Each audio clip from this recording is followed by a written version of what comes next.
Join us in just a few moments' time when we go live at the Nürburgring in Germany for DGFX Racing's World Endurance Championship, powered by SimExperience.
Ladies and gentlemen, welcome to round number 2 of the DGFX Racing World Endurance Championship, powered by SimExperience, here from the famous Nürburgring in Germany. No, we're not racing on the Grand Prix track, we're here today on the Nordschleife. And this is going to be an absolutely incredible 6 hours we have today.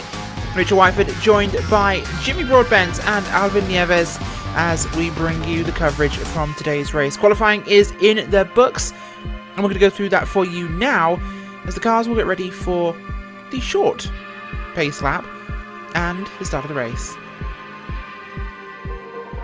Starting on pole position today in your prototype field, Fusion Racing with a time of 7 minutes 18.675. Second place is Team Vikings Mjolnir, and third place Torque Freak Racing Sunset.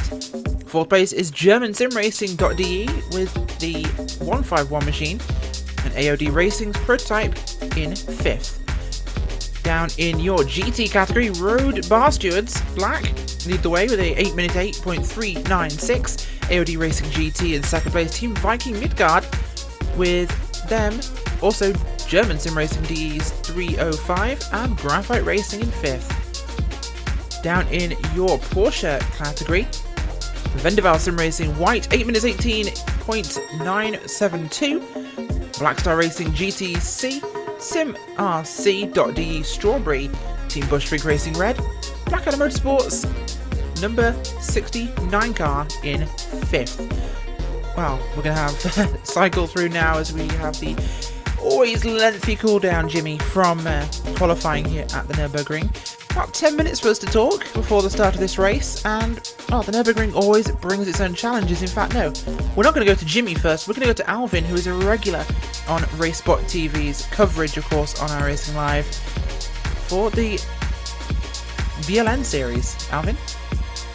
Yeah, well, you know, it's a really interesting track, I have to say. Perhaps you can even label it as the world's longest street circuit, because the Nordschleife part, it's regularly used for, you know, for normal normal traffic and all those things. But you know, you have the short Grand Prix version of it, where that is the actual racetrack in itself. But once you go through that chicane and you turn left, well, you are in what we usually like to call the green hell, and this is an up-down roller coaster, and I'm pretty sure that what we're going to see in here today is gonna be really exciting. Yes, we are used to seeing GT cars like the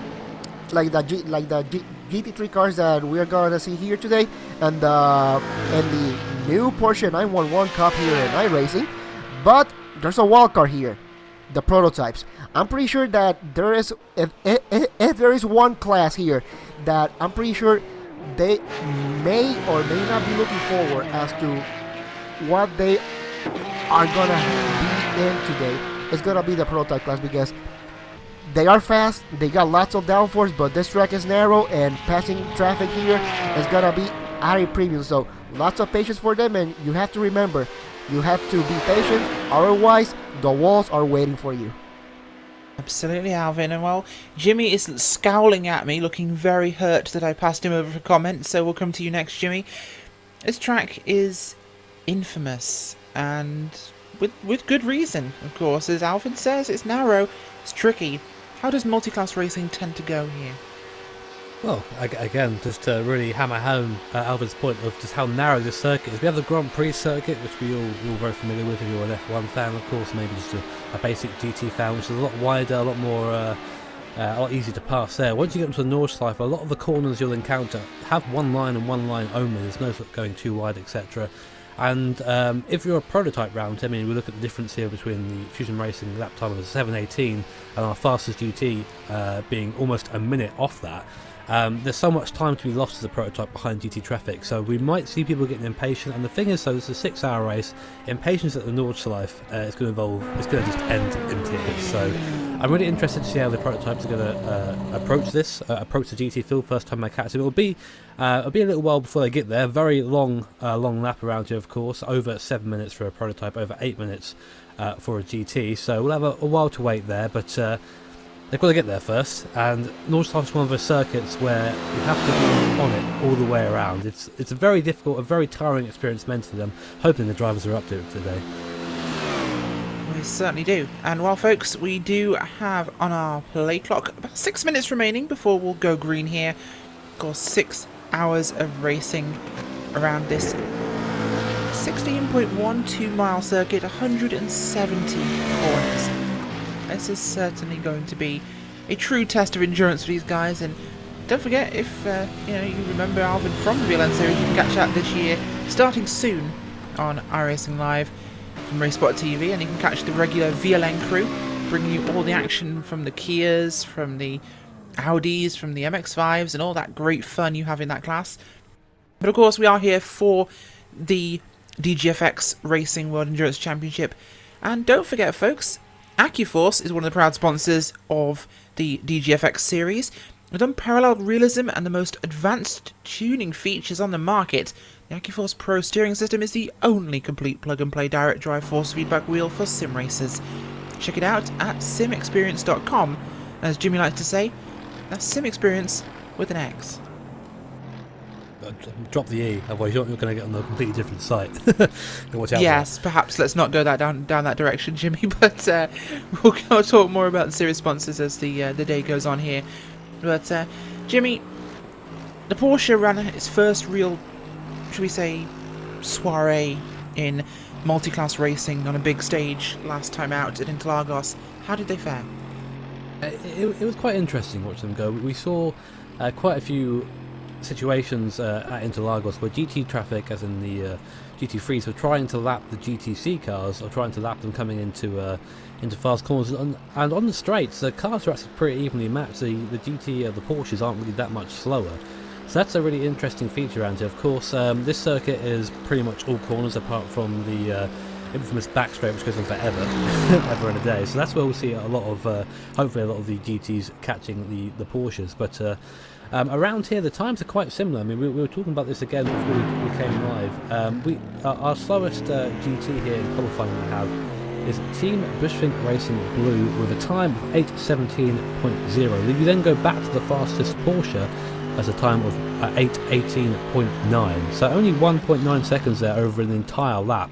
So it's going to be tight around here, but I'm confident enough that there will be a big enough gap. I'm hoping, or what we usually see in these sort of series, is a nice big gap at the start of the race between classes being set off, so that sort of those mix-ups don't occur. But of course, we've got 6 hours. The cars will become mixed as the race goes on, so we'll have to just wait and see how the Porsche sort of fits in there. But I don't think it'll be too much of a problem here. Hopefully not, anyway. Hopefully not. Indeed, Race Controller going over the last few points with the drivers, of course, as we have 3 minutes left on the countdown clock before we head to the grid. and the green flag will fly shortly thereafter. This track has ups and downs. It has some things that you can call corners, some things that you generally forget exist until you quite arrive at the Malvin. It's almost as though the track is like the sands in the desert. It seems to somehow shift. By the time you think you've worked out the place, there's something not quite the same. Well, I do have to say this is really an interesting track in terms of like you just mentioned how this track flows in itself. It's a really interesting thing to say the least. You know, you have the first part, which is the Grand Prix track. I would say perhaps that is the part of this racetrack today that drivers will feel the most comfortable, as it's relatively wide, at least compared to the rest of the Nordschleife, of course. But it's relatively wide, and if you make a mistake, yeah, you have some runoff areas that you can go.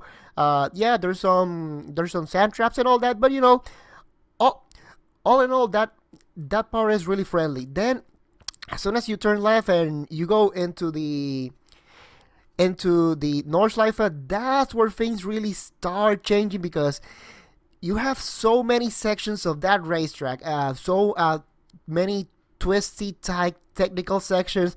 You got really fast sections, especially that back straight, the Dottinger hole. You can it kind of seems like on that section, you after going through all those twists and turns through the Nordschleife, it kind of seems like you can relax. But no, that back straight, it's also kind of tight in a way, of course, but you also have to be on your toes, because that last part of the track, you are at top speed and you have to be careful, because once you get on the brakes, it's kind of like going through an S-turn. It's not straight, and if you catch just a little bit of grass and God forbid you are side by side with somebody, something will happen. And I am pretty sure that we will see some cars kind of trying to push it today, and I am just hoping that at least for today, people kind of exercise some common sense, especially on some of the tight and twisty sections, and with fast and slow cars going in. Well, lots of cooperation and patience from all teams in here today. Certainly will be, and we're going to run through your starting grid one final time before we get ready for the race. Prototype class, Fusion Racing on the pole with Team Vikings Mjolnir in second place. Third place, Talk Freak Racing with German SimRacing.de, AOD Racing HPD. Fusion Racing Blue in sixth place with Simatok Esport. We have Team Bushmink Racing Yellow in eighth place. Ninth place, VAPEX Racing Group Purple with 4X HPD Racing in 10th. German Sim Racing's 152 is in 11th place with 12th place Berlin Simsport LMP. Samba Racing Team in 13th place with WR Racing German SimRacing.de 153. NAB Racing in 16th, Unicorn Endurance, and the Road Bar Stewards Green rounding out your prototype field in 18th place. Your GT field is headed up by another Road Bar Stewards car. It's the Black Machine. They start in first in your GT field. Second place, AOD Racing, Team Viking Midgard in third. German Sim Racing's 305 in fourth place. Fifth place, Graphite Racing. Sixth place is 49 Motorsports A with seventh place Blackadder Motorsports 66 car. TNT Racing Gold, Sweet Spot Racing, Hammerdown Racing, VAPEX Racing Group GT Red, Road Bar Stewards White, and Team Bushmink Racing Blue rounding out your GT field. Down to the Porsche grid, of course, and quite a big one. In fact, the biggest grid of so far. Vendaval Sim Racing White, last time's winners in the Porsche category, are on pole once again. Blackstar Racing CTC in second place with SimRC.de Strawberry. Team Bushmink Racing Red, Blackadder Motorsports 69 car, German Sim Racing with two cars next to each other, the 255 and the 256. They are in 6th and 7th place respectively. 8th place is Talk Freak Radillion. 9th place Berlin Simsport. Fritzy Motorsports DGFX in 10th. SimRC Melon. GTN Racing War Dogs GTC. Work in Progress Racing Red's 23 car. And we have Bad Cactus Racing Blue. Road Bar Stewards Blue. Screw Loose. Puffin. KPR. And a G. Well guys, there's a lot of racing yet to come today, and we're about to start with this one. Cars lining up for the pace lap. We say pace lap, it's going to be basically a run up the very, very long main straight here at the Nürburgring, the Dottinger Ho. And soon, we're going green. So it'll be very short, Jimmy. It'll be a nice short pace lap. I'm kind of glad it isn't a full lap round here, because that'll be 20 odd minutes of driving around at very slow speed. And I think as a driver that would drive you insane. We've eventually got to get going again. But yeah, we're going to have a massive field coming down T1. There's usually, like I said, a bit of a gap between the fields going green. We go green as we come off the North side onto the main straight, as they are starting to roll now. So green flag coming very shortly. Certainly will be, as the front of your prototype field begins to pull away here at the Nürburgring. We're going to get racing, of course, in this one. Big field for today's event. 58 cars total fielded for this event, so quite the collection of motor vehicles. But with such a big track, it means we'll actually have at least a couple every couple of 100 meters at the moment, but things will spread out, of course. 6 hours, and from the scene, fuel-wise, it's going to make things very interesting. We didn't quite see the prototypes making the hour mark at Interlagos, but that could be very different here with a very different track. We'll have more on that, of course, once the race begins. The iRacing pace car will come up towards the final sequence of corners now. We will get ready to go racing here at the Nürburgring. Field will pull on to the Grand Prix circuit. Car pulls to pit road, fielding the command of Fusion Racing. With Peter Smith at the wheel, and he brakes at the front of your field. Fusion Racing on the run already, green flag is out. Racing here in Germany, Team Vikings Meunier and Torquefreak Racing side by side now into the big turn 1 hairpin. Most dangerous first turns, of course, after Monza, as they take the shortcut, excluding the Mercedes Arena. We'll keep a look back at our field to see if anything's happening in turn 1. Prototypes are through cleanly. You'll see the start now of the GT field. Road bar stewards black, leading the way cleanly into the first corner. Some too wide action behind them as the guys will filter through. Very cleanly and respectfully in the first corner of what is a 6-hour event. Time for patience certainly has been allotted, as your Porsche field will now get the green flag, and Vendaval Sim Racing lead them down into turn 1. Alvin? Yeah, Vendaval Sim Racing with a fantastic start, but right behind them, it looks like everybody, and there's some contact there. I see some contact. Gotta go back to see what happened there, but just at turn 1, just some calamity just happening right now. Cindy Wells will try and see if we can get a replay of that for you, and Alvin, you can take us through what's happening, of course. Yeah, absolutely. It kind of seems like going into turn 1, it kind of seemed like things were going really smooth here, but going into turn 1, CMRC.de Melon, going into turn 1, going side by side with the car of Conor Gregor of GTN Racing. It kind of seems like they had a little bit of a misunderstanding there, and perhaps CMRC.de Melon thought that they were going through the whole Mercedes arena, and perhaps it kind of seems like they didn't leave a little bit of room. No, it's just one of those that they were side by side, but CMRC.de Melon just forgot to turn left right there, and well, we got our first big incident of the day. We certainly did, and that was in turn number 1. It's something that happens a lot here, Jimmy, at the Nürburgring. Our first corner, a big off-camber hairpin, always invites trouble at the start of events. Yeah, very tight T1. It also invites people to think that they can maybe get up the inside and gain position nice and early, of course, but then you find yourself it being downhill, you sort of getting the brakes a little bit too late, end up locking up, and then find yourself a bit of a passenger as you plough the car in front of you. So not really what you're going to be seeing at the start of a 6-hour race. Bear in mind the more difficult part of the circuit is to come yet. We'll have our GT sort of making their way into through the north side for now.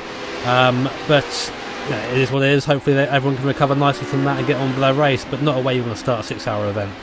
Certainly not now, as the field will head down and through the first section of the Nordschleife circuit here at the Nürburgring. Fusion Racing with a good clear lead out front as they come up towards a very tight twisting S's section here. This one always a tricky set of corners, Jimmy. almost a little difficult to see on the approach. It's one of those corners you've really got to have remembered that exists.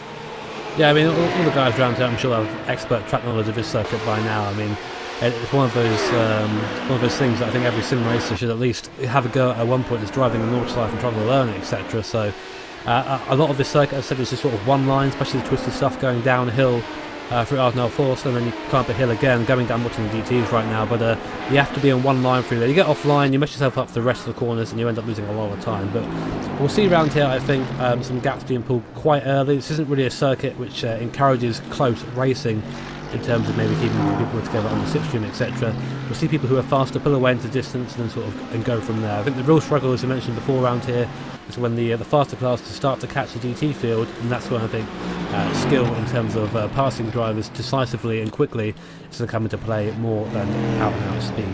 Certainly is, of course, and Road Bastards leading the way down in the GT category with AOD Racing. Follow them very, very closely at the moment. A couple of tenths between those two cars, as behind them, Team Vikings Midgard and German Sim Racing D's 305 machine making up that second pack in two Audi R8s.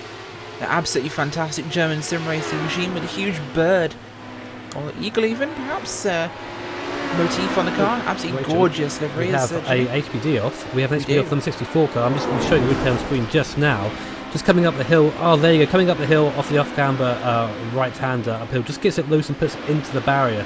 So not even halfway through the first lap now. Virtual safety car has been deployed. So, of course, just to let everyone know what that means is we'll be under virtual safety car procedure, unlike a full course caution, which we'll not be seeing today, of course. You'll probably be very glad to hear. These can last for about up to 3 minutes from what we're being told by race control. The field will be running under their pit limiters in their driving order. And once race control tells them to go back to green flag racing, that gets disengaged and they go from where they are. So no bunching up, no getting behind the pace car. Everyone runs in order. This is very much like WEC's Code 60, Jimmy.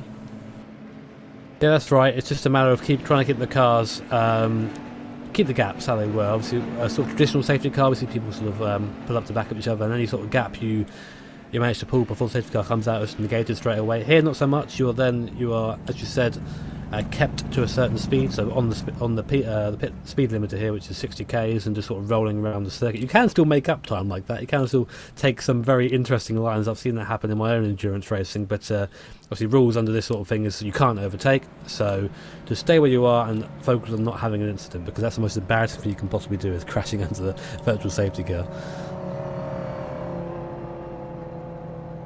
It certainly would be hugely embarrassing, and many race car drivers, of course, have crashed under safety car conditions, which is always amusing, unless it's actually a very bad situation, but something you don't expect to see happening in motor racing. But of course, we are under our first virtual safety car now. We'll be keeping tally today, folks, so we'll see how many VSCs we get in 6 hours of racing at this very dangerous track. Alvin, the Porsche field so far, after that big first corner incident, running fairly cleanly. Vendaval Sim Racing White being held quite closely by Black Star Racing GTC. They were running very, very closely together before the virtual safety car came out. Expecting a contentious battle for the front? Well, you know that the team of Vendaval Sim Racing and Black Star Racing, I would say those were two of the regular VLN teams that we saw last year during the VLN series, and to me, no surprise that up here right now, these are the two leading Porsches.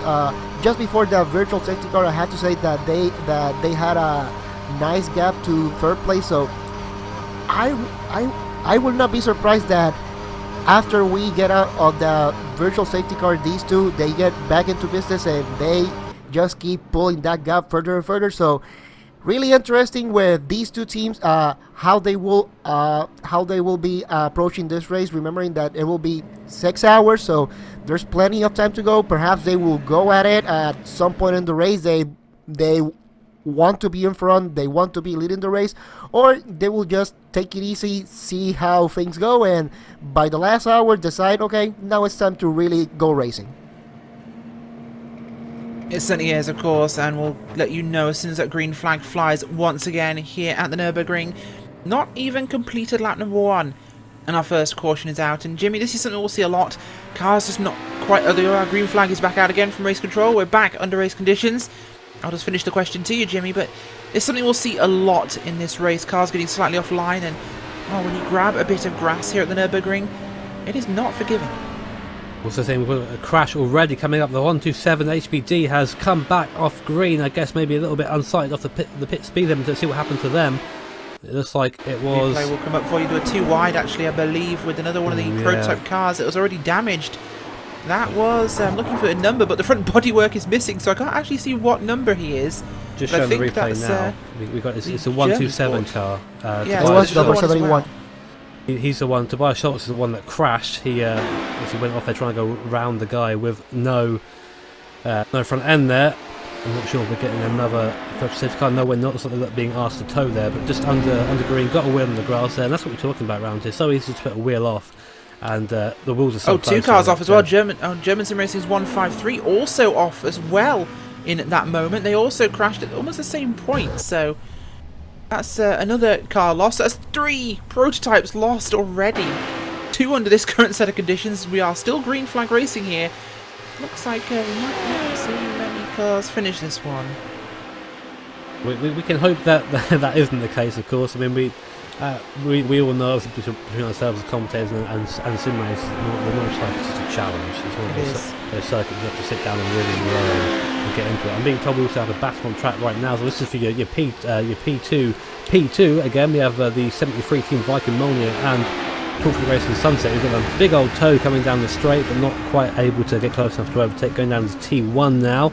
It's a nice and close. Good opportunity to overtake there, of course, but we aren't going onto the traditional layout. We aren't going wide there as you do on the GP circuit, taking a very short left-hander. And if you're on the inside for T1 there, you're on the outside for the next corner. So it's that overtaking spot is effectively neutralised by this layout.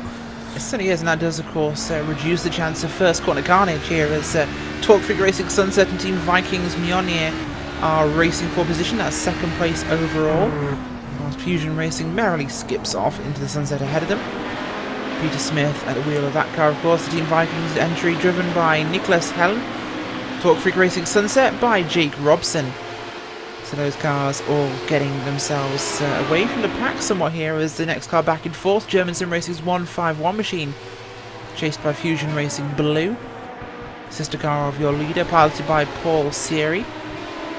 What's going on down in the GT field, Jimmy?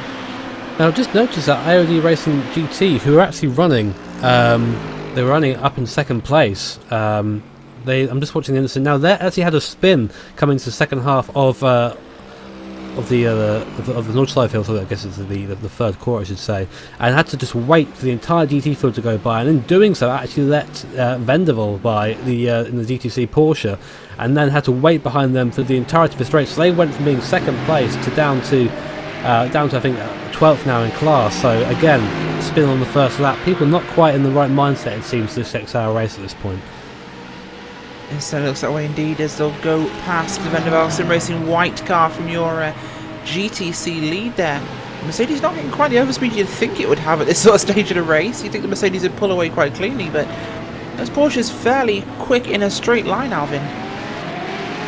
Yeah, it certainly is, and for those that haven't had a chance to drive it, I'll say go ahead and get the car. It's an absolute joy to drive. This Porsche, it's absolutely fantastic. Yes, it does lack downforce. It doesn't have the downforce that the GT3 cars may have. It doesn't have all the fancy electronic trickery like traction control and ABS. But that doesn't mean that the car is absolute fun. And the best part, it is a driver's car.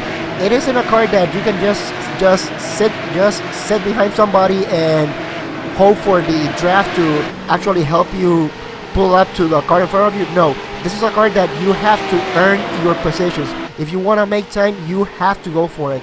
And it really does reward drivers that want to actually drive the car and don't want to be hindered by any of those electronic aids. Not that having traction control and ABS is a bad thing.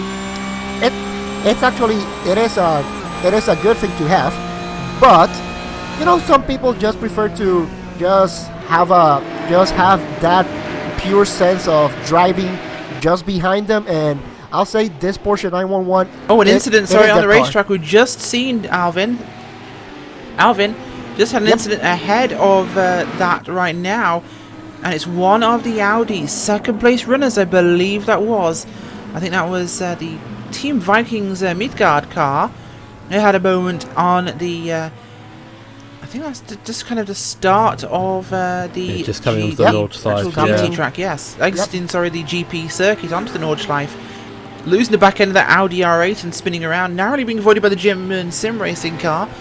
Holding that car there as the field will go past. That is very lucky for them. No contact with anything particular, as we got replay for you back live. As this is definitely becoming a bit of a comedy of errors for some of these classes, as they're struggling really to keep themselves in one piece. 6 hours here, you know, got a long time left yet, and we mentioned that it is a difficult circuit, and people are pushing like it's a sprint race, and you just can't do that here. It's not a circuit you can get away with. There's so much of it. I mean, if you make an error at the start of a lap like that, for example, and you have damage, and you have to then limp the car around the circuit, it's 9 or 10 minutes limping around a damaged car around here to do that. So people just need to really calm down a bit here. I'm being told we do actually have a battle going on still for P2 in GTC at the moment, which is Black Star Racing and Black Adam Motorsport number 69, although the top three are all very close at the moment, going downhill. That's the fastest part of a circuit for these cars. You'd think it would be the back straight, but no, it's a downhill there. The gravity's on your side going down there, so that's obviously the top speeds there in our classes. The top three in GTC all very close so far, and so far I think, unless apparently I'm wrong, they've been relatively without incident in this class so far. It's just been the top two classes making everyone look a little bit better in the GTC, guys. It has indeed, and we're having a good look at a bit of a battle here on track between German Sim Racing's 151 car, and behind them is another prototype. We're trying to identify them right now because it's not one of the ones who are running alongside. I think that could be Team Bushfink Yellow, actually it is, as they've gotten past Fusion Racing Blue, who themselves have dropped back. So German Sim Racing.de's 151 and Bushfink Racing Yellow, they're battling at the moment for what I think is going to be an overall fourth position here in this one, Alvin. These guys are running very, very closely for what we tend to see at the Nürburgring. They're actually right on top of each other. But as you mentioned previously, not many passing opportunities, or as I should say Jimmy mentioned, of course, no many opportunities to pass. Do you stay in line for the majority of this lap and just save fuel? Or do you try and attempt to pass somewhere? Well, it is really difficult what decision you really want to make, because on one hand you really want to exercise patience, especially on a track like this, but then on the other hand you also want to be in front of the other car, just for the simple reason that because it is really a track that it is so long, and it's really exhausting at some points that you don't want to be in front of you don't want to be behind another car in case something happens, and because the track is so narrow you don't want to be caught in somebody else's accident. So it's really a balance, and you really have to think what you want to do. Now, something really... Oh, sorry, actually, guys, just cut you off, Alvin, because VAPEX Racing Group Purple making a big pass there on the Dotting a Ho on the car of Team Bushfink Yellow, and they're going to go for the move on German Sim Racing's 151 car as well. 2 for 1 from them, and Bushfink Yellow will come through on the 151 machine also. Tell me they're not going to go 3 wide here, boys, but the HPDs are dancing in the draft here as we head up towards the end of the Nordschleife layout and as they enter the GP circuit. Move VAPEX Racing up to the 4th position with that move. Yeah, well, it's just one of those that you really have to whenever you can have it, you can just go for it, and the Apex just saw that opportunity and they just went for it. Now, here's something interesting to think about the prototypes, because we were just mentioning that this track isn't really a track that really favors prototypes because of the whole nature of it. It's a street circuit, and with all those bumps and crests and sags. Here's a good question, because we have seen that the prototypes, especially, they are downforce cars, and they do depend so much on that downforce to get the insane amounts of speed that we see them get through these turns. But we also know that they struggle on tracks that have insane crests and sacks to the point that if you hit one of those really bad, it can mess your whole underbody. So here's a good question: how much ride height you think these teams are running in here today, considering that they want to avoid scraping that underbody on this track? Certainly does. Of course, you just saw there on the screen the number 8 Fusion Racing Machine from the lead, completing a drive-through penalty. That's dropped them down to 4th place overall behind Fusion Racing Blue et al. So that's going to shake things up for them somewhere here, Jimmy. They were leading, but there was plenty of time to get that back, of course. Penalty from last time out. Something that they'll have to keep an eye on, of course, this race. It's no big deal at this point, of course. You know, you don't want to be picking up penalties in any race series, but in a 6-hour race at Nordschleife, it's not really going to be that difficult. I mean, we're seeing here, of course, the Fusion Racing guys isn't too far back in circuit compared to leaders. Peter Smith was the fastest guy on track before he pitted in, so I have no doubt that he'll come back again. But it does give Jake Robson a little bit of time in the limelight here in that Talk Freak Racing Sunset car. A car didn't have too much of a difficult race last time around, had damage, was sort of limping around at 20 k's or so slower than the rest of the field for a good stint of his race last time around with that Talk Freak car, but looking maybe to do a little bit better this time around. Yes, they certainly are, of course, and we'll have a quick look at our classes as they stand. Talk Freak Racing Sunset leading the way here, and we actually do have a bit of a 3-car tango for the front of this race, and that's Talk Freak Sunset, as we mentioned, Team Vikings Mjolnir and Fusion Racing Blue, who were running in 4th, now up to 3rd place. That's our podium prototypes, all battling for position. I alliterated and I meant it. Down in GT, Road Bar Stewards Black with a good clean gap of about 12 seconds over German Sim Racing's 305 car. Just behind them, they're being lapped by some of the prototype cars as they move forwards. That's Berlin Sim Sports, who started at the back of the grid. They're coming forwards. Actually, no, I believe that car had an incident, so they're coming back from a recovery. Behind Road Bar Stewards Black is German Sim Racing's 305 and Graphite Racing. Down in your GTC field, still Vendevel Sim Racing White with Black Star Racing GTC and Blackadder Motorsports 69 car. Alvin, they are the Porsche field very, very close. Probably the closest to our overall fields. We've got a 2, we've got a 3. We then go down to another group of cars. So quite a packed Porsche parade. I'll continue with the alliteration. Yeah, it certainly is, and like we have just been mentioning, this car, it's really a driver's car. So definitely the battles that we are seeing here, definitely, I am pretty sure that all the drivers are really trying to do the best that they can to keep up with the cars in front of them, especially this battle for the lead that has been going since the drop of the green flag. Vendevel Sim Racing and Blackstar Racing as they make the left turn into the Nordschleife. Really good battles that have been going through this GTC field, and I am pretty sure that once the pit stop starts happening for this GTC cars, perhaps we may start seeing them getting spread out just a little bit, but I am pretty sure that these battles will go until the end of this race. We certainly will. And looking back towards the lead of our prototype field, and that is some of the big boys, of course, Talk Freak Sunset, Team Vikings Mjolnir and Fusion Racing Blue. To clarify for the viewers, yes, their car is green, but they're Fusion Racing Blue, as you can tell by the roll hoops, which are painted blue, which is a very small identification feature, Jimmy, but it's the one we've got. And of course that is the sister car of the car that was leading and had to perform that drive through the number 8 machine. They scored in 4th place behind the sister car, but about a couple of tenths back as it stands. Actually, no, that was last time they passed the stripe, so Fusion Racing maybe about 15 seconds back from their sister car and the front pack. But this front trio really still close together and definitely competing for this lead.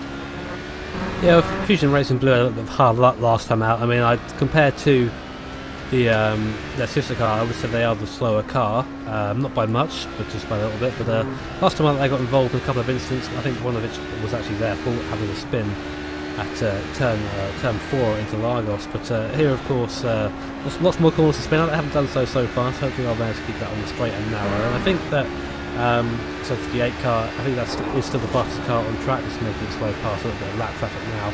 And not too far behind these guys at the moment. There's about 20 seconds or so, the gap between number 8 car and its sister car. So we'll see Peter Smith make that up, I'm sure. He was doing lap times of 7:18 earlier. Did that in qualifying, which is pretty impressive. I think it was just a second and a half faster than anyone else.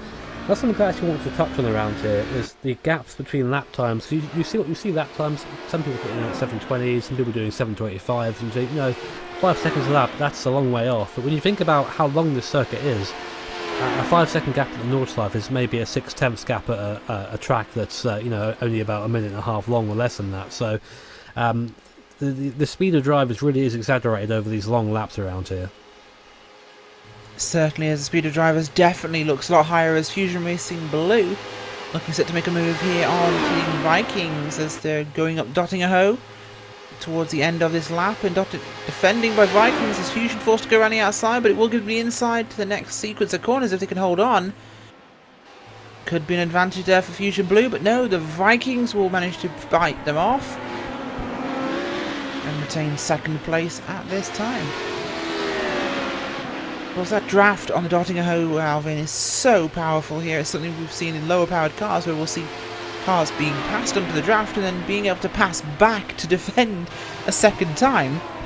These cars a little bit faster, a little bit more difficult. Oh, nearly had contact there between Vikings Mjolnir and Fusion Racing Blue into turn number 1. Bit of a lunge by the 60 car. That was on the hairy side. Yeah, it's definitely this Dottingerhoe. It's like you just mentioned, it's a really long straight, especially on low power cars and sometimes in high power cars with downforce like the HPD and the GT3 car. You will see definitely that that draft will definitely play a big role in terms of how you set up your pass, especially if you got a gaggle of cars right in front of you, trying to time it to make sure that perhaps well, we have seen some instances that we have seen people go 3 wide into that Dottingerhoe, and I am pretty sure that while exciting for TV, I'm pretty sure it's pretty hair-raising for some of the team managers here to seeing their driver going 3 wide, especially this early in this race. Now, something that I would like to see is how this draft plays with the Porsche, because like I mentioned earlier earlier in today, this Porsche really doesn't play that well with draft, just because if you want to use the draft in the Porsche 911, you have to be absolutely the closest you can be, almost bumper to bumper, if you want to take advantage of that draft, because this car definitely doesn't benefit from that slipstream compared to the prototypes or the GT3. So really interesting how the teams and drivers manage that draft on the GTC class here today. And certainly do have a look at your GT field, Jimmy. Robust Stewards Black really have trucked off into the sunset. German Sim Racing running in second. They have a gap of it's a bit deceptive. It's maybe a second or 2 at the moment between themselves and Graphite Racing. Blackadder Motorsports behind them, another couple of seconds back, so really behind your leader, the huge gap that Road Bar Stewards Black have. The field is fairly evenly spread, but not remotely close. Yeah, I mean, this is what I sort of expect around here. Obviously, the long circuit, as we said before, the gaps will be made, and any sort of setup flaws are going to highlighted massively around here just by the length of the circuit. But yeah, the Road Bar Stewards Black car, I think, benefiting a lot from some early incidents. There were a couple of spins early on, which meant cars got held up, etc. And obviously Marcel there being out front wasn't a victim to that, so just got to drive away. And he has pretty much, I don't know, it's about 15 seconds or so gap now between him and the guy in second place. So big gap at the moment between Bar Stewards and German Sim Racing, the 305 car. That Graphite Racing car, the 292 car, has pulled up a little bit to the rear of the 305 car just because of the big draft you get on the straight here. These cars obviously don't draft as well as HBDs, but draft better than the Porsches, so we are going to see these guys close up on the straights and just but at the moment, nice calm, no big battles going on, people just trying to get into a rhythm around here, which is the most important thing I think you should be doing on this circuit. Certainly is, and rhythm they are going for, it would seem, as of course it could be said sometimes, Jimmy, that simply finishing a race without having to repair your car at the Nürburgring is usually a podium. You think that's perhaps a valid strategy for some of these teams, and we aren't seeing perhaps some of these guys pushing as hard as they might at what we'd call a conventional racetrack, where, for example, in Lagos, one has to race to keep in contention, but with the danger level of this circuit, it's just finishing good enough. I think so, to be honest. I mean, we can even look back at the last race. So that was only 3 hours into Lagos. Samba Racing, who are currently sitting down 10th in class at the moment, which is like 25 seconds off the leader. They came second last race with a similar sort of paces because they didn't have any incidents. And Fusion Racing, who were the team who pretty much got away with not having the incidents at the front, led by such a long way, and then it was a big fight between Samba and Talk Free Racing Sunset, who are your current leaders at the moment. So yeah, it's just a matter of just lasting it out. I mean, you've got to have some sort of pace. You can't just be, a second, or I guess around here, a minute a lap off everyone. You have to be going around at a decent pace, but keeping safe, I think, is the main thing, especially for a race of this length or a track of this difficulty. So here's a quick look at Fusion Racing Blue. They just took second place off Team Vikings Mjolnir as they got stuck in traffic. So that's going to be definitely one of those things. Jimmy, you mentioned how hard it is to pass within your own class here at the Nürburgring, but these guys seem to be struggling with it themselves from other classes. That's going to be something they'll have to contest with all race long. Yeah, again, it will bring out a different sort of quality of drive. I mean, right now we're seeing drivers out there who are a leader of a pack, who are just good at driving on their own in sort of semi-clean air, no traffic around them. When the traffic comes in, different skill altogether. It's all about being, as I mentioned earlier, being decisive, looking ahead as well, thinking about where you're going to be passing cars, and then placing your car accordingly. As an HBD, obviously as a faster class, and I can sort of speak from experience as a prototype driver, it's so important to be clear with your intentions, especially here. A lot of corners are one line fast, almost blind as well, so hopefully we'll see a little bit of restraint from the HBDs, but of course if you're embroiled in the battle, the temptation to sort of go for the risky overtake on the slower class can come into play, and that's when you start seeing accidents. Certainly is, as we'll keep our eyes on this field and run you through your top threes as they stand. About 30 minutes into this motor race tonight, and Talk Free Racing Sunset leading the way from qualifying third place in your prototype division. Team Vikings Mjolnir are now in third. Fusion Racing Blue actually up to second place, so I've just messed that one up entirely. Talk Free Sunset, Fusion Racing Blue, Team Vikings Mjolnir. We'll pretend I didn't say the other bit. Road Bar Stewards Black down in your GT category, leading the way ahead of German SimRacing.de and their 305 entry. Graphite Racing in third. Down in GTC, Vendaval Sim Racing White, Black Star Racing and Blackadder Motorsports, your top three. As Alvin, that's still very, very close. The 2 sim for the lead and the 3 sim for third place backwards. These guys not really breaking apart as we've seen the other fields do. Yeah, definitely. Well, these cars are really, since they don't have that much downforce, as we've been talking about. So we are seeing definitely perhaps the best GTC racing that we are gonna see in here today.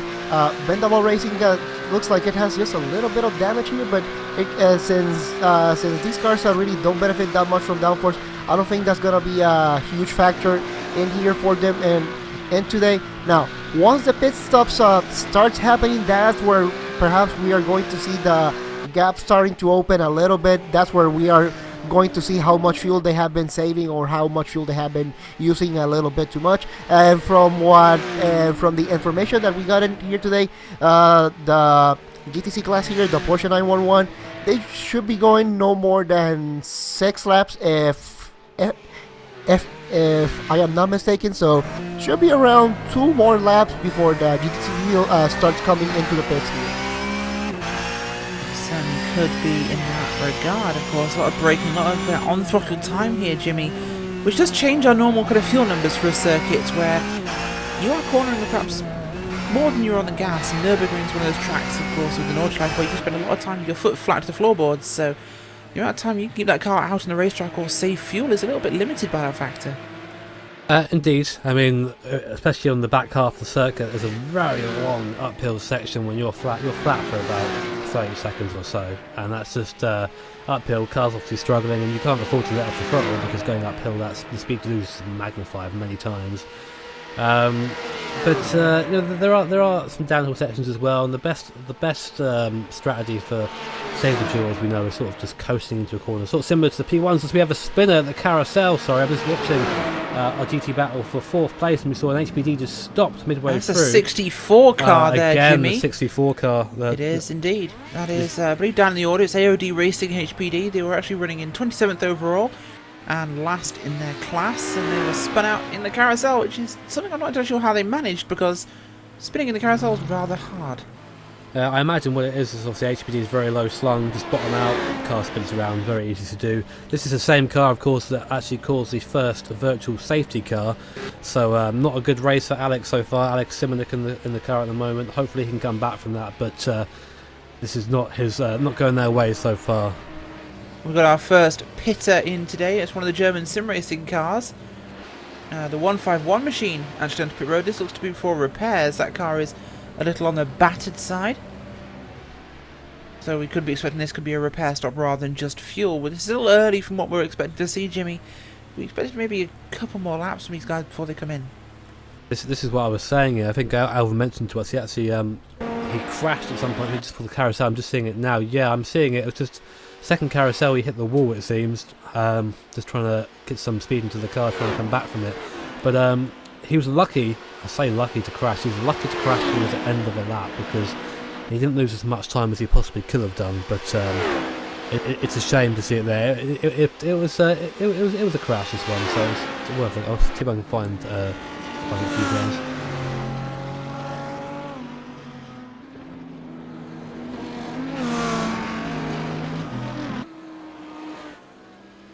We have got action at the moment with the 305 and the 66 cars down in your GT field, German Sim Racing.de's 305, and Blackadder Motorsports 66, 86, 66 even.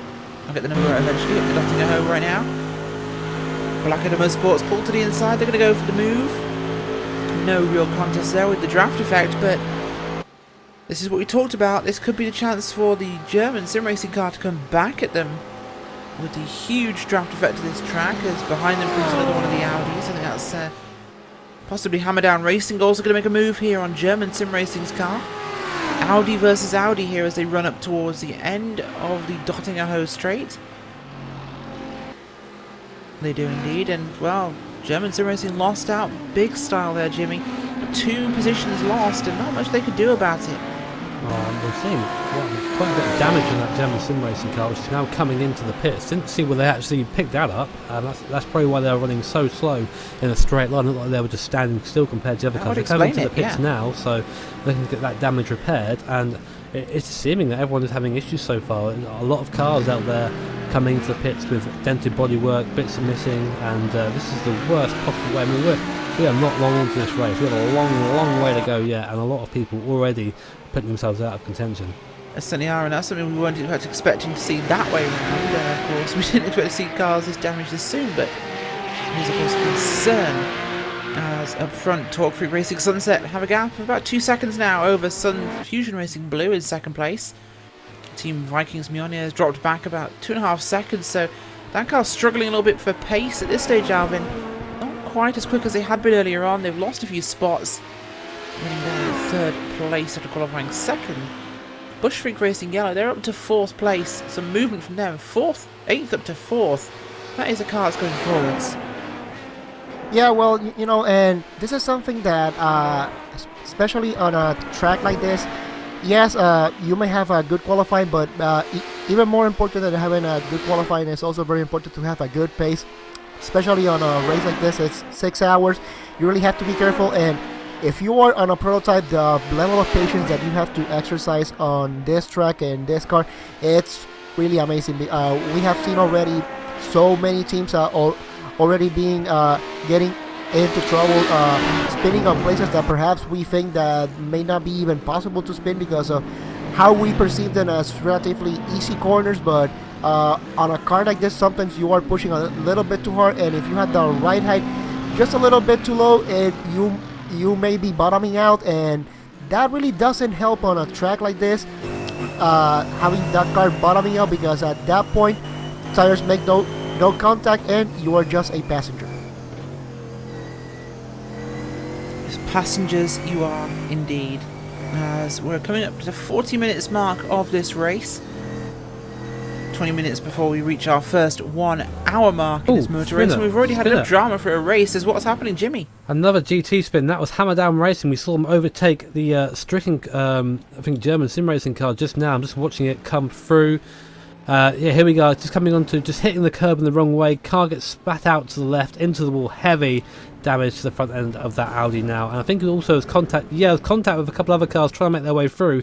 That's a bit poor by Matt Quinn there. He saw other cars coming through and then let the car roll back to the into the way of the other cars. So Hammer Down Racing GT with damage, and that's right at the start of a lap as well. Seeing the car doesn't have any suspension damage, but that car is going to be a long way down on top speed. Certainly is, and that's something they'll have to deal with in this one and try and get themselves back into contention after, as Jimmy mentioned, a very contentious incident. In fact, there will be an investigation by the team. The race control team, I should say, but we are joined by Dexter Castro, who I should remember is on 49 Motorsports. It's been several times we've had a chat to you, Dexter, but how are things going for your boys? Well, it was the race lasted about 4 minutes, so not well. We're just hoping that we're at least going to be able to score points here. Of course, 49 Motorsports were running in our GT category, I believe, and not the best day for you boys. The first lap here has been a little contentious. Yeah, I mean, it's just a little frustrating when there's a rule, the virtual safety car, that's been repeated over and over again, and they even give you a nice countdown over the radio to when you need to be at pit speed, and then with 1 second left to get under 37 miles per hour, I'm at 55 miles per hour, and I get just completely hit and destroyed by a car going 125. So it's just complete disregard for the rules of the series. And it wasn't just them, it was the 2 cars in front and the 5 cars behind us were all going well over 100. We're not going to name names in the broadcast, perhaps, just in case Race Control has this one under investigation. But I'm sure that will be definitely looked at by Race Control, Dexter. So, unfortunate end for your guys' day so far, but there's still a long way to go. And points that can be made.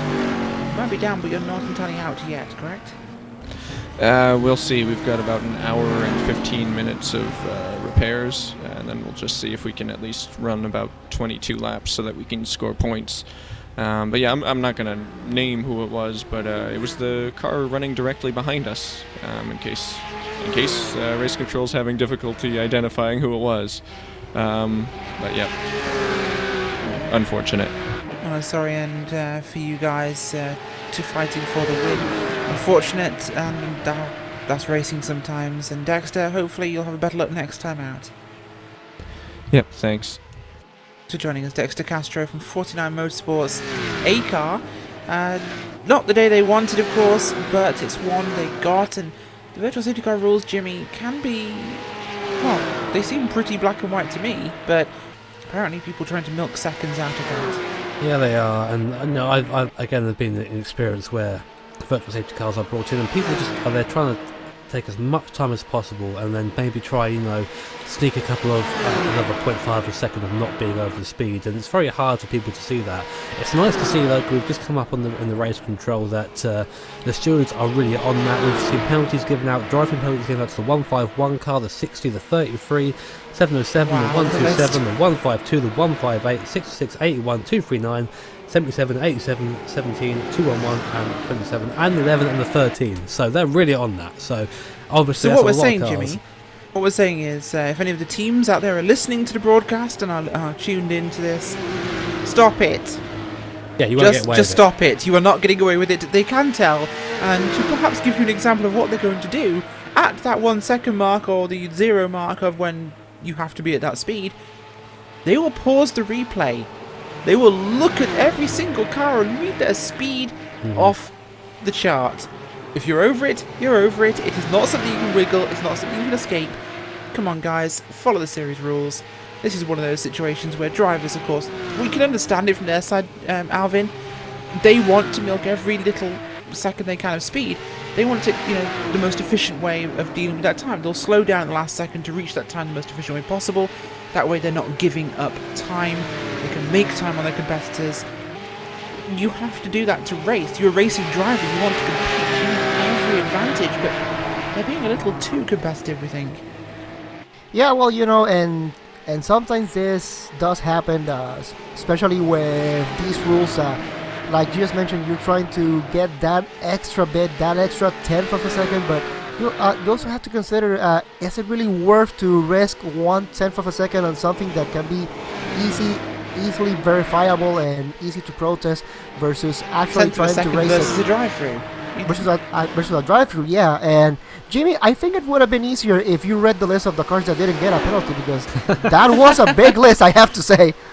Yeah, I mean, we a lot of cars getting their penalties there, and just to quickly go on with that point there. To quantify that into scale, though, Jimmy, before you continue, that list of numbers you run off could have included the entire GT field. There you go, then. That just gives you an idea, and people just try to eke out that extra bit.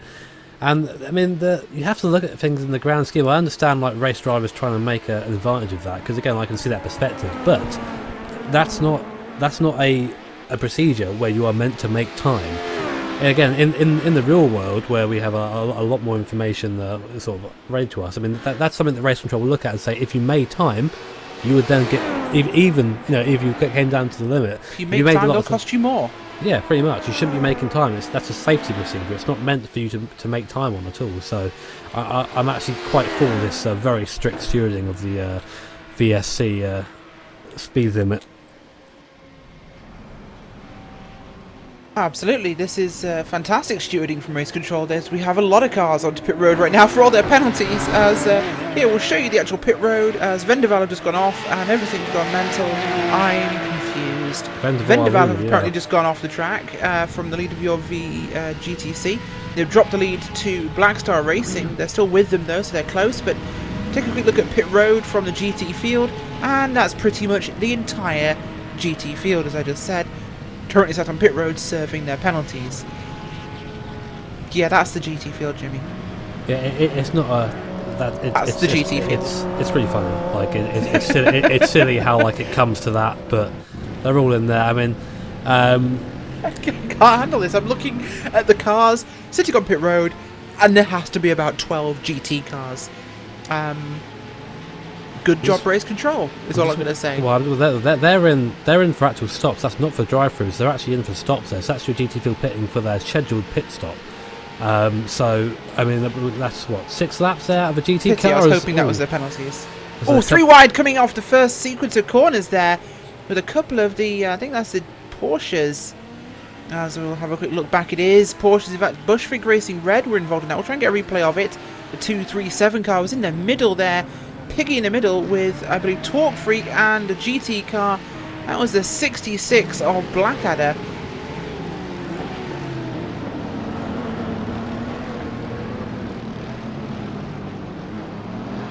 Virtual safety car's being called in that one, so Ensign there being called. We also had Fusion Racing go off, who would have been, I think, our leader eventually in their pace, but in the stop now for a long stop. So Fusion Racing, our current championship leader, in trouble. It certainly is, and Mika Ehas is in the car for Fusion Racing. After that car has gone off, they've had to tow that thing back to pit road. Heavy left side damage there, Alvin. That car is very balked, and they were our pole sitter. They led a lot of time before they had to pit for a penalty. Now they're on pit road, having to try and beat those panels out. Not how they wanted this race to end, and our second virtual safety car. Yeah, absolutely. Looks kind of like, just going down. Perhaps going to take a little bit too much speed going down, and you will just hit the wall. And these cars, if there's something that they don't like, is contact. And just as a friendly reminder to everybody that just got a penalty, race control just went through the procedure again and said you cannot serve the drive-through under virtual safety car. So I'm pretty sure they are keeping an eye on that pit entry as well. They are as well, but 2 pit stops actually happening for the actual normal pit stops. Talk Freak Racing Sunset and Team Vikings Mjolnir, first and second place overall in your field in your prototype class, both heading onto pit road to take advantage of fortuitous track placing for those guys. They were coming towards the end of the lap when Virtual Safety Car came out. They've come in for their regular pit stops, and they get those completed under green, well, under, should we say pink flag, isn't it? Virtual Safety Car? No idea. Code 60 is the pink flag in World Endurance Championships, so they're serving their penalties under the pink flag. I'm sticking with that. Pink flag sounds awesome. Something to mention, by the way, Rachel, I'm not sure we called it. We saw the number 8 car in pits of damage. Also, their teammate, the Fusion Racing Blue car, also had another incident as well. Just coming up to the second carousel corner before that, went wide, went into the gravel and hit the wall. So both Fusion cars in the pits of damage.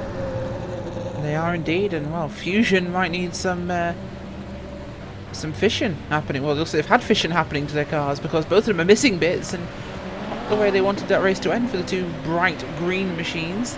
More cars heading onto pit road as they arrive at it, as I believe Virtual Safety Car is now off.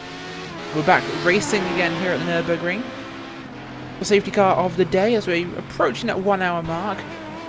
We're going to see an average of 2 an hour perhaps, but these guys have all had little moments. We've had significant amounts of damage in this first hour, Alvin. Yeah, it is, and we are pretty much approaching that point in the race where GTCs and prototypes had big contact coming into the entrance of the pit lane. Number 11 just started braking a little bit. Work in Progress Racing and Samba Racing got a little bit impatient and just ran just behind them. So I know that by lap 6, most of the field was supposed to come in, but hey, come on, people, just a little bit of patience. We just came out of a virtual safety car. You're trying to eat more tenths of a second? Come on. Let's not forget, Alvin, you were there for that iconic moment in the VLN series broadcasting here on RaceSpotTV and our Racing Live when there was a bit of a blockage entering pit road. Yes, I do remember that, and it was kind of like a funny moment, but at the same time, it's just one of those that, it was kind of like, it was some sort of a different incident because a car was coming a little bit too fast and trying to brake, lost control of the car, but this one was a little bit different. So yeah, we are starting to see the some lack of patience from some teams in here now, and like you just mentioned, we're only 15 minutes into this, so we still have 5 hours and 10 minutes, so it's still a long race. I believe it was the dulcet tones of Cameron Walsh that came out with the eponymous comment during that pit road blockage incident that pit road is blocked like an American's arteries, which is probably okay for him to say as an American and not for me as an English person, but there we go, I said it. I didn't mean it. Oh, fight for P2 in P2. Oh no, there it's contact again. Again, we're seeing contact. Oh, big massive contact between Mjolnir and Team Bushfink Racing Yellow. What are these guys doing out there? It's such a long race. They're making these really silly decisions, and it's just it's not going well so far, guys. Well, it seems as though we've got the replay up for you that the Vikings car starts to turn in to the racing line, not even checking that he's got a car up his inside, and well, the Bushfink Racing Yellow car nowhere to go. Contact with the two of them, they both hit the barriers hard on opposite sides of the track, and two heavily damaged race cars, but they can continue. So I think we're going to have to drive around to the entrance to pit road, Jimmy, to get those cars serviced, but well, that's second and third now, both heavily damaged, and racing again whilst damaged. It's just such a silly move, Rachel. It was ridiculous. It's very frustrating as a driver to watch these guys go around in what is a 6-hour endurance race and pulling off moves that you maybe save for the last lap, last thing. I'm going to put that on the Bushfink Racing Yellow car. I mean, that car's always going to turn in. I don't think you can, because he had the line to the corner. It wasn't the best line entering the corner, but he was up the inside. The Vikings car shouldn't have turned in. I think we're going to disagree there, because just because you have some of your car alongside the car doesn't give you the corner, especially in this case. It's a very fast right-hander. The Bushfink car is... where's the Bushfink car going to go there? There's no way it can make that... It's not even turning in at the point where the other car turns in, so... That's my opinion on that, of course. You're all free to make your own out there watching, but it's just a move that shouldn't be made with only an hour off the clock. Perhaps the case. We'll have to disagree with myself and Jimmy Broadbent on that point, but as it stands, a lot of cars going quite slowly at this stage, and Well, Talk Freak Racing Sunset at the moment, Alvin. This race is looking better and better for them. They've got a 26-second lead already. And it's widened even more now with that incident for second and third place. This puts Fusion Racing Blue up into second place, and they're 1 minute and 10 seconds back from your leader. A minute lead after the first hour. This is incredible for the Talk Freak guys. Well, this race is it's really starting to turn into more of a battle of survival, especially for this prototype class, because I just, we just mentioned that this was perhaps the X factor for this race, this track and the prototype, because I think, if I do remember correctly, I think this is the first time that we have seen the prototypes on this configuration, so we knew that it was gonna be really hard for the prototypes trying to go around this track, because yes, they are fast and they really want all that space, but you also have to consider that the cars are a little bit too fragile, and the slightest contact, and with so many curves that you can just take also wrong on this track. You have to be careful on the HPD, especially the curves. You take just one of them just a little bit too hard, and the amount of top speed that you will lose, the amount of downforce that you will lose is so great that you can end up losing maybe 5 to 10 seconds on a track like this. So this is really starting to turn into a battle of survival, and it kind of looks like Torque Freak Racing Sunset so far. They have the patience, and well, they have been rewarded with a good 45-second lead so far. They certainly have, and their lead is an incredible one. As we're just showing you the lead of GTC. That's Blackstar Racing GTC and Vendaval Sim Racing White. Vendaval coming back at them here on Dottingerho, going past the Touristfahrten entrance and exit of the track there, where you yourself could actually go into Nürburgring with your own vehicle. Not going to get past this time by as they get to the end of the lap here at the Industriefahrten layout of the Nürburgring, but actually coming through to also onto the GP circuit for the end of the 24-hour layout which they're running for this event. As looks like Blackstar Racing will head down pit road for their stop, leaving Vendaval Sim Racing White in the lead. Jimmy? It does. What's interesting to see now is, because we've had our GTs in for their stops, I know there's a BOP regulation, which means they are running a smaller fuel tank than they usually would. The Porsche fuel tankers, in comparison, not really limited at all, so they can go a lot longer. So we're now seeing a Vendaval GTC car up into 16th position overall in front of pretty much all the GTs. So we'll wait until they come in. We'll wait until that pit stop comes in. But at the moment, the Vendaval is 16th overall. They are indeed, and that's definitely shaking things up that we've got GTC cars this far up your running order at the moment. As we have a quick look through our timings, prototypes now heading up towards the end of their lap. You'll see that gap is between Torque Freak Sunset. They've actually just completed that lap for themselves. On lap number 8 here, is they're going to go around the outside in turn 1 of a Porsche. Didn't quite make that one. They're going to have to deal with traffic there, being a little bit patient. Got a big gap, guys. Don't need to be too brave at this moment in time. That's something we need to keep an eye on, of course, Alvin. These prototype cars, they've got big gaps themselves. Focus on getting past the traffic cleanly on a difficult circuit, not rushing things. I mean, we've seen so many times in previous endurance races here at RaceSpotTV, leaders of prototype fields throwing that lead away in insane passes when they have a lot of time to play with. Yeah, and we have seen this time and time again, especially with very fast cars trying to overtake slow cars. It kind of seems like they get some mix of Evel Knievel and Ayrton Senna. They see a gap and they just really want to go for it. And well, sometimes you have to exercise more patience rather than YOLO moments. And of course, now with this prototype field now being all spread out, there's really no much battling going on. Now it could be a good time to kind of get those prototypes to exercise some patience, trying to go through the field. You know, there's really no rush into it. We're almost in that. We're almost about to hit that 1 hour mark. So I think it is a good time to not only start to kind of go into retrospect as a team and as a driver how you are driving, but also how you are gonna manage the rest of this 6-hour race as well. It certainly is. And speaking of a 6-hour race, we just crossed the line, and 1 hour is in the books here in the DGFX Racing World Endurance Championship Series, round number 2 here from the Nordschleife. Running order in your classes, top 5s are as they stand. Talk Freak Racing Sunset in your prototype division leading the way ahead of Team Vikings Mjolnir. Team Bush Freak Racing Yellow on the pits repairing for now, they're in 3rd. Unicorn Endurance are in 3rd place actually now, they'll have moved that place forwards.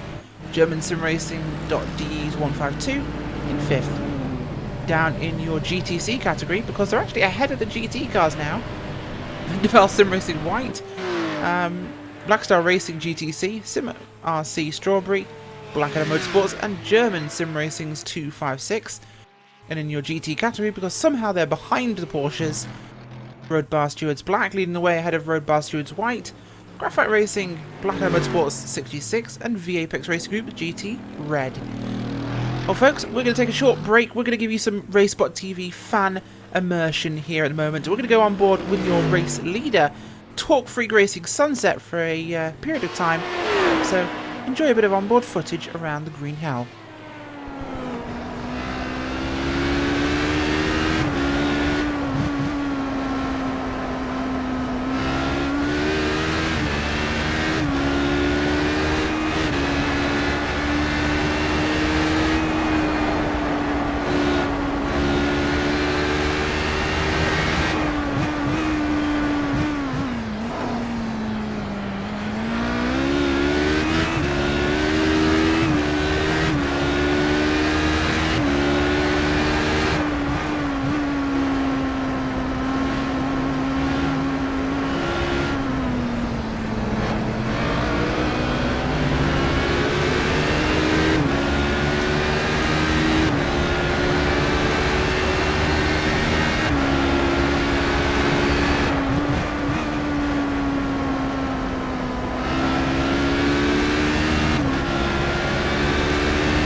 start coverage here on RaceSpotTV. That's Talk Freak Racing Sunset crossing the line here at lap number 9 of racing as we're past the 1 hour mark, getting through on the GT traffic there.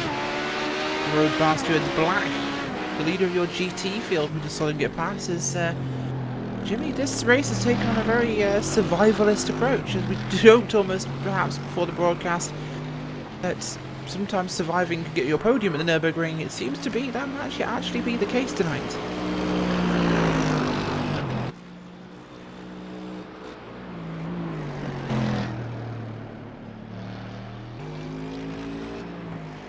I'll repeat that question, seeing as I don't think Jimmy seemed to actually hear me, but I was saying, Jimmy, we joked beforehand that surviving the race might be a podium.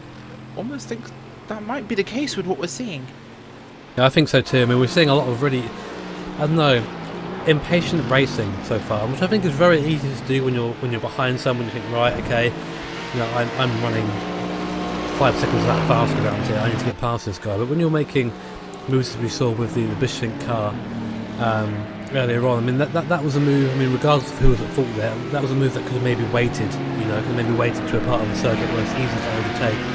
And you know, we're seeing cars who we don't really expect to be out in the field. I mean, for example, Unicorn Endurance Racing, who is a relatively unknown name to me from the last race. They were pretty anonymous, and now up into 4th place because they've kept out of trouble in the prototype field. So that might be it. I mean, we've got some people in the chat joking that we're going to be seeing a GTC winner, overall winner in this race. And to be honest, if it keeps going this way, that's not completely out of the question. But hopefully now, you know, I wouldn't say no.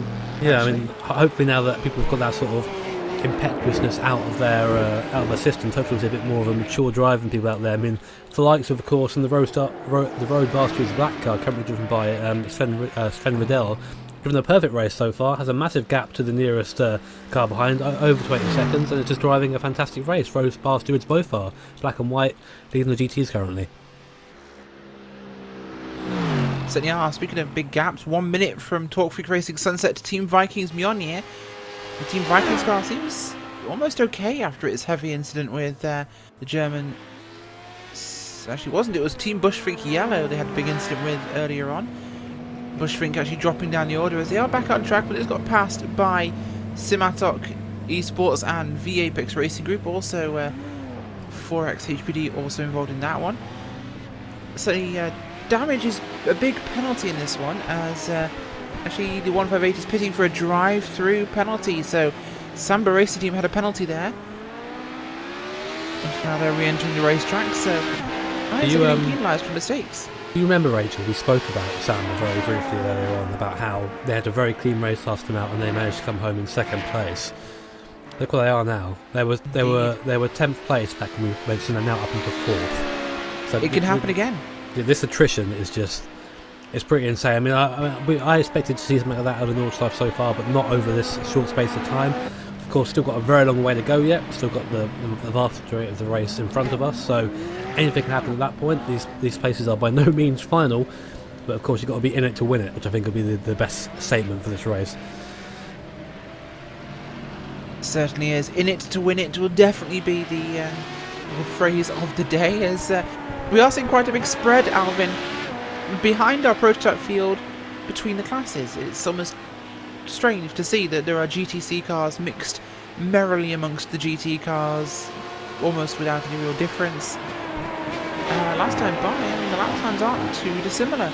8 minutes 14 for the Road Bar Stewards Black, as Vendaval Racing White was as soon as the time decides it wants to show for me, as I'm having a bit of a moment, it would appear.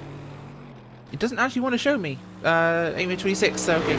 About 10 seconds, but not dramatically different from what we're seeing. The spread does seem on track, like they are mixed in. Yeah, well, this is something that we always see, especially on this track, and I'm pretty sure that Jamie from the few races that he did on VLN last season, this is something really common that we see after the first cycle of pit stops. We start seeing the whole field really spread out, not really much battles going on at the moment, but as it stands right now, it's only the only battle that we have in here is it's between Simatok Esports and Unicorn Endurance. So right now on the track. They are just separated by, if my live timing is cycling correctly, it is Not by much at all. They're actually right in the back at the only moment. 2/10 of a second so far, and this is the closest battle, and they're also going through some traffic here. So good battle here to kind of follow right now as Unicorn Endurance leading this battle. They got a Porsche just right in front of them. Let's see how they handle it. And looks like they're just waiting a little bit of patience. Looks like the Porsche just gonna give him some room, and Unicorn Racing just go right behind them, and so does Cimatalk Esport. Nice and easy to take there. Porsche was aware of what's happening, pulled over to the side nice and early, let the cars through. That's what we like to see, nice clean. But there is still more traffic ahead. I've noticed that on the straights this Unicorn car is a lot faster in a straight line than the Cimatalk car, so Cimatalk either damaged or running a higher downforce. I suspect that it's more likely to be the latter. But now this is the section where the HPDs are a lot faster than GTCs. Look how quickly they come up to the back, very dependent on downforce for a couple of corners, but now in the slower speed corners the speed difference is not so much. But the Unicorn car a bit nice and patient so far. That's what I've got to the point they are now, up into 5th position. So just being nice and patient. Will they have a go up downhill? No, I don't. I wouldn't give it a go down here myself. You see the Porsche sort of almost preparing to be overtaken there by the HPD. But we are coming up to a section now which is a lot more based on power. Let's see if Cimatalk follows the Unicorn car through. See, that's a bit of a that's not the best place to do that there, because that Porsche's always going to go wide coming out of that corner. So that was a little bit of an impatient move by the Cimatalk car. Again, seeing Unicorn do it. Oh, Unicorn squeezing up the inside there in that fast kink. Again, a place I wouldn't really do it around here, but I think we're seeing why we've been seeing these incidents so far, Alvin. Lots of interesting places to overtake around here, it seems. Yeah, it is absolutely. Now we are coming through this section of the track that it is not really straight, but you can really go flat out if you want, especially on these prototype cars. This is one section that you can perhaps you can be close to getting that top speed for these prototypes. Now we are going to a section that perhaps you can adapt a little bit on the brakes, but no, not really for these cars. You just kind of looks like you just keep going full throttle here now. Going into this section, coming into hard braking, into this side right-hander, and Jimmy, we're going to perhaps one of the most famous corners in motor racing here, the carousel. Very most famous corner in the Nordschleife, if not one of the world. You can see just how they throw the car in. Gotta be careful though. We saw the 64 car earlier spin coming out of the carousel because these cars bottom out. The worst car to go through the carousel in the field is definitely the HPD. The other two cars have a little bit more leniency in the suspension compared to the HPD, but through there okay. And really you want to just go through there. I mean, the temptation, I've seen people try and run around the outside. I know myself when driving around this circuit in high downforce cars, I just try and go around the outside instead because the inside on the carousel just upsets the car too much. But these guys seem to have the right setup, certainly getting through there with ease. And again, that Cimatalk car just locking on to the back of the Unicorn Racing car in front. Yeah, it is, and I'm pretty sure this section of the track here, I'm pretty sure it's really lots of fun for these HPDs, as with all the downforce. It kind of seems like you can carry so much speed, but you also have to be careful because we have seen cars that gone a little bit too fast and kind of push a little bit too much speed, get a little bit lock up on those brakes and into the fence. But these two, no problem, as they go into this big dipper here. And now this is another fun section of the track that you can go flat out, but you also have to be careful of this big jumps. But with all the downforce that these two HPD cars that these HPDs have, I'm pretty sure they are all planted onto the ground as we are coming right almost closing it into the final part of this lap. We're coming now into this mini carousel. You have to be kind of careful because it's kind of deceiving here, but these two, no problem. And now Jimmy, here we go. After this right turn, what's coming up next? Don't know how, Alvin, one of the biggest straights in motorsport, and now this is where I'm going to interesting to see the speed of the 404 Unicorn Endurance car. Bear in mind that Cimatalk car is in the draft and is being pulled away from by the Unicorn Endurance car. That's how much less downforce they're running. 282 k's there for Cimatalk, but Unicorn doing 200, nearly 300 k's down the straight, even with the draft. Absolutely no chance, and that is really making it very difficult for that Cimatalk car to get close, because through the corners there's usually one line. That Unicorn car is fast enough to defend, but then getting onto the straight where you sort of traditionally overtake, that car pulls out nearly a second going down the straight. That's how much faster that 404 car is. So interesting to see the different approaches here to setup.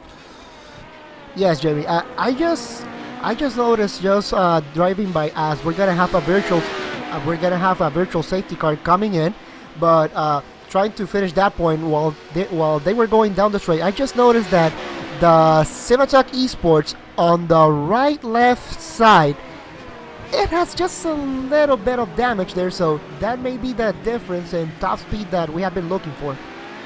Might be that. I'm just seeing it's Bushfink Racing Yellow is the car that's caused this virtual safety car. I'm just going to very quickly find out what happened to them. They're sitting the side of the road right now. So Cameron and Barry in the car for that one. Unfortunately, I'm not being able to get the footage of what happened there on my end. That's no. Here we go. Contact with, it looks like GTC traffic. Yes, it is. Tries to go around the outside of a GTC car, gets thrown into the wall, comes back across. More contact. Try and get that replay on screen for you in a second, but just bad to worse, that Bushfink car. Yeah, it certainly does that. That's something that kind of, when bad luck strikes, it kind of seems that it just keeps piling on and on and on and on, and it really doesn't help when those things really start happening, and that, yeah, Team Bushfink Blue has just kind of got caught in that incident. But, you know, virtual safety car now, so everybody should be all calm now. They should be down to pit speed, so I think this is, if my math is correctly, this is our third virtual safety car on the race. So we have plenty of virtual safety cars in here so far for this race, and it is a big difference from what we saw on the last race at Interlagos, where we had the safety car. Of course, if you try to implement the safety car procedure in this track, it's really gonna take forever to get that safety car procedure out of the way, especially on a track like the Nürburgring Nordschleife. Yeah, I mean, you don't want to have a safety car around here. That's a minimum of 20 minutes you're pretty much spending there. But unfortunately for that, to sort of see watching the replay back there, I'd say that the GTC Porsche may have benefited from looking at its mirrors there, because I think that move was quite well, sort of planned ahead by the HPD, but just coming across there and just really not going well for that Bushfink Racing Yellow car. A couple of incidents so far. This second one looking a bit more terminal, but they're going to be in the pits for a while now. But that virtual safety car negating a bit of that time, but of course it's still going to be losing out in the long run. But that's just how it is. That's racing. Certainly is just racing. Whilst we're in the virtual safety car, folks, we'll run through your order as it stands. Talk Free Racing Sunset leading the way. Team Vikings Monnier in second place. German Sim Racing's 152 in third. Unicorn Endurance and Civitalk Esports, your top 5. Down in the GT category, Road Bar Stewards Black, Road Bar Stewards White. We have Graphite Racing, Blackadder Motorsport and the Apex Racing Group GT Red. Behind them, Black Star Racing GTC, Vendaval Sim Racing White, Sim RC Strawberry, and German Sim Racing's 256, with their sister car right behind them in 5th and 6th place in your GTC field. As, well, the field looks to be running in slow motion right now. They're not, it's actually just the virtual safety car, folks, so don't worry, we're not showing you slow-mo replays, although we could if we wanted to. But we could make the entire race look like it was running on the virtual safety car, Jimmy. You could do. Luckily for us, that's not the case. It's coming back up to green flag now, so back to fast forward. And at the moment, it's all going Talk Free Sunset's way. At the moment, they've just had their competitors pretty much crash out in front of them in the prototype class, and now leading by quite a margin to Team Vikings Molyneux, of course, who were involved in that incident with the now stricken Bushfink yellow car. So back up to racing speed. Field is quite spread out, and we knew that was going to happen because that's just the how races at Nordschleife tend to go. But now it's just a matter of staying on the track and keeping consistent. And we've got no one around here, no one to battle. The only thing you're battling is the track, and it's important just to find that rhythm, get consistent. Otherwise, you're going to end up having incidents. And of course, as we said before, got to be in it to win it. If you're crashing out at this stage of the race, then you're not going to be getting a podium at the end. So this is where consistency comes into it. It certainly does, and consistency will win you a motor race. That's something that was always going to be a point in this one. And Alvin, these guys sometimes forget to be consistent when they get a car in front of them. They want to try and race. They don't think about the consequences. Yeah, it is, and certainly, especially if you're entangled in a battle like Civitalk Esports and Unicorn Endurance are right now. At the moment, they have been doing some some great passing here on traffic as they get stuck right behind an Audi going here down Ottenberg. Let's see how much space the Audi just given, and give just enough space for both of them to keep going without pretty much not losing that much speed. Now we're coming into this section now here, coming into this compression now, coming on the braking here, starting to lose that little bit of downforce as I try going slower. Now this right, that's left right hander just losing more downforce, easy to lock up the tires here. But now onto this section, going flat out. Let's see how much they can go at it. I'm certainly want to look at that, but also the 404 and the 707 are quite close on the track to all the fun numbers that are exactly identical backwards and forwards.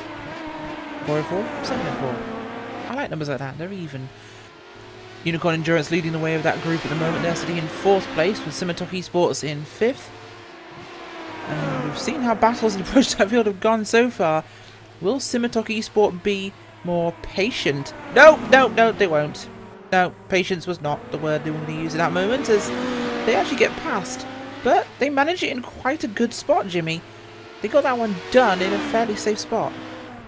I'm not sure if it was safe, but it was definitely pulled off very well by both of them. There was Lucy Unicorn was looking in the mirrors and making sure, watching the Simitok behind them, and got past in a good place. Now this is going to be interesting now, because although Simitok, as we've found out, seems to be a little bit faster in the corners, it is slower in the straight, and we're coming up now to also one of the biggest flat-out portions of the track. So I will not be surprised if we see that Unicorn Endurance car pull up back behind that 707 Simitok machine as we're coming up a little bit of GTC traffic now. Should be quite easy to pass around here. Just take the line, stick to it. Although saying that, GTC traffic wasn't quite very clear through there, but I know there is only one line. And see, doing that now, not being aware of the GTC traffic and its intentions, Unicorn's now lost that opportunity to close back up again. Yes, they have, and that's not going to be a great one for them, of course, but as we've seen this one, we'll keep our eyes on it as they have to deal with more and more traffic as they get past the Torque Freak Porsche, does Simitok Esport. Because that livery on the Simitok car, Jimmy, is absolutely fantastic. Beautiful, very fractal design on that car. Did you paint it? No, nothing to do with me for once. Are you sure? Absolutely positive, it's not my work, I'm actually quite jealous, it's nice. Yeah, a lot of nice liveries in this. So this is probably one of the coolest things about sim racing, in my opinion, is a lot of people get creative freedom with liveries, and we see some really cool, obviously real life inspired liveries, or maybe versions of a real life livery. Because oh, we've got a GTC car just in front of a Simitok racing car. So let's find out who that was. It just went straight on, just didn't stop. That's a very interesting crash there. See if we can find out who that was in 2 seconds. Well, but right now, Bushfink Blue Racing Blue right behind the Blackadder Motorsports 66 car here. So we've got a battle in our GT field, and this will be for the 3rd, 4th, 5th place on the racetrack. No, for 4th place, sorry, on the racetrack, as they're coming up behind, I believe, your leading Porsche, Blackstar Racing GTC. It is, Alvin. Yeah, it is, but I'm trying to see exactly what happened to Bushfink Racing Reds. Kind of seems like they just got a little bit of grass there, and well, once you get a little bit of grass and on that section, it's kind of like it's some sort of a fast section there. You touch that little bit of grass, and definitely the race is not gonna end that well for you. But going back to Blackstar Racing, going down the Dottinger hole right now, and let's see how much of a top speed they can get in. It's really interesting how these cars, for being the slowest car on the track, how much top speed they can get. I think they're just 10 kilometers an hour lower compared to what Simitok Esports were doing, even with that slight damage that they had. So really impressive. This Porsche 911, how they can just just kind of shows you how not having downforce also does help you with the top speed. But of course, you get into that top speed, and then you have to come on the brakes, and well, you're in for a good ride. You certainly are in for a very good ride should things go a little bit askew in one of these situations. The track doesn't give you often much room for error, as looking at Bushfink here and Blackadder. Bushfink's still pushing hard. They want to get past the Blackadder machine. 2 Mercedes AMG GT3 cars here, as inside will go Bushfink Racing Blue. And they'll make it through nicely. Very well made pass there, Jimmy. Bushfink car's been moving forwards quite a bit now, of course. Qualified quite far back. And they've come through that GT field very rapidly. I think it's the only Bushfink car that's doing well at the moment on the circuit. I mean, just watching the Bushfink Racing red car, we had the incident of getting onto the grass. Ika Esquis at the wheel there. He hit the wall about 4 or 5 times after that incident, just increasing the damage to that car, not slowing down obviously. With that car damage has then gone poorly for him, but at least there is one Bushfink car doing well, the Bushfink Racing blue car, currently driven by Craig Williams. Doing a pretty good job, and it started down the back, up into 4th place now in class, and looking to obviously to improve that. And this, if you're watching now, you can see the interesting speed differential, or the lack of speed differential between the GTC car and GT3 car in a straight line. There's not much in it at all. All the cornering performance, or all the speed of the lap is in the cornering performance difference there, and that's where the GT3 cars are just slightly faster. They are indeed, and we're seeing the I believe that's the Blackstar GTC machine between Bushfink and Blackadder right now, so going to be difficult. Difficult position to pass the car. It's only slightly slower around this track, and 10 seconds a lap difference at a track perhaps like Interlagos would be a significant speed difference, Alvin. But here at the Nürburgring, a 10-second difference is something you'll see within a single class. Never mind within between fields of cars. So for Blackadder to get past this Porsche, which is a class-leading Porsche, will be at no small order. Yeah, it is. Like just mentioned, at any other track, you have you even have a half a second difference, and you kind of start questioning what exactly are you doing. And I'm pretty sure that's something that we're gonna see pretty close, and something like perhaps 3 weeks on the Grand Prix series, especially those guys, what they do, those close qualifying times that even perhaps the top 20 are just covered by half a second, but up in here, if you are half a second, hell, like you just mentioned, even 10 seconds apart, it's like, okay, it's okay, but you just as a driver, you still knowing that you still are 10 seconds slower than the car in front of you. You kind of start looking into where exactly are you losing those 10 seconds, and well, there's like 180 something corners here that you may be losing a tenth here, a tenth there, and when you add all those up, well, that's where you get those 10 seconds, and sometimes trying to eat that extra 10 or half a second on a track like this, it's not a track that really rewards pushing that much, considering how long of a lap time it is. Of course, if you are a manufacturer and trying to break one of the lap times of the other manufacturer just to say, hey, my car is faster than you, but as a driver, you're just trying to make sure that you can make all those corners, and just making sure that you can get the car and onto the next cycle of pit stops, and more important, onto your next teammates. You certainly are, as we'll keep our eyes on what's going on here with these guys in your GT field. Have a quick look around though, see what's going on down in the GTC field. Right behind the car of Blackstar. Vendaval White haven't dropped too far behind at the moment, Alvin. Vendaval White are still lurking in the background. They're actually kept with this group. In fact, with how much Blackstar is kind of holding up the Bushfink machine, they're actually catching this group. Yeah, Vendaval Sim Racing so far, they started on pole position, but kind of looks like something started happening right there in the throughout that first thing, that they just drop a little bit back, but now they are definitely just getting that almost on the back of that Blackstar Racing Porsche 911, the number 76, driven by Kim Erickson. So I'm pretty sure, and as we got another safety car and more contact, Blackstar Racing just got caught off by huge moments.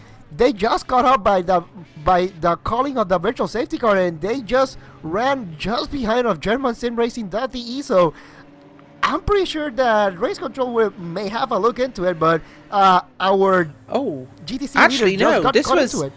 Alvin. This was the 152 car. German Sim Racing slows down for the virtual safety car called elsewhere on the track. Unfortunately, jams on the anchors right in front of your GTC leader, and the Porsche basically goes for a submarine underneath the prototype, and that catches the Blackadder car from your GT field right in it. So that was insane. Jimmy, a prototype car slamming on the ankles like that in front of traffic, a car that can stop, that's twice as light as the rest of these guys, that can stop in half the distance. Whacking on the anchors in front of the GTC leader is a little bit on the dumb side. It's just been, that's a really good way to sum up this race, unfortunately. A lot of people just not thinking, stuff like that. I mean, you may be trying to get to that limit, but you can't put in front of another car, especially in a prototype which has this fantastic agility, to then put in front of a GT car which is nowhere near that same amount of braking power, that downforce which would slow you down as well, of course, from speed. So to do that, and then, I don't know, I'll leave it to the stewards. I don't want to comment anymore. I've already said enough bad things about these so far. Well, we might have had our own opinions on that incident, but that was, driver penalty for the 73 car, who I'm going to work out for you right now, is Team Vikings Molnir. They are going to be getting a penalty. That's a separate incident. I believe that's for the one involving... That is actually the one involving the team, as I try and look down my timing and scoring list, because this is so mixed up right now, it's crazy. That was the incident, of course, involving the Bushfink yellow car earlier on, the two-car incident there in the prototype field. And now we have a second one as well, so another incident, and that was whilst they slowed down for the virtual safety car. This isn't a difficult concept. They get a good warning to slow down. This is not a case of you must jam the ankles on now or receive a penalty. That was complete unawareness of surroundings, Alvin. Yeah, and you know, sometimes you kind of do forget that, especially if you are on a prototype car, that your car has definitely the better brakes compared to the Porsche 911, of course, and you just slam on the brakes. But sometimes it's just it's just that instance that you just want to avoid any penalty, because that teams and race control are also looking into it. Although I'm pretty sure that race control can consider if you have something just right behind you, green flag they can out say, again, as we got the green flag back in the air. And but it's just one of those that I'm pretty sure that you have on your mind that you don't want to be caught speeding, but I'm pretty sure that race control can consider under those circumstances, hey, he had a car just right behind him, so it's not like he can stop right there on the dime, otherwise he would again run over. And well, that's pretty much what we saw. Could not have said it better myself, as Alvin gives us a perfect definition of what we just saw right there. But there's going to be a lot of debate amongst the drivers and viewers, of course, as to what actually happens in general in these races. But endurance racing is about survival, as we talked, and never is survival more important, Jimmy, than the Nürburgring. This is the third time we'll mention the subject, but surviving this well is a fantastic one for you. The likes of Unicorn Endurance, as we mentioned, and Samba Racing Team, both climbing up the running order significantly quickly here, as they're actually in a bit of a battle. Okay, we're going to go to a quick commercial break, folks. We're just having some minor technical problems. We will join you on the other side. Stay tuned.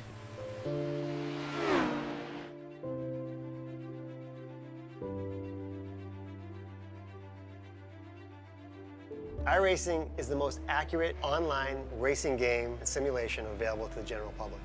The iRacing service allows you, the race fan, the real-world racer, the race enthusiast, the gamer, to race virtual replicas of real-world cars and at real-world, world-class racetracks. iRacing laser scans all of its content to millimeter accuracy, which gives you a digital replication of that car or track. Whether you want to race for online championships, race your buddies in a league, or test for an upcoming real-world race, iRacing has what those sim racers, gamers, race fans, and real-world racers are looking for. Unparalleled accuracy with loads of fun wheel-to-wheel excitement. Because of the solid community that iRacing has built, along with that attention to detail, iRacing has been able to form official partnerships with renowned motorsport organizations such as NASCAR, SRO, IMSA, V8 Supercars, and others to develop professionally sanctioned online racing series for our members to participate in. This is unique to iRacing.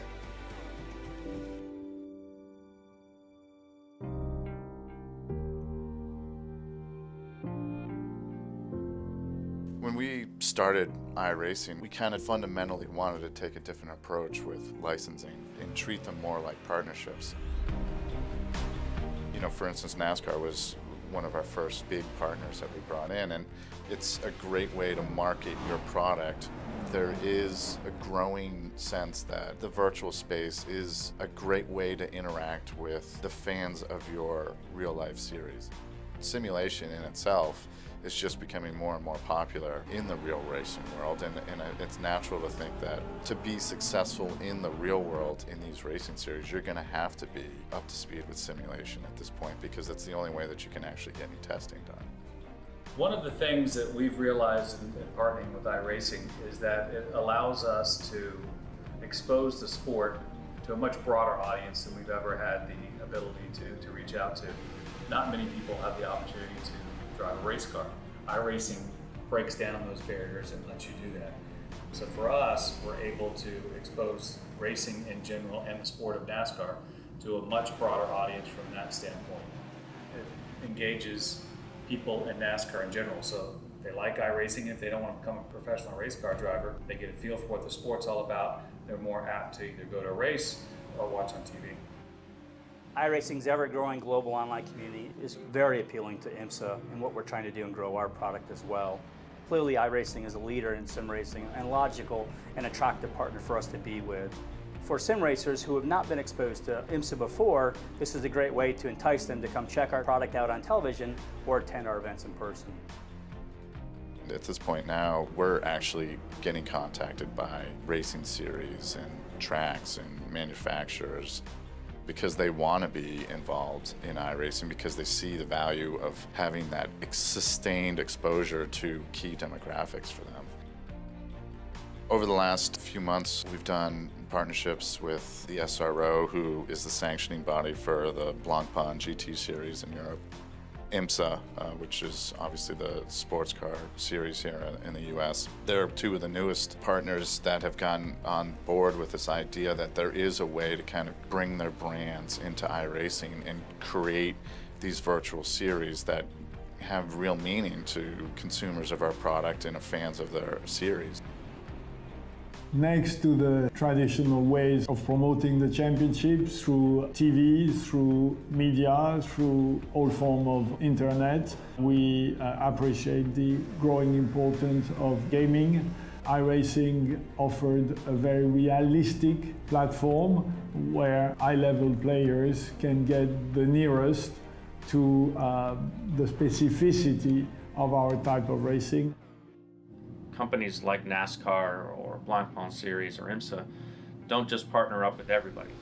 They see how authentic we are, how realistic the racing is, how much effort we put into making things real and fun and exciting for our members, and that's how we get to work with these companies. It helps us both engage our existing customers. It's more exciting to race when you're racing an actual NASCAR series versus just a stock car. And it also helps us reach new people, because new people, they follow these series in the real world and they want to get as close to them as they possibly can.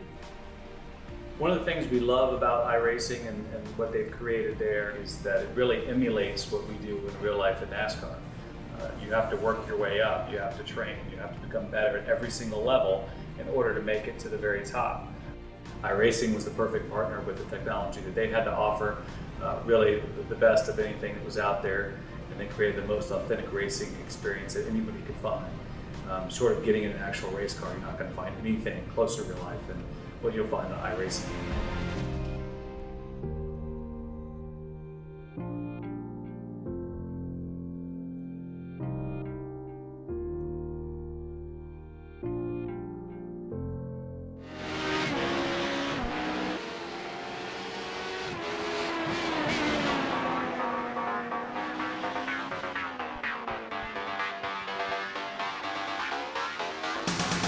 Welcome back to the DGFX Racing Series World Endurance Championship from the Nürburgring. Round number 2 here, Rachel Whiteford, Alvin Nieves and Jimmy Broadbent in the booth, bringing you all the action currently in hour number 2.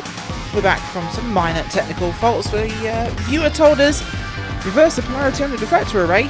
We modulated the warp field, we flipped the deflector array around, and I think we caught a few Klingons. But we've fixed it, we're back live, and it is fantastic. And we even managed to gain some dilithium crystals. So, without further ado, back to the motor racing, and we've had a little bit of content, Jimmy. We did while we were watching. I was watching the WR Racing prototype go around, the number 917.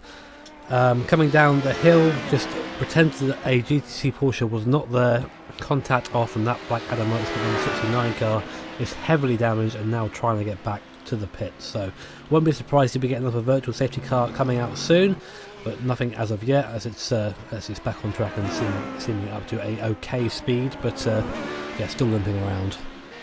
Still limping around indeed. We'll have to see whether they can get themselves back recovered.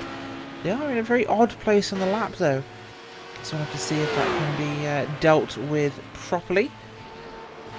Running order in your classes is actually, oh, Team Vikings getting past a Porsche, that's not an issue. But running orders overall, Talk Freak Racing Sunset leading the way in prototype with Team Vikings, Molnier, second place, German Sim Racing's 152 in third. Down in GT, it's Road Bar Stewards Black and White with a 1-2, and Graphite Racing in their Audi in third. GTC, Vendaval Sim Racing, Black Star Racing, and Sim RC Strawberry in third place. Black Star Racing just before the break, well, they lost that lead after basically going full submarine underneath the back of a prototype, Jimmy. Yeah, I mean, it was a very silly move. We discussed that already, so we'll try not to go back into that too much. Of course, this race has been a little bit full of controversial incidents so far. I'm sure we'll see the stewards. I'm glad that we aren't the stewards, because they're very busy at the moment, I can tell you that. Oh, absolutely. The stewards have one of the hardest jobs in all of sim racing.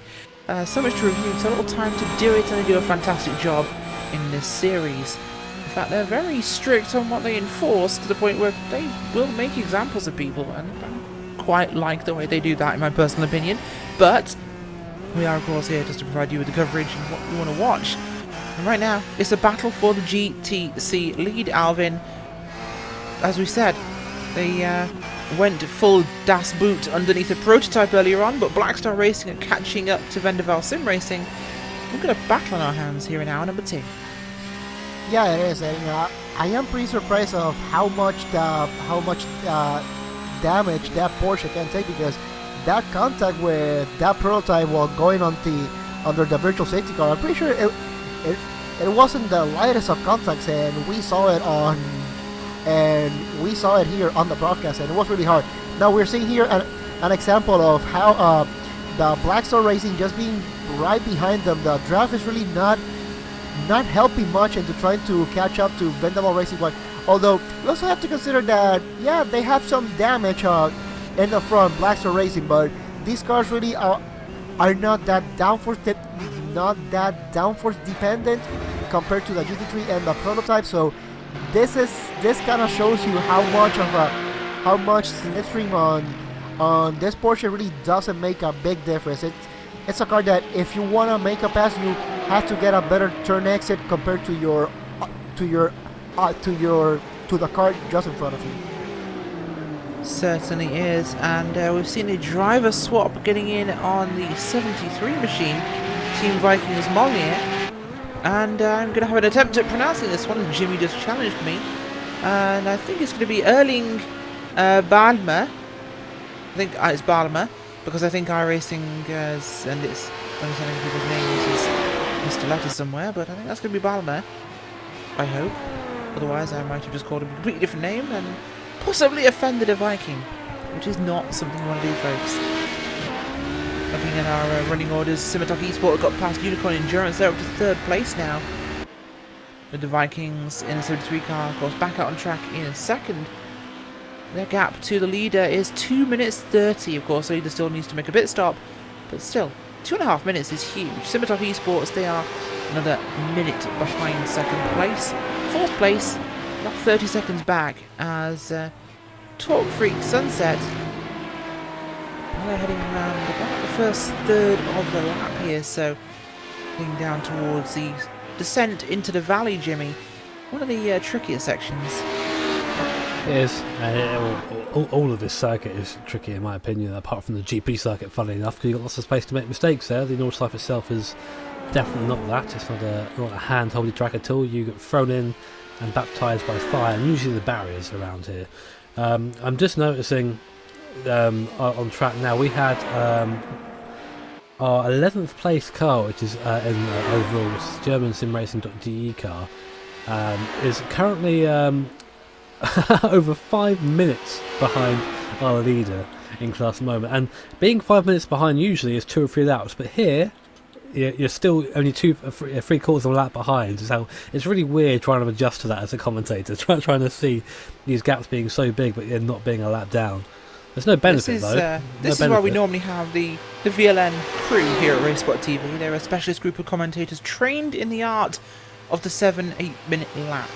And they do fantastic coverage as always, and you can catch the 2017 VLN series for iRacing on RaceSpotTV and iRacing Live, well, with the likes of Cameron Walsh, Alvin Nieves, Paul Smith, of course, and the rest. Bobby Sisko and Randy, I'm going to guess. The dream team of Nürburgring commentary. We've got Alvin with us today. We stole him from them. This is his pre-season training, isn't it, Alvin? Yeah, it is, and I'm pretty sure we are getting ready to that. And also, let's not forget our fabulous cameraman, Hugo Lewis, which always does a fantastic job. And I'm pretty sure he is getting his fair share of training to what I'm pretty sure is going to be another fantastic season of VLN 9 rounds around the Nordschleife. Of course, one of them is going to be a 6-hour race. I think it's around June, July. I think that's when the 6-hour race is going to take place. As we got the overall leaders, the Torque Freak Racing, coming into the pits right now. They are indeed. Torque Freak Racing Sunset onto pit road from the lead of this motor race. This will be a pit stop without them even losing a spot. The gap is so big. As they'll come past the still repairing cars from Fusion Racing and Fusion Racing Blue. And this is Torque Freak into their pit box. Jake Robinson in the car. And he hops out as Sasha Lamp will get into that number 181 machine. He should be taking over for the next stint.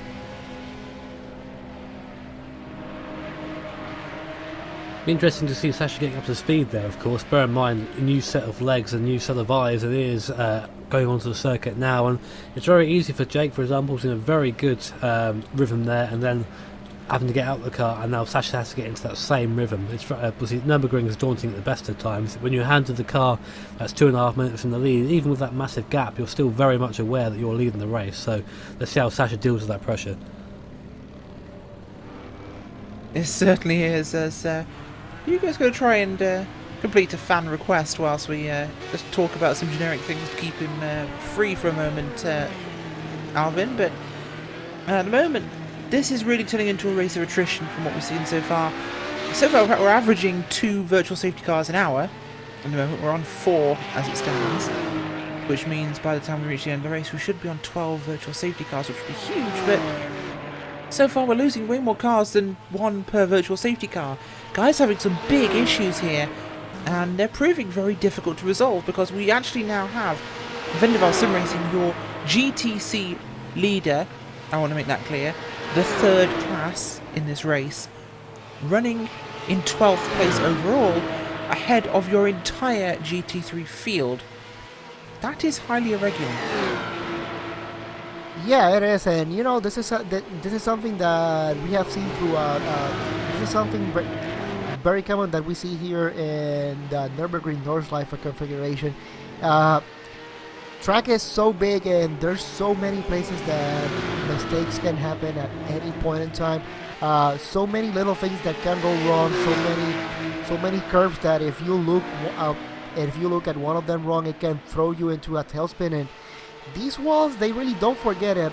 Even though that there may be grass in here, and some people may say, well, it's not really a street circuit because the walls are not right next to the white line. Well, it is a street circuit, unfortunately, because normal cars use it in real life just to get from point A to point B, and just because the barriers are a little bit far in comparison to what a typical street circuit may be, like Long Beach, for example, yeah, those walls, they really don't forget, and anything that can happen here will happen, and the slightest thing that you get wrong it can really spend the end of the day for you. And consider how long a lap around here is, trying to get into the pits with a car limping.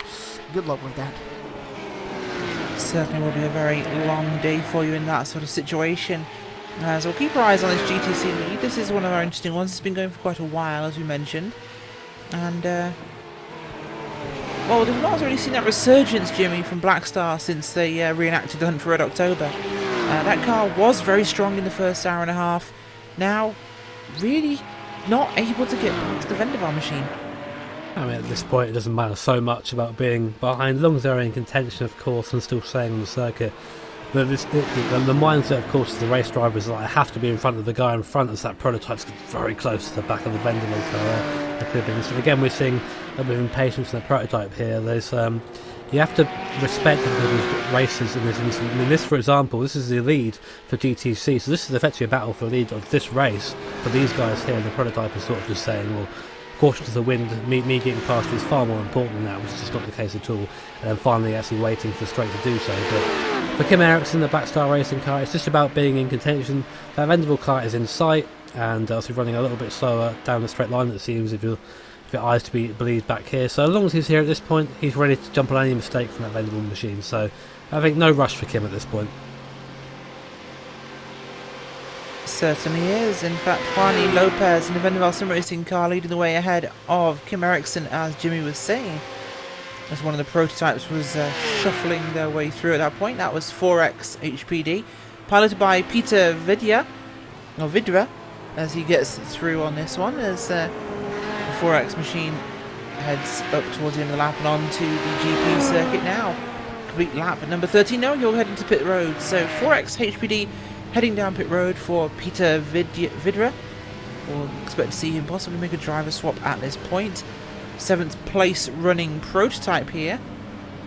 Virtual safety car has been called. It has been. This is a fortuitous opportunity for some guys, as we'll do our best to work out what's gone wrong here for a driver. There is a Porsche on its side at the carousel. David Barraclough in the 381 car. I don't know what's going on here. We'll have a quick look. This is right in the carousel here, as I'm just Torque Freak Racing's Porsche. Not seeing what's happened though.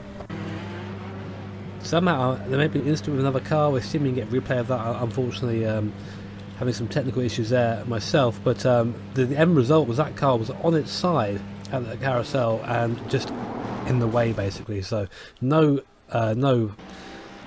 option but to call a virtual safety car. That car has now been towed back to the pit. So unfortunate development there for Torque Freak Racing radio on car. So we'll just have to see what's going on.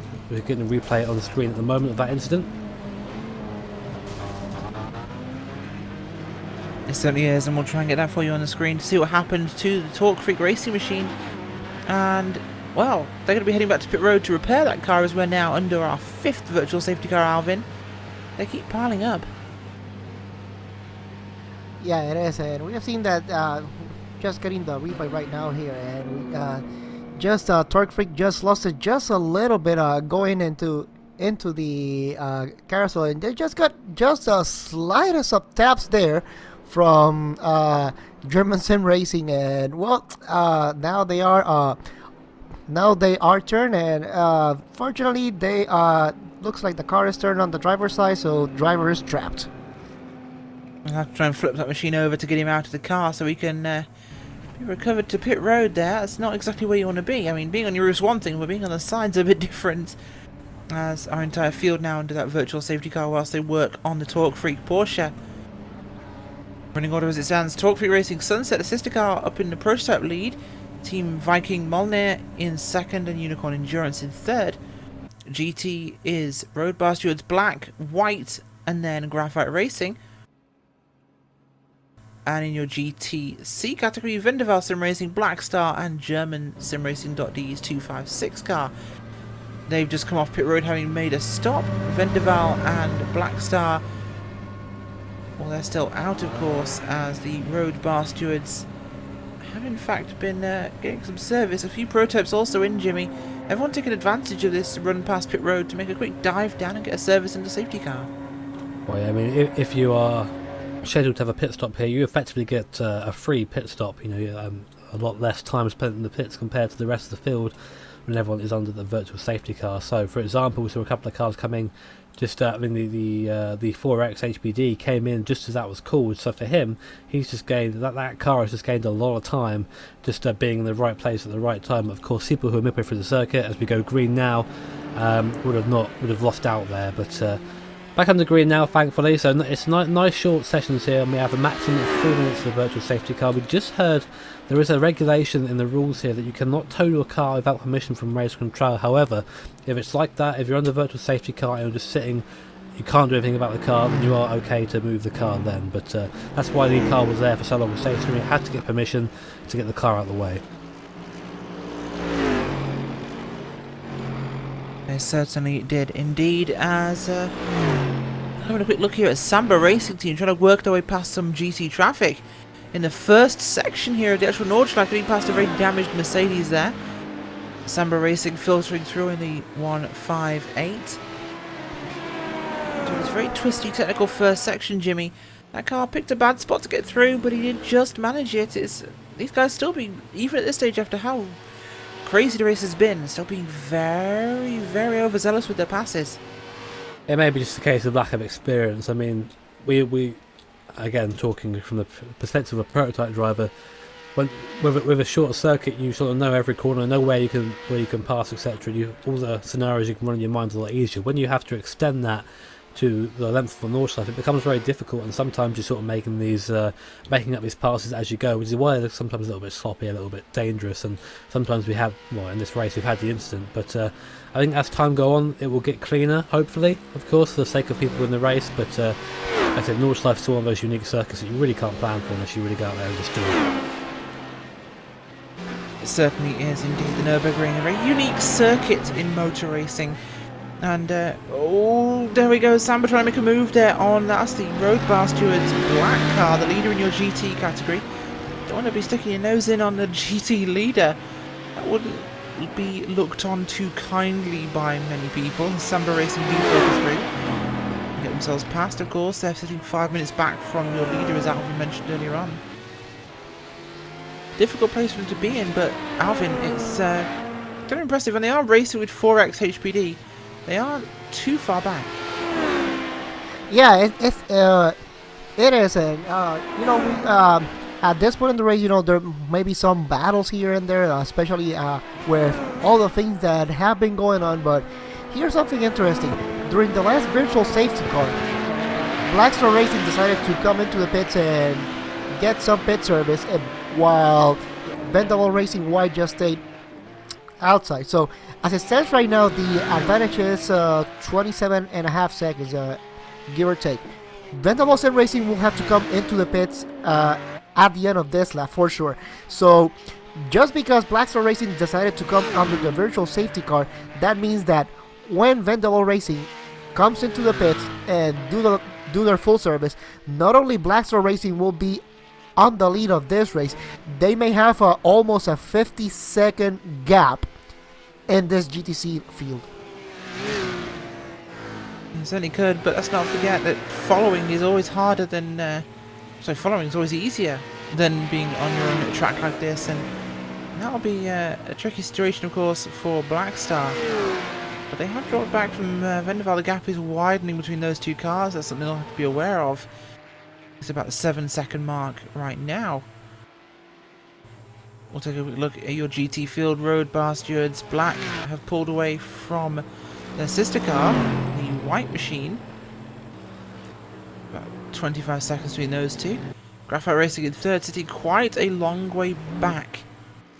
Sven Redl, sorry, behind the wheel of the Graphite Racing Machine. Bushfink Racing Blue and Black and Motorsports are down in the 4th and 5th places at the moment in the GT category. As Nidell is Road Bar Stewards. Okay, never mind. As we are looking at the long timing sheet, it would seem. Down your GTC field, though, this has been quiet behind the front two, really, Alvin, for a while now. German Sim Racing on their own. both those cars. Sim RC Strawberry also running on their own. The only cars we ever had together were Black Star and Vendaval, and it's always been a battle for the lead, so it's always been somewhat artificially dramatic. Yes, it is, and well, you know, this is one of the many things that we see not only here in the Northland, but this is more of one of the consequences of endurance racing. Having these long races, you know, you got so many strategies. There's no one unique strategy that you can follow in order to win the race. It really does depend where you are on the track, when is the ideal time to come into the pits to lose the least amount of time on track, because yes, you lose time coming into the pits, that is a given, but you also have to service the car, so it's more of a question on how much time you can avoid losing while trying to go around traffic. Especially on a track like this, a lap that is so long, you really have to time it, because if you decide to come into the pits one lap later, that may be the difference between coming into a clean racetrack or perhaps losing 15-20 seconds dodging all that traffic that you will encounter in just one lap. Very much so, and of course, the ebb and flow we get in multiclass racing, Jimmy, of within 4 laps we tend to see the GT cars being lapped by prototypes.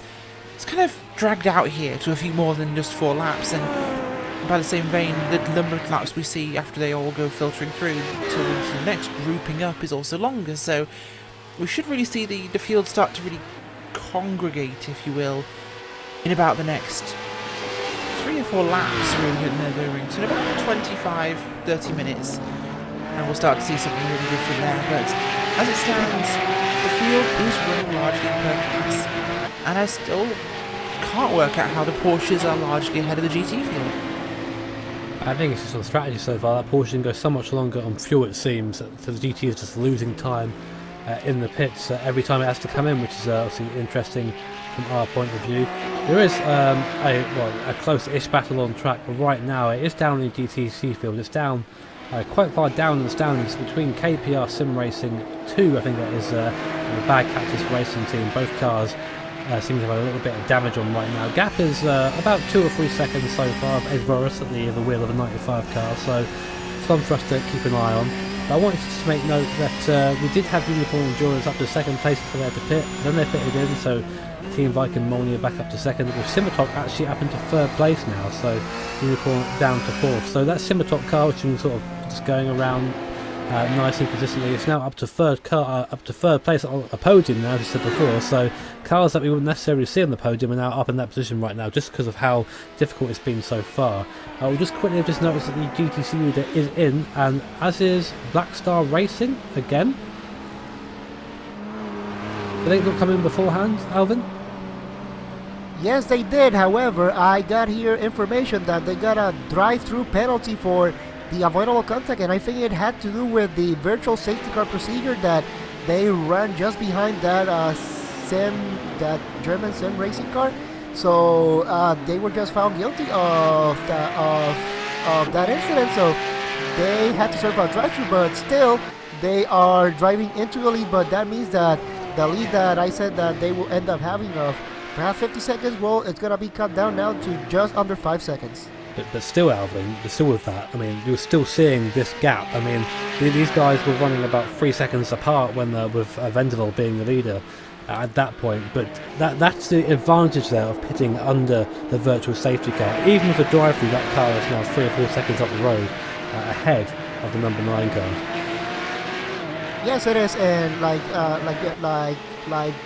we were just talking about, just because they decided to pit under the virtual safety car, that definitely made the time that they will lose a lot less, because if they would have pitted with Vendaval Sim Racing right now, we could be talking about perhaps a 25 to 30 second gap now as a result of the drive-through, but because they decided to pit under the virtual safety car, the amount of time that they lost is so much less that they even came up with the advantage of it.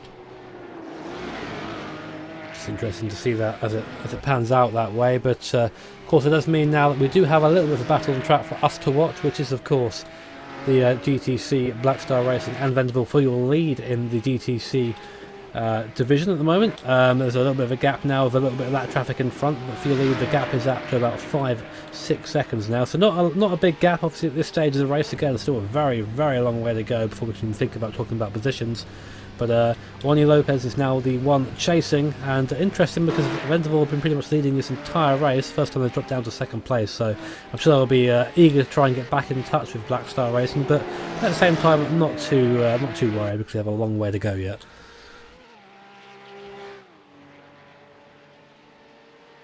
Now, it certainly seemed to be the way, of course, for the guys from Venderville Sim Racing. They are still, of course, in contention at the moment. We expect to see them get back towards the front very quickly. They did drop that spot to Black Star, but it is a very small lead. Unicorn Endurance have certainly been the ones that have impressed me so far today, Alvin. That car, well, they started in 17th place overall, near the back of your prototype field. They're in second place. Dmitry Linev, at the moment, behind the wheel of that car. These guys were never considered a threat. Unicorn Endurance right now, though, proving to be very rare indeed.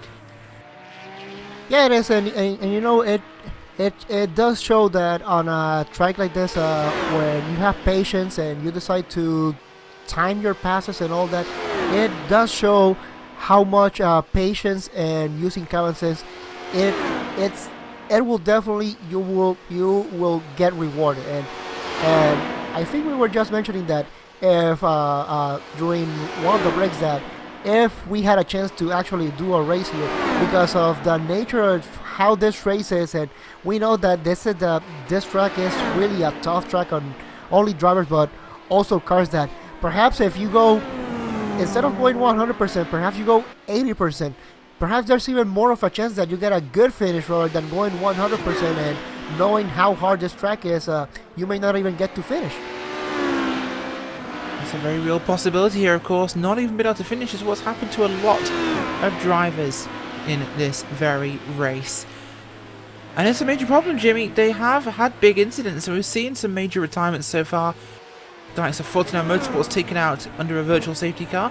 Sim RC Mellon out. WR Racing Team Bushfink Red. We've also lost, of course, the pole sitter. Fusion Racing and their sister car both were taken out in incidents, as are at this point Bushfink Yellow, Berlin Simsport LMB, Hammerdown Racing, German Sim Racing, AG Motorsports, Puffin Racing, and others, to name but a few. Many have fallen. How many more? Just lots of attrition. I mean, we spoke before the race, of course. Before we come into the broadcast, we always have a little sit down and talk about what to expect, and we're sort of in unanimous agreement that there was going to be quite a bit of attrition in this race, and it's just showing through now. Obviously, now the drivers that are capable of keeping on the road at sort of 85-90% level, as Alvin was just saying, are the ones that are now starting to profit from this situation. We had a couple of instances, of course. It isn't fair just to say people have fallen off, but some people have been caught up in other people's mistakes. That's a big thing around here as well. Of course, the traffic, we're missing that a lot around here. Very narrow circuit, very hard to sort of just drive past someone on one line. And you always get into this age-old discussion, really, between the prototype driver and a DT driver as to who it falls on to get past safely. The sort of general rule is it's up to the faster car to make the pass. But that doesn't mean that the GT car can just do nothing to assist that, for example. I mean, let's say, for example, you're coming up off the end of a straight, and you have a prototype just behind you that isn't going to quite be past you before this next series of very fast corners. The easiest thing to do there, if you have the time, just to lift off a little bit in the GT, let that prototype get through, so you haven't got to deal with it in the corners. You know, it's thinking like that which sort of helps longevity in this race. Certainly can help longevity, as we've just gone past the 2-hour mark into our third hour of coverage here on RaceSpotTV and iRacing Live for the DGFX Endurance Series here, of course, presented by Sim Experience. You can find them at simexperience.com. Drop the E from the experience, and that's the address you want for that, of course. And they are, of course, heavily involved, Jimmy, with not only AccuForce we talked about before, but also SimVibe. I've got their own sim vibe on there. Like I said, this is presented by Sim Experience. Go check out their website, as Rachel said. But the sim vibe is an advanced multi-dimensional audio-based feedback software that utilises 1 to 8 bass transducers, better known as butt kickers to you or me, or bass shakers, to provide the correct physics-based vibrations at each corner throughout your simulator. Think of a very cheap motion rig, think of it that way. Check it out at simexperience.com. There you go, simexperience.com, it wobbles your bum. On that note, we're going to go for a bit of fan experience here on RaceSpotTV. In fact, as he's dealing with traffic, we'll take a little... Actually, no, we'll have a look at a GT car this time. We're going to go on board with your road bar steward's black leader. He's just crossed the stripe. You get to see him deal with the GP circuit in the first section of the Nordschleife. Have fun, folks.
ladies and gentlemen, to RaceSpotTV's coverage of the DGFX Racing World Endurance Championship presented by Sim Experience.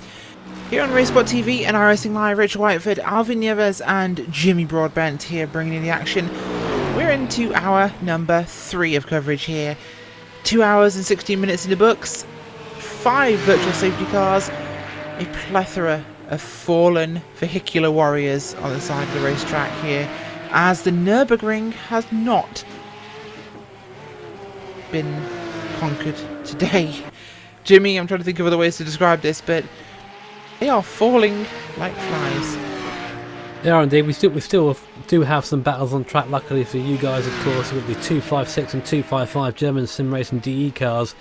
They're glued together right now, the 256 leading from the 255 currently. This will be interesting to see what happens in terms of pace here. Will the 256 get out of the way and then let the 255 through, or will it be a case of hold station and race, McLaren style, go out there and race properly instead of handsing around your teammate? We'll see what happens. It's coming up now to the second sector. Now this very long uphill sector here will very much benefit the following car up here. I mean, Alvin has touched on it a couple of times, of course.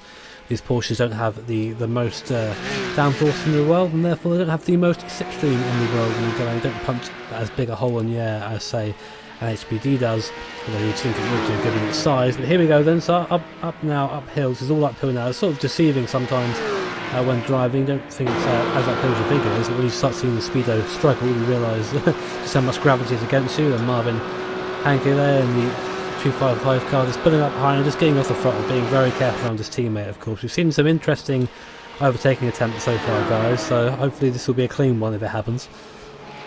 Certainly will be, of course. Teammates, you're not expecting them to do anything too crafty at this point, but running together for the majority of this race so far. I have no doubt they will continue to do so for the rest of this one as they are heading towards the front of the field. As those two teammates of the German Sim Racing the team third and fourth at the moment, respectively, for the two cars, with the 256 leading from the 255. His orders were reversed at one point though, so clearly they know how to pass each other and they are communicating, Jimmy, which is a vital skill for these guys. It's not uncommon to see that, obviously, cars entering, or teams entering more than one car, and that usually, from what my experience is, that they'll all be in one sort of radio channel together, and they'll all be in constant communication with each other. And at any point the 256 car, or the 255 car I should say, sorry, feels like it's being held up by the 256, they can relay that information and say just let them pass in a place which won't lose too much time, and that can be beneficial for the race. But right now they're running third and fourth. They are a ways behind the Venable Sim Racing white car, which is currently in second place in class, so nothing really to push for at the moment, of course, but it's just about keeping the car on the road and that longevity at the moment, which we've not really seen so far from the teams, having the sort of the long game in mind. But this is where German Sim Racing.de maybe could differ from the rest.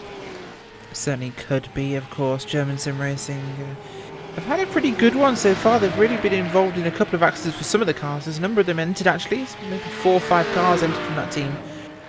So the leaders from your GT field, Road Bar Stewards Black, heading down pit road to get themselves service.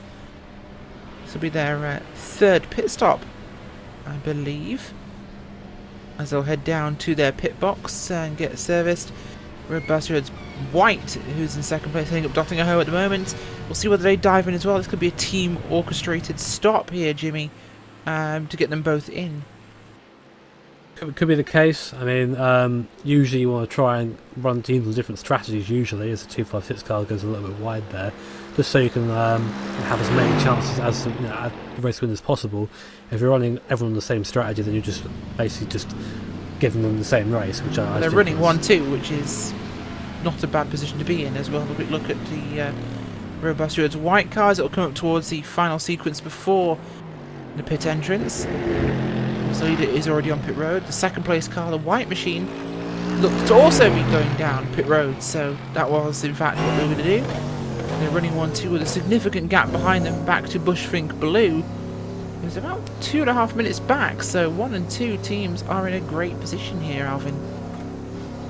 Yeah, in a sense, certainly, in this race of attrition that we have been seeing in here today, especially on all over the field. This is something that hasn't been exclusive of the prototype field, but also the GT3 and GTC field. The Road Bastards, the black and white, pretty much have an incident-free race so far, and well, that pretty much is showing right now on the results. Right now, they're going 1 and 2 as they're both exiting the pits now. So just 3 hours and 41 minutes to go on this race, and those two they have a relatively safe race to go. Perhaps they may not even fight it until, let's say, just 30 minutes left into the race. If they're still this close to each other, then they may see who is the best team. But as it stands right now, it's just a smart strategy to just run 1-2, no rush. Certainly is, as Blackadder Motorsports 66 car heads down to pit road. The lead once again closing in with your GTC field. Vinval Sim Racing white, piloted by Juani Lopez, chasing, I should say, the car of Kim Eriksson in the Black Star Racing GTC car. The driver I knew quite well from driving the Corvette C6R in the Proto GT series last season. He is now leading the way in this Porsche 911 Cup car. Though Lopez is running him down, Alvin. That car looking very rapid. These two have always been about the same pace, and to see a battle for the lead within a second after 16 laps around the Nürburgring, that is impressive. Yeah, and this pretty much this battle has been going on since the drop of the green flag. Bendable Racing and Black Star Racing, these two have been really going at it, except for some instances here and there where they have been separated, where it's by virtual safety car or pit stop cycles or everything. These two have been pretty much going toe to toe throughout this race, and with the amount of time that's still left, 3 hours and 40 minutes. I am pretty sure this is not the last that we will see, except if something really extraordinarily happens. I'm pretty sure this battle will go on until the end of the race. I certainly hope it will do, because it will give us some great excitement to follow in this one for the majority of this race. Of course, these two cars have provided us a great action for the duration. Looking a bit further forwards, that's one of the GT cars. No, it's actually a lap down Porsche ahead of them, so try and get an angle on whoever that is in just a second for you. But your leaders in class heading up to lap one of their own class. This will be one of the first times we've seen lapping within a class, Jimmy, so far in this one. Other than damaged cars, this guy doesn't look damaged at all. It just looks like attrition. It might just be just the pace, of course. We've seen a couple of cars not being as fast around it, or the Black Star Racing and Star GTC. Oh, there you go. It's the Bushfink car we saw in trouble earlier. So one of the cars that was damaged just being sort of lapped there. So 437, I believe it is. Yeah, but that was a scary move by the 76 there. Just sort of slid through on the inside. I wouldn't like to be in the shoes there, of course, but I'm sure that the 76 is very much aware that it's being hunted down by Juani Lopez at the moment. Of course, we said before, I don't think this position matters so much at this particular moment in time. Of course, you have to be in the lead when the flag drops, not now. But of course, if you can get in front and pull a little bit of a gap, that's always going to help. So I'm sure Juani Lopez is maybe looking to try and get in front of this GTC car before the end of this hour. Certainly is, and we'll see if he can do just that over the next hour, as Jimmy mentions. Have a look back at Samba Racing in the 158, heading up the Dottinger Hoe at the moment on their own. They're in 4th place. Team Vikings Molyneux in 3rd now, as Simitok Esports up to 2nd place overall. Huge leap forwards. Julien Riblu behind the wheel of that machine, and the Vikings right behind him, so a battle is coming here, Alvin, as the Vikings seem to be counterattacking. It is definitely, and I'm pretty sure this battle here for the overall lead between the 707 Simitok Esport and the Team Vikings Bjorn, number 73.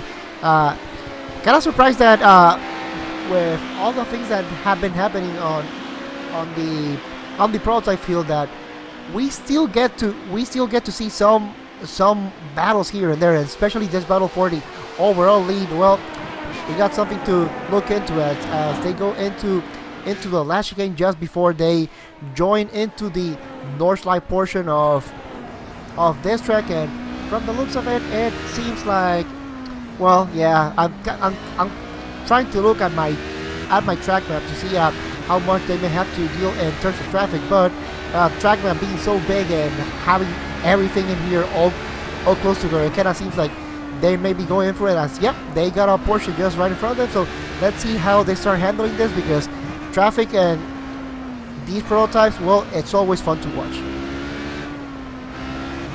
Certainly is. Traffic always very entertaining in this circuit in particular. It's actually Hugo telling me the Vikings are a lap down now. That's interesting. I didn't think the Vikings were, but that could be a different car. I think Hugo's timing is confused because they were, Jimmy, running in second place initially. Simotalk Esports are showing us directly ahead of them, am I correct? Yep, that's right. I mean, the gap I'm seeing on my screen is the Vikings are now just under 2 minutes behind our leader. So still in the same lap from what I can see on my end.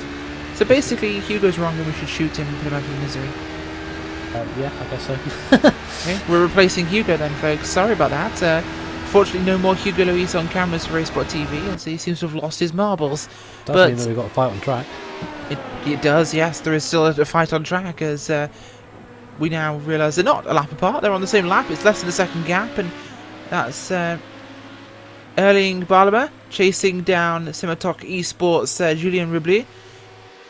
And we'll see whether they can get anything on now. As actually Samba isn't too far away. Seems so far at the moment that Team Viking are lapping quicker at the moment, so they are the faster car chasing that 707 car. I'm curious to see if the gap has come down to the leader by about 50 seconds. I mean, we were looking at about 2 minutes 40 or so from first to second, and not so long ago, and that was down to a minute 50. That might be because of pit stops. Might have been some people taking advantage of the virtual safety cars we saw with Black Star. But that gap has definitely come down. It's worth watching. So the 181 car, again, not really under any pressure at the moment, but should be keeping an eye on the gap. Certainly should be, and we'll see them do that indeed.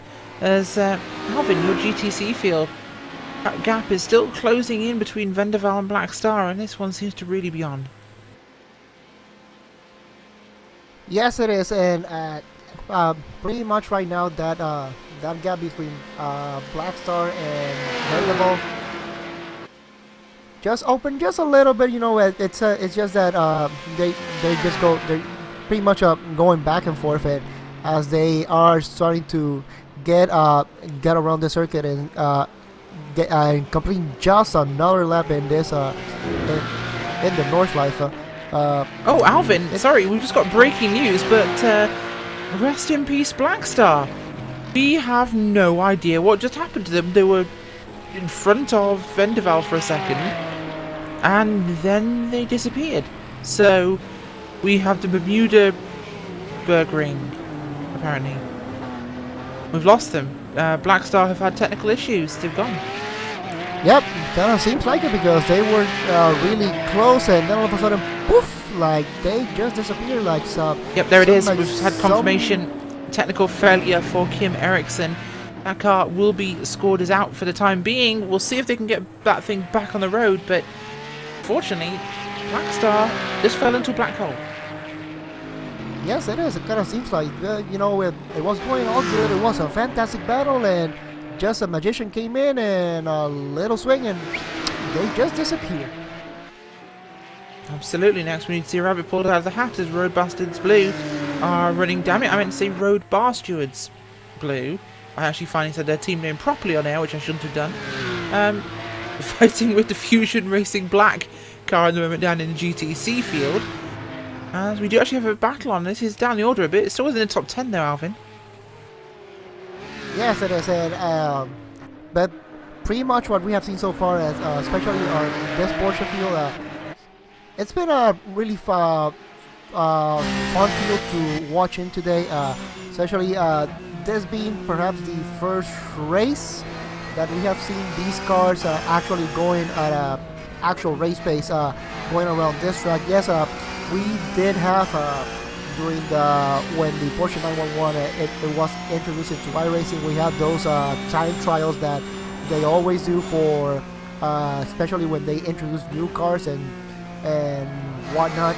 And we saw some people, just having some fun there, but as it stands right now, very fantastic racing, and we just getting word that there's gonna be a virtual safety car, and it's active right now.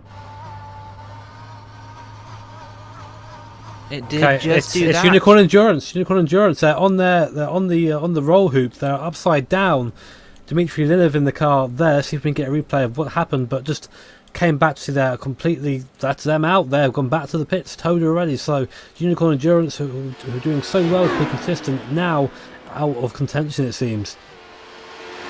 It seems exactly that way, as they're in a pretty awful position, as the Unicorns were doing so well, and it seems as though they've just lost that spot at the moment, folks. We're also trying to find an update on what's happened with Torque Freak Racing. They're in pit road as well. Torque Freak Racing on pit road with no rear bodywork.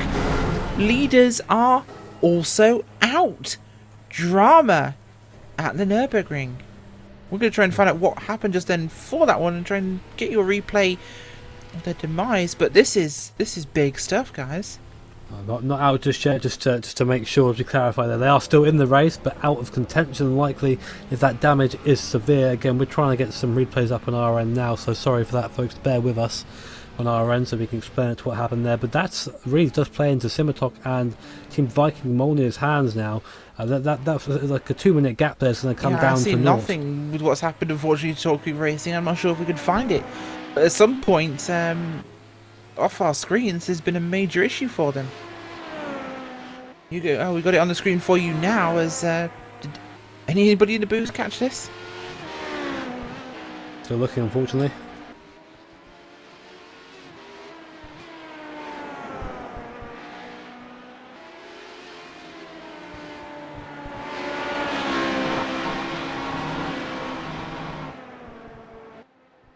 Oh, we actually have something here. I'm going to try and see what we got from the replay situation. I think it was around the Bushfink Racing blue car could have been involved in this moment, judging by what we're seeing on the replay, as well, your leaders and the fourth place runners both at this time are in serious trouble. That's pushed, of course. Sorry, Jimmy, for a little bit of confusion up here in the studio, but we've had some major confusions in terms of replays for us on our screens. And we haven't been able to see what you guys have seen at home, of course, but you just got to see what happened to your leader, Torque Freak Racing Sunset. But to have two cars that were running so well, Jimmy, in the top four have incidents, and this has now got Simitok, the Vikings, V-Apex, and 4X up into your top four. Something to remember as it keeps happening, as this place bites, make a mistake, and it will. This happens to Torque Freak, of course, are now in the pits. Have been in the pits for the last 6 minutes or so, so they're going to be way down now. Virtual safety car just ending, going back to green flag now. So, for Simitok has come at the worst possible time, because they're now just coming into the pit lane. They're going to try and get a pit stop out of that, and maybe try and jump Vikings in at the same time, so they had to pit there, which is unfortunate for those guys, meaning they aren't going to gain any time on that pit stop. So for the sake of our battle for lead, it's going to be very close. Now our lead in the prototype is now down just only a couple of seconds. Very much so, and Alvin, this one has gone from bad to worse for a number of teams already, and leaders in two of our three classes have gone out within 10 minutes. This is absolutely unheard of. Yes, it is, and this is something that definitely especially a track like this, we always have this really a battle of who is the last person up here, and to kind of have an idea sometimes how teams in real life are gonna have a kind of approach a race like this. I recently had the opportunity to go to the Rolex 24 at Daytona, and during Thursday I had the honor of talking to one of the engineers of Racing Competizione. Don't ask me how I got that conversation to get going, but I was fortunate enough to get to talk to one of them. And one of the things that he talked about me about an endurance race is, it's not about who is right, it's about who is left. And when we kept talking about it, he did have a point. It doesn't really matter if when you're involved in an incident, okay, yes, you were right, you had the car inside, and so you had the line, fine. Is that gonna give us the car back? No. So definitely it's all about using more common sense rather than just being right for the sake of being right. And definitely this is something that we need to see more of from these teams in here today. That's a fantastic point, Alvin. It's not who is right, but who is left in endurance racing. And we are seeing a key example of that in today's event. There is no doubt. We've definitely seen that to happen today. And, well, it's a key example of just surviving is points, Jimmy. And there are so many teams here who are doing just that to try and get back out for points. 49 Motorsports, they are back out on track. They said they will come back out.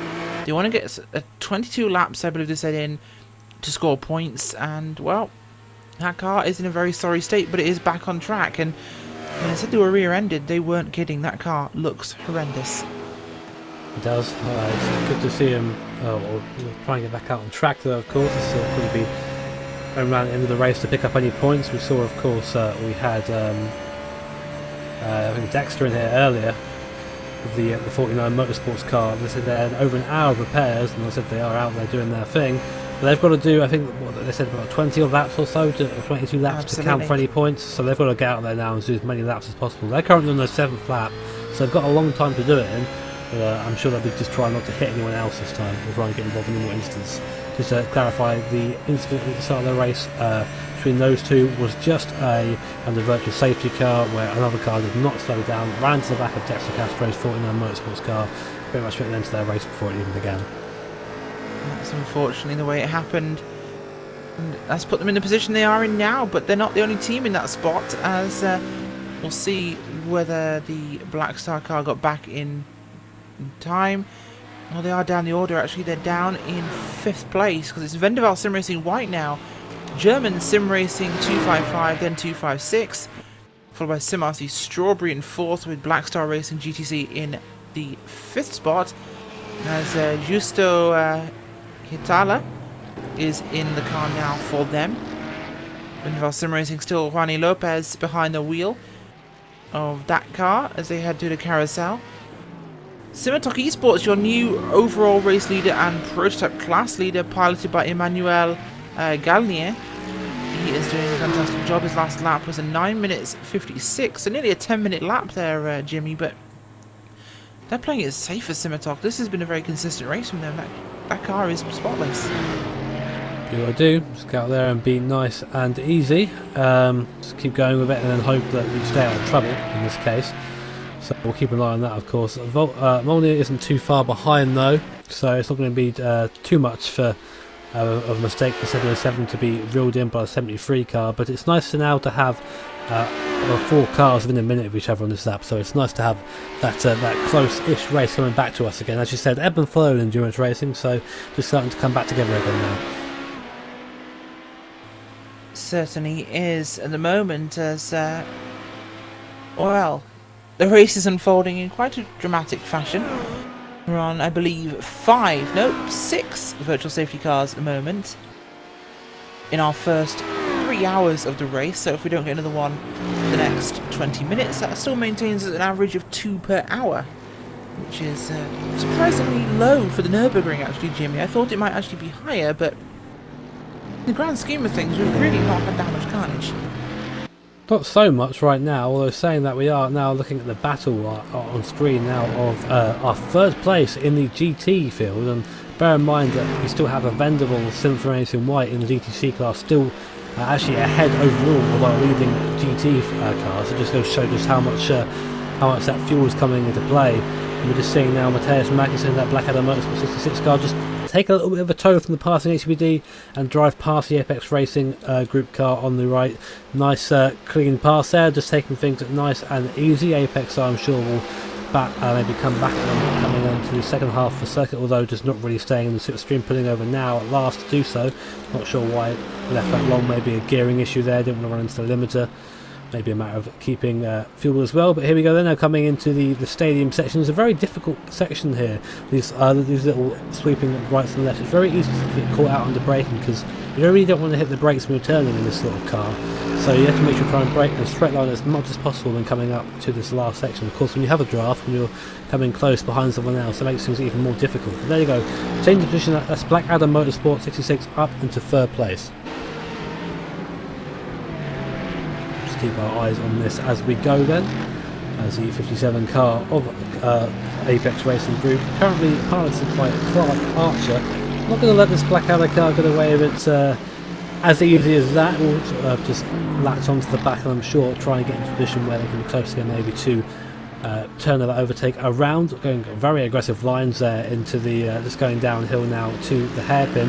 So that pushing Yellow Racing HBD coming through as well. Nice to see that car back on the field again. That's another car that got caught up in an incident early on, so it's nice to see the pushing Yellow HBD back in between now our third and fourth place in GT. Meanwhile, just I wanted to make a mention that we did have a reconnection for the Black Star team. Unfortunately, they have also come back in quite a few laps down after that, so they'll be looking maybe to try and just consolidate now, try and maybe gain some points in this event, but of course having a disconnect at any point in this event is always going to hurt you. So they are still racing, and they are actually still up in. They're only in fifth place. They aren't too far back. They have lost obviously a bit of time, but to disconnect and still be in fifth place is still a decent running for those guys.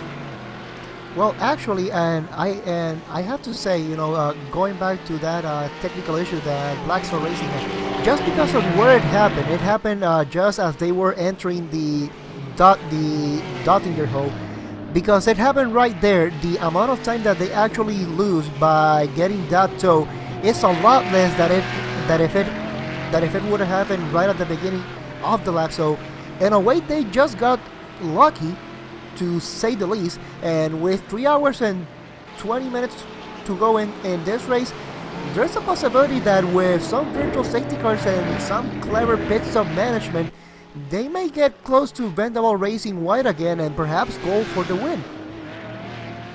Possibility, of course. I mean, we've seen already that there is that strategic mind on the Black Star Racing team, earlier gaining about 28 seconds or so on Vendaval just with clever pitting under the virtual safety car. So again, something for us to keep an eye on as that progresses, as Team Viking Molyneux, they're taking a drive-through there.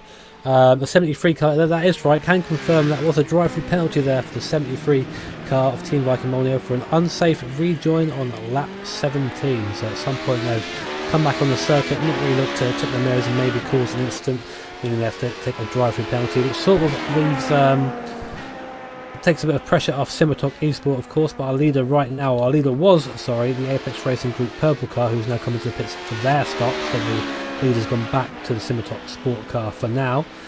Samba Racing still running, so they're going to come out actually, Apex is going to come out just in front of Samba Racing. This is going to be your P2 battle for third overall between the 158 car and the 33 car. So let's see what Baz Winkle has now in this Samba Racing car. Let's see if he has the pace to get onto the back of this Apex Racing Group purple car. Because I'm not sure about you, Alvin, but I've not really seen much of the Apex Racing Group car, so they've been sort of anonymous this race, and maybe not quite too hot on pace, so maybe it's a nice cheeky chance here for Samba to move up into a provisional podium. Well, and judging by how this race has gone, I wouldn't be surprised if the Apex Racing Group Purple has taken more of a conservative approach to this race, knowing that this race has a high rate of attrition, and that is something that we have seen throughout this race so far. So perhaps they are going through the conservative approach, and as we can see right now, it's really starting to pay off that approach. They are running in third place, as Samba Racing just going for that third place and last podium step and in that prototype field. But it could just be that they decided to just take more of a conservative approach, and let's see where they end up at the end of this race. We still have a battle on track between our 57 car and the 239 car. So these guys still close at the moment. Hoping that they stay close for our sake as broadcasters. We don't like to sit around and sort of watch people just manage gaps, but these guys are still going as it is.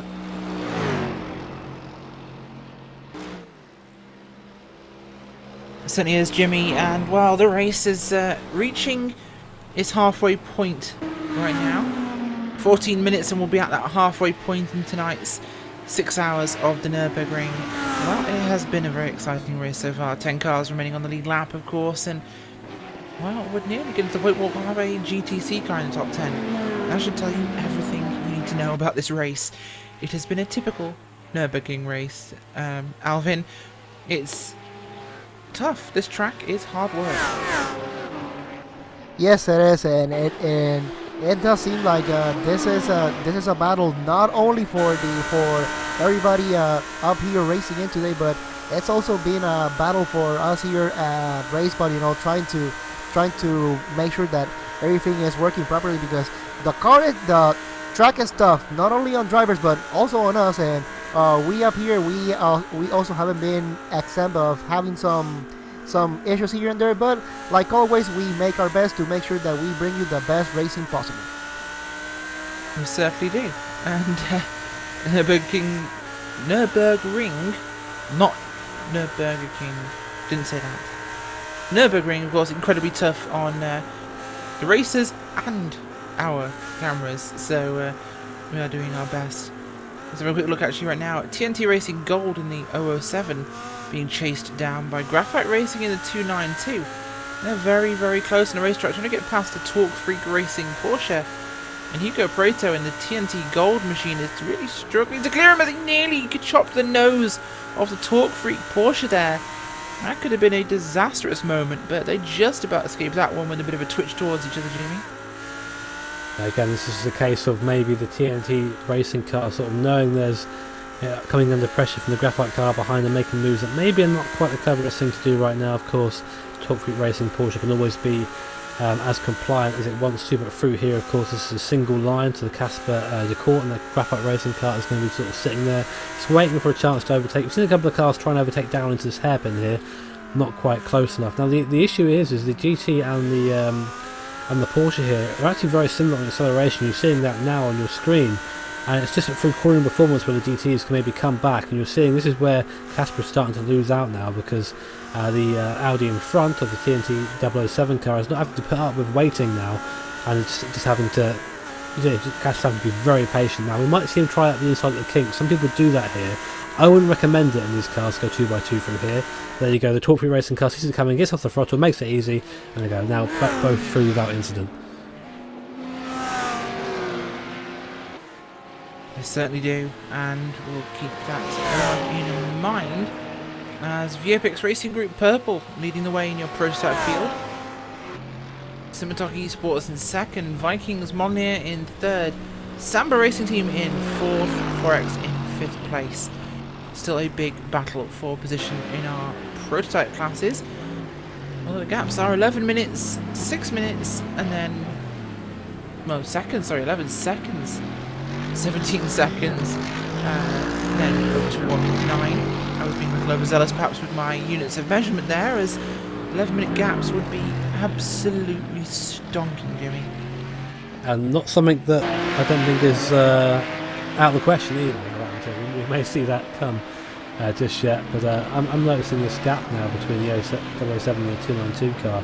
That's the difference there traffic makes around here, and now the 292 is encountering another lapped car, sorry, 007, sorry, is encountering another lapped car, and it's now going to get slowed up. And through this section here, this last section, which is very much based around cornering speed, sort of mid to low cornering speed, this is where it's going to be very difficult for the Audi here to get past this Porsche in front, because although the Porsche is, a lot slower under braking, and I think mid cornering speed is a lot slower as well, the acceleration isn't that different, and that's what you need to get past out of these corners. You need to have the nice run out of the corner to get alongside and get past for the next set of corners. And right now, Hugo Preto on that TNT Racing Gold car is having just to wait, and that's going to kill him inside a little bit.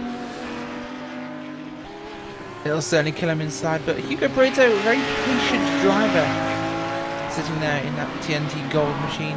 He's the only one that can hold himself back when he needs to, and hopefully will do just that with this car up ahead of him from the our Porsche team. Just trying to see the number is contact there with a prototype that slung his way in there. I believe that's a 64 car AOD Racing HPD. Comes sliding in, tries to go sneaking up the inside of the corner, and nearly bins it himself for his troubles. Oh, this does is what it we mean again about patience, there. Jimmy. Dives in there, got no regard at all for the car in front. And that 64 car is a car that's been in trouble multiple times and is a lot of laps down at the moment, and still thinks it's okay to do that sort of move. I think that sort of thing is just very disrespectful. And look now, I mean, that aside for a second, look now, again, this gap has come right back down. 007 and 292 together, and the 292 is going to have the luxury of the draft on the straight, so I think we're going to see a change of position down the bottom of the hole. We certainly can see that, as we'll have to keep an eye on what's happening with Graphite Racing and Casper Delcourt behind the wheel of that one. Hugo Preto in the TNT Gold car. Can he hold him off? That'll be the question. We don't think that he will be able to. There is a Porsche ahead of him that he can use as a draft partner, we think, but we're not sure if we'll see that. That's the Fitzy Motorsports DGFX car, driven by Jam Fitzpatrick. So he is, of course, running down, I believe, in 1, 2, 3, 4, 5, 6, 7th place in your GTC field. It's going very well.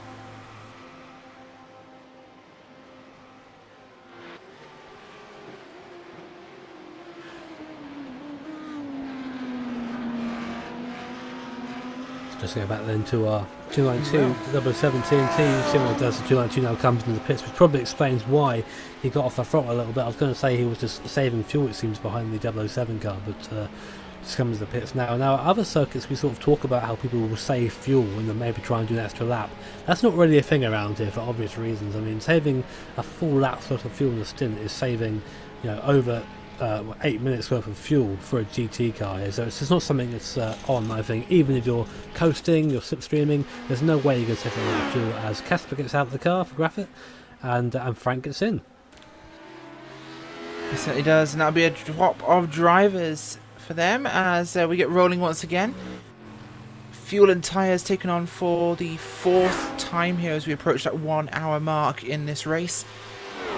Sorry, the 3 hour mark in this race, the halfway point of our race. I seem to have forgotten nearly 2 hours there, Jimmy, as we moved to that point, but it is very quiet, is what we can say, I suppose, and Alvin, to you too.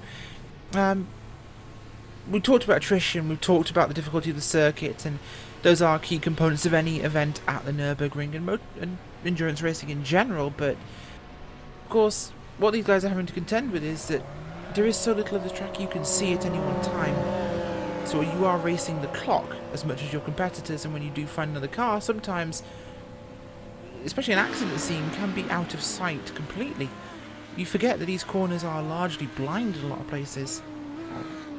Yeah, it could be, and certainly this point on the track, it kind of this track kind of shows the hot lapping nature that we have known the Nürburgring to be for years now, especially when you are so spread apart and you really are not racing anybody right in front of you, or you don't have anyone behind you, you know, being a race for position. Then it kind of you as a driver kind of go into kind of like that hot lapping mentality. And this track, yeah, sometimes it does seem to be more of a hot lapping racetrack compared to all the other racetracks here, not only in iRacing but all over the world. So right now, it seems like all it's pretty much spread out. So drivers kind of, perhaps some of them taking a little bit more relaxed, or some of them, you know, trying to see if they can get those extra seconds here and there, and see where they are standing after they do their last pit stop. Based on what we've seen from fuel numbers so far, Jimmy, the last pit stops will be somewhere in the kind of 5 hours and 20 minutes mark, as fuel is here lasting maybe 40 minutes, so it's a bit less than we'd see at somewhere like a regular racetrack. That'll be the ideal stop, and that'll be what teams are shooting for, of course. But it's it never really works out that way. Of course, those virtual safety cars come into the mix. Of course, a lot of people having incidents, be it damage or just caught up with other cars, and that's something that the teams are going to have to sort of apply to their strategies as the time goes on. I mean, at the start, you have your own fixed strategy that you try and work towards. As I'm just watching the Fusion Racing number 8 car unlap itself from the Samba Racing team car. So that's interesting to note. The Fusion Racing number 8, it is a lap down, but it's making its way back through the field now. So the speed of that 8 car, so I just mentioned back to my point in a second. That number 8 car, I think, if it keeps up a decent speed, there's enough time for it to pull back the gap to the front if there are issues at the front. Now, so back to strategy, as I was saying before. I mean, every team goes in. I mean, again, back to my own personal experience, we have a team spreadsheet that we have with the times of the stops, etc., how long it should take, when we're going to do it. And of course, it's very rarely goes to that plan. There's always something that comes into the mix, be it a safety car or what else, and then you have to amend it as you go. Otherwise, you end up getting to the end and then coming short by maybe a lap or so, and that's something that you don't want to do. You don't want to splash and dash necessarily. You want to try and go as long as you can at the end, because that last minute pit stop can cost you a position. That you could do, of course. Pit stops absolutely vital to get right in a race like this, and making them look really late is exactly what you don't want to see happening. Simontok Esports at the front of your prototype field right now. Minival Sim Racing White at the front of your GTC field, and Road Bar Stewards Black at the front of your GT field at the moment. Those two are actually running technically next to each other in the actual overall positions in 12th and 13th place for your two leaders in the GT classes. But inverted, GTC ahead of your GT leader. And Alvin, this is something we've been talking about multiple times, but the Porsches, as we say, Jimmy mentioned earlier, just run a lot far longer on fuel.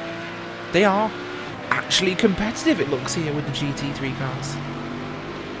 Yes, it is, and the way that they were set in terms of the BOP on the BOP adjustments that just before this race started, the GTC cars and the Porsche 911, they should be able to go around 6, maybe 7 laps. Although trying to go 7 laps may be a little bit more difficult in a car like this, compared to the GT3s where they were adjusted to where they can go 5 laps.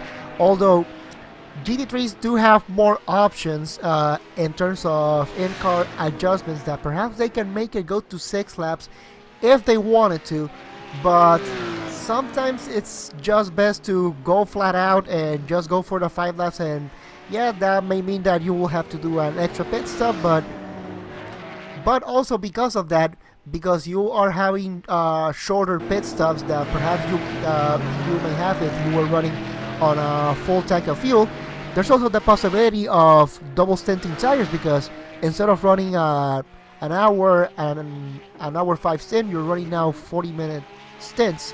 So there's also that possibility of pit strategy to try to double stint tires. But on a track like this, it may be a little bit tricky, but I wouldn't be surprised with a car being lighter. There's also that possibility of trying to double stint tires. There really is, and we'll have a good look at Torque Freak Racing Rodillion in the GTC class right now, racing with the Screw Loose Motorsports in the 26th car. This is down outside your top 10 in GTC. They've got a prototype behind them who's being a little on the impatient side. That, I believe, is belonging to the team. It's not one of your Fusion Racing teams. I think it actually is. I'm looking at the wrong car numbers now, so this is always making it easy for you when you're trying to go through orders in the track, working out who is who. I think it's Bushfink Yellow, I think it is. Bushfink Yellow, there we go. Jimmy's putting me out of my misery. But struggling to find cars in this list. Camera angles somewhat make it odd to see the numbers, but the prototype will get through there on the Screw Loose Motorsports machine. And I think that is the 208 car, actually. I was seeing the prototype there as I'll order my list of numbers. And that was the NAB Racing entry, piloted at the moment by Alwyn Klusterman. Alwyn Klusterman, there we go. I should have just read it for a second first and then pronounced it, rather than pronouncing it and then going, oh crap, I can't read this. But anyway, I shall go back to being my terrible, but pronouncing European names English self. And we'll look back towards your prototype field. Samba Racing up in 3rd for now. The Apex Group Purple down in 4th. Behind, of course, the Simitok and Vikings entries in 1st and 2nd. AOD Racing is in 5th place. They are on pit road right now, getting further repairs after yet another donk, I think, Alvin.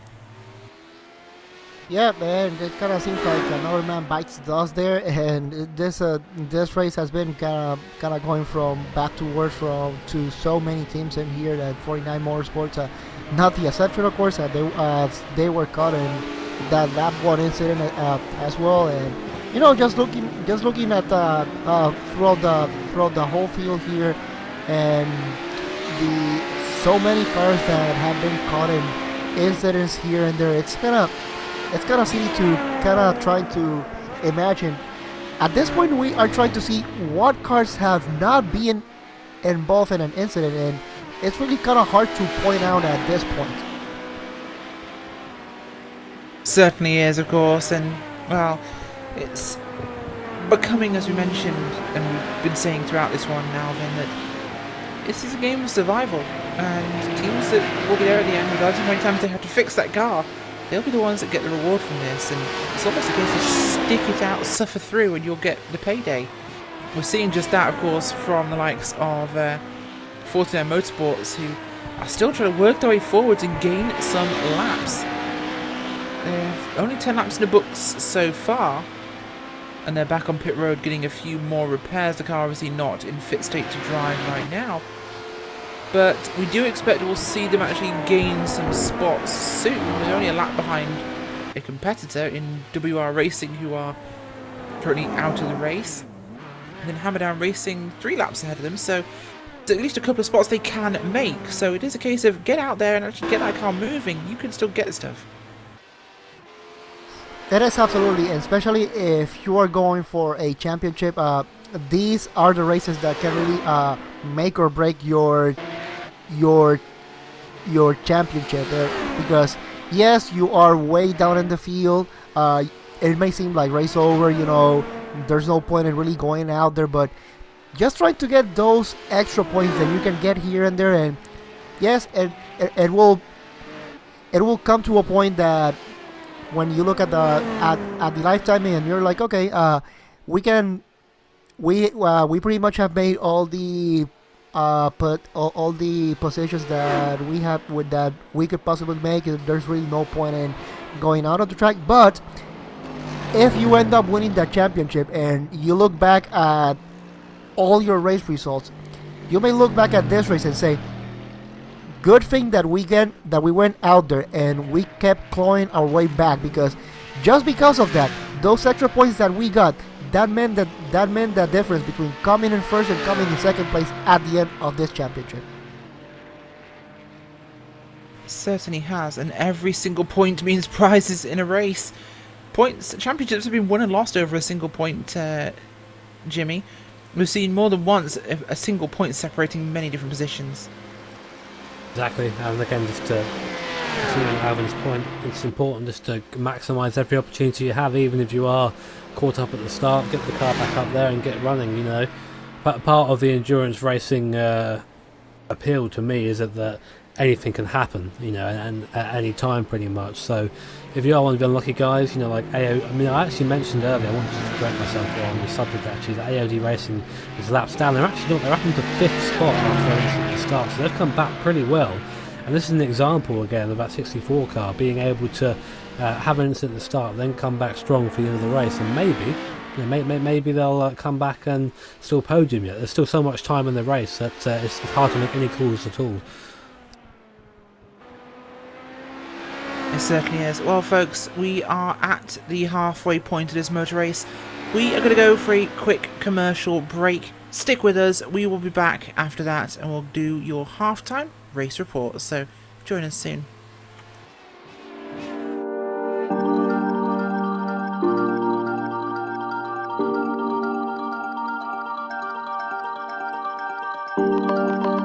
This is Circuit de la Sarthe, known around the racing world simply as Le Mans.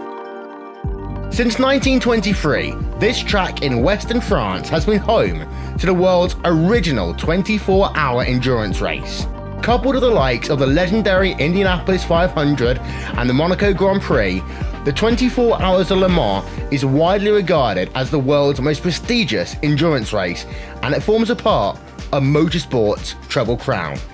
The first race was held on the outskirts of Le Mans back in 1906 and was called the French Grand Prix, the first Grand Prix of its kind. It was run on public roads, with one lap of the circuit stretching just over 103 kilometers. Then, in 1922, the secretary of the AECO, Georges Durand, was given 100,000 francs to facilitate and devise a new race for the region. Durand took this as an opportunity to stage something completely unheard of, a 24-hour endurance race that would push the modern race car to its limits, where manufacturers would prove their worth to the world. Durand's original Circuit de la Sarthe stretched 17.2 kilometers and was entirely comprised of public roads.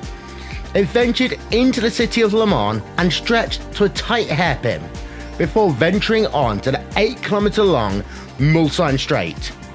In 1929, the hairpin was bypassed due to safety concerns with expanding town suburbs, and safety was always a thing that changed and progressed the racetrack over the years. In 1932, the track as we know began to take shape. That was prompted by the construction of a new 1.5 kilometer bypass running from the start-finish area to the new entrance of the Mulsanne Straight, the now infamous Tête Rouge corner. This section featured the fast first curve that remains today, and what would later become the location of the famous Dunlop Bridge. Now, back in 1923, it was a field of 33 drivers that competed in the inaugural event, and their average speed, 57 miles an hour. By 1956, the field had increased to 49 cars, and they were running at nearly twice the average speed, at 104 miles an hour. As the cars became quicker and the competition rose, the track continued to evolve. For example, in 1972, the final section of the track was completely reconfigured to bypass the dangerous Maison Blanche kink. This included the addition of the Porsche curves and the revised Ford chicanes to slow the cars on the run from Annage corner to the start-finish line. These features remain today. One of the then traditional aspects of the race was the Le Mans start. Drivers would stand across to the track where the cars were parked, and then at the drop of the French tricolor, they ran to their car, climbed in, fired the engine, engaged first gear, and pulled away in a cloud of exhaust and burned rubber. Not surprisingly, this was discontinued for safety reasons, as drivers would either rush to buckle their seatbelts, or they didn't even bother buckling them at all. Dan Gurney, who together with AJ Foyt won the 1967 race, famously recounted using his knees to steer his Ford GT Mark II on their opening lap at speeds well above 200 miles an hour whilst he fastened his seatbelt. Since 1971, Le Mans has reverted to the more traditional rolling start used throughout endurance racing today.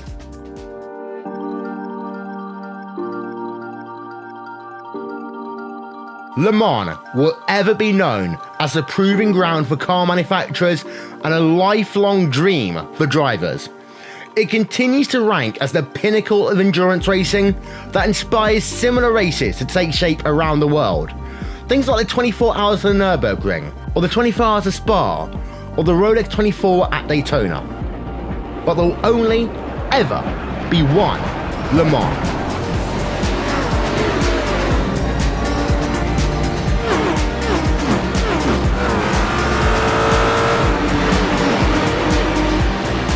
Experience Le Mans on iRacing.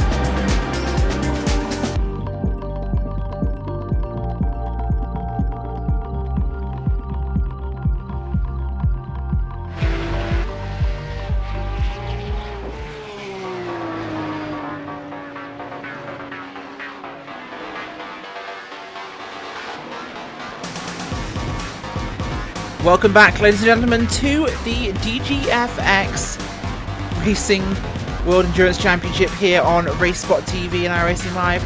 Rachel Whiteford, Jimmy Broadbent and Alvin Nieves bringing you all the action. And after half of the race, 3 hours are in the books. We have new leaders, we have a whole different shaken up class structure at the moment. This has been a wild ride here at the Nürburgring in round number 2. Out front, Simataki Esports, Team Viking Molnir and Samba Racing in your prototype classes. In your GT field, Road Bar Stewards Black and White with Black and Motorsports in third. Down in GTC is Vendaval Sim Racing White, RC Strawberry and German Sim Racing 255. Things have been very topsy-turvy. We've lost leaders, we've had accidents, we've had incidents under the virtual safety car. This has been one nobody is going to forget anytime soon. This race has been very, very lively. We've had some fantastic racing on track, of course, and some fantastic and controversial incidents off the track as well. So stick with us for the next just under 3 hours to see the conclusion of this one. Who will make it to the end? Who will make it the next hour? We surely don't know, do you? Tell you what, Jimmy, this has definitely been one that has been a very different racing experience for us, at least in the booth. This track is tricky at the best of times, and seeing cars of these classes going around here is a little bit on the unusual side for us, but it's also been eye-opening, really, to see just what these prototypes are like. Because I think this is the first time I've ever seen prototype cars racing on the Nordschleife. I mean, there is a reason they don't race here in real life, of course, but it seems here the HPG are a lot more durable than you think it would be around here, of course, having to deal with things like that. And we're being told that the leader is into the wall. The leader of... We aren't sure which leader, but there is a leader in a wall somewhere. It was our overall leader. Yep, they're just coming out of the carousel and just gone wide and just grazed the wall there. Very close. We're talking about this race being lively, and there another sort of string to that bow. I think that car is okay. It's looking to be maintaining its speed okay on the straight. If anything, it might be a little bit down, maybe a little bit of front right damage there, but Emmanuel getting away with that just about. Last lap from Simataki Esports was 7:38. We'll see what it is this time by with the time they lost there. We've only got 13 seconds to the Vikings Molnir team, and will we see them actually hit pit road? We will not. They're going to continue, so we'll see what this lap time will be from Emmanuel Galnier. Numerous cars on pit road getting repairs, this time by 33, so 12 seconds slower. That could just be the track, though. That could be nothing to do with the incident there, Jimmy, of course. 12-second variation in lap time. That's just traffic in the Nürburgring. It could be traffic, it could be an incident, it could be a pit stop, of course, as well. And we do see some interesting lap times when the virtual safety car comes out as well. It's basically lap time plus 3 minutes for those who have not been involved there. But it does mean the gap has come down at the front now. It was about 14 seconds, now down to just under 7. 3 seconds faster on that lap was the Team Viking car, the 73 car currently. And which means soon that similar top car will be in sight. As a driver, for me personally, again, speaking from my own experience, when you can see the guy in front, it helps you just, it will be shorten that a little bit more and just makes catching that a little bit easier. Certainly does, and Alvin, things have been very topsy-turvy in GTC at the moment. Seems up and down, left and right, sometimes underneath. Yeah, and it kind of seems like things has, since the incident, since the issues that Black Star Racing had during the last hour, it kind of seems like things are cooled just a bit down, and in the GTC field, only battle here that we have on track right now is the two German sim racing .de teammates, the 255 and the 256. They are just over 2.5 seconds apart from each other, but I'm pretty sure that being teammates, that they are just trying to keep some distance here and there. However, as it stands right now, the Black Star Racing has made their way up to 5th position, and they are just 35 seconds behind Vendaval Racing White, so things definitely starting to get slowly but surely starting to close that gap. So we will see what the end of the race does bring us in terms of this GTC battle. Certainly does, folks, and don't forget that this series is sponsored by SimExperience.com. That's Sim Experience without the E in the experience.com. And they are, of course, stockists of AccuForce driving systems, unparalleled realism and the most advanced tuning features on the market. The AccuForce Pro steering system is the only complete plug-and-play direct drive force feedback wheel for sim racers. Check it out, of course, at simexperience.com. They also stock SimVibe. SimVibe by SimExperience is an advanced multi-dimensional audio-based feedback software that utilizes 1 to 8 bass transducers, basically vibration units, or butt kickers. These provide the correct physics-based vibrations to each corner of your sim rig, and you can get the exact same feeling as a motion rig for a fraction of the price. So check them out at simexperience.com. That's experience without the E because they're cool. Back to the on-track action, of course. Simotok had a bit of a collision, Jimmy, and it hasn't really affected him much. The car's still going very well. They're lucky to get away with that one. That's one of those tricky ones that could be, because it could have been a lot worse had the car hit the wall in a slightly different way. But again, lucky just to get away with that. No issues for them there. Still running strong, of course. The 73 car, I think, is running a little bit quicker right now. That's the car behind them, the Team Bike and Molyneux car. But it isn't. The gap isn't such as we can see the car in front of them. They aren't visibly on the same piece of tarmac, which again would be better for Simotok guys. But this is a thing that's quite difficult to do, especially if you're running in the lead and maybe you're not used to being there, like the Simotok guys. Maybe what aren't cars a car we expect to be at the front.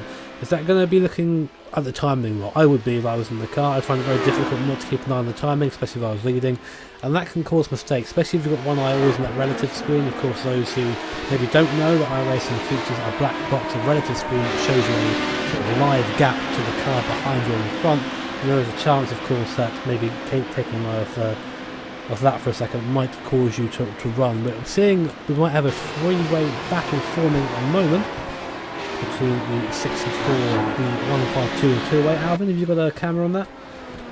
Yes, I do, and 64 is leading right now in 6th place over German Sim Racing.de in 7th place and NAB Racing in 8th place as they just got inside the Nordschleife portion of the Nürburgring, and it kind of seems like they may have a relatively easy time for the time being as the car that's farthest. Nope, they're just gonna get into the 088, the Bad Cactus Racing green team. They're gonna approach it right now, and let's see how they can manage the traffic here as they're coming into a portion of the track that should be relatively easy to overtake some traffic here and there. Now they gotta be really careful as they approach this portion of the track, but the downforce of the HPD won't allow them to actually go airborne as now they're trying to go and flashing the lights and going just a little bit outside of the track. And Jimmy, you know what happens when you flash the light? That means get out of the way. I've heard from reliable sources that flashing the lights does actually give you more horsepower, which is why the HPD drivers do it so often around here. Of course, the real intention of the lights in iRacing is just a warning, just to say, I'm behind you, please be aware of me, etc.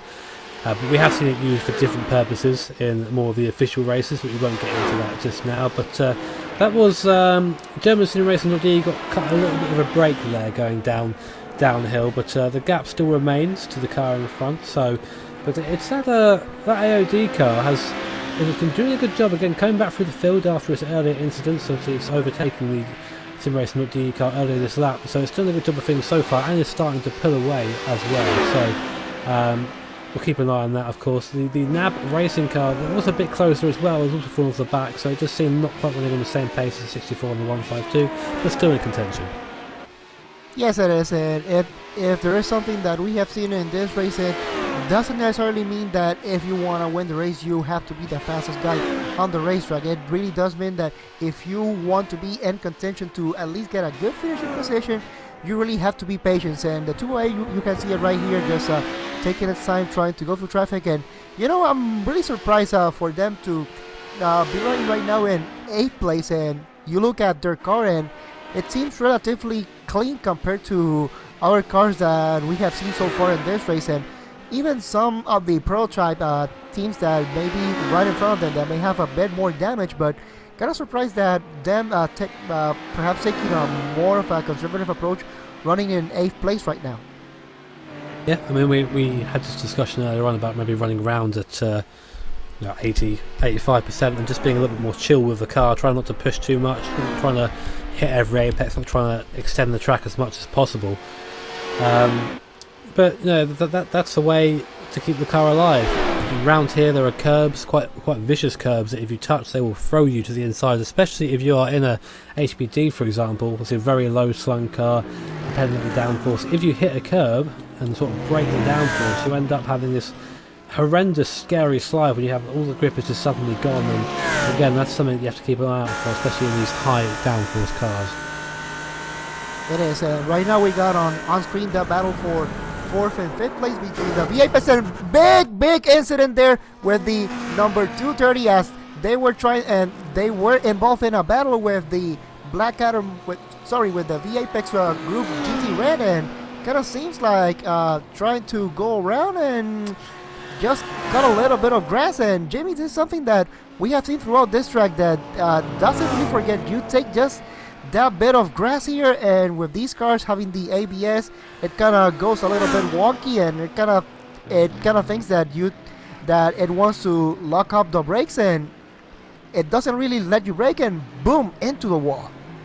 The thing you get with these cars, of course, running traction control as well, is you get onto the grass and you are effectively a passenger. Traction control is trying to stop the rear wheels from spinning. You're on the grass, you have no grip, and therefore you have no drive. You just sort of end up slipping off there. It looks like it was just a bit of a clumsy overtake by Blackadder Motorsports, or just a clumsy encounter by both cars, with unfortunately Kim Selverson in the Team Viking Midgard car coming off worse. That car is damaged. There doesn't seem to be any suspension damage, luckily for Kim. The car does seem to have some severe bodywork damage, so we'll see if that affects the top speed in the straight. Likely it will, which may mean an unscheduled pit stop, but that car was running on a provisional podium in class, and now it's down to 4th and maybe more after a suspected pit stop.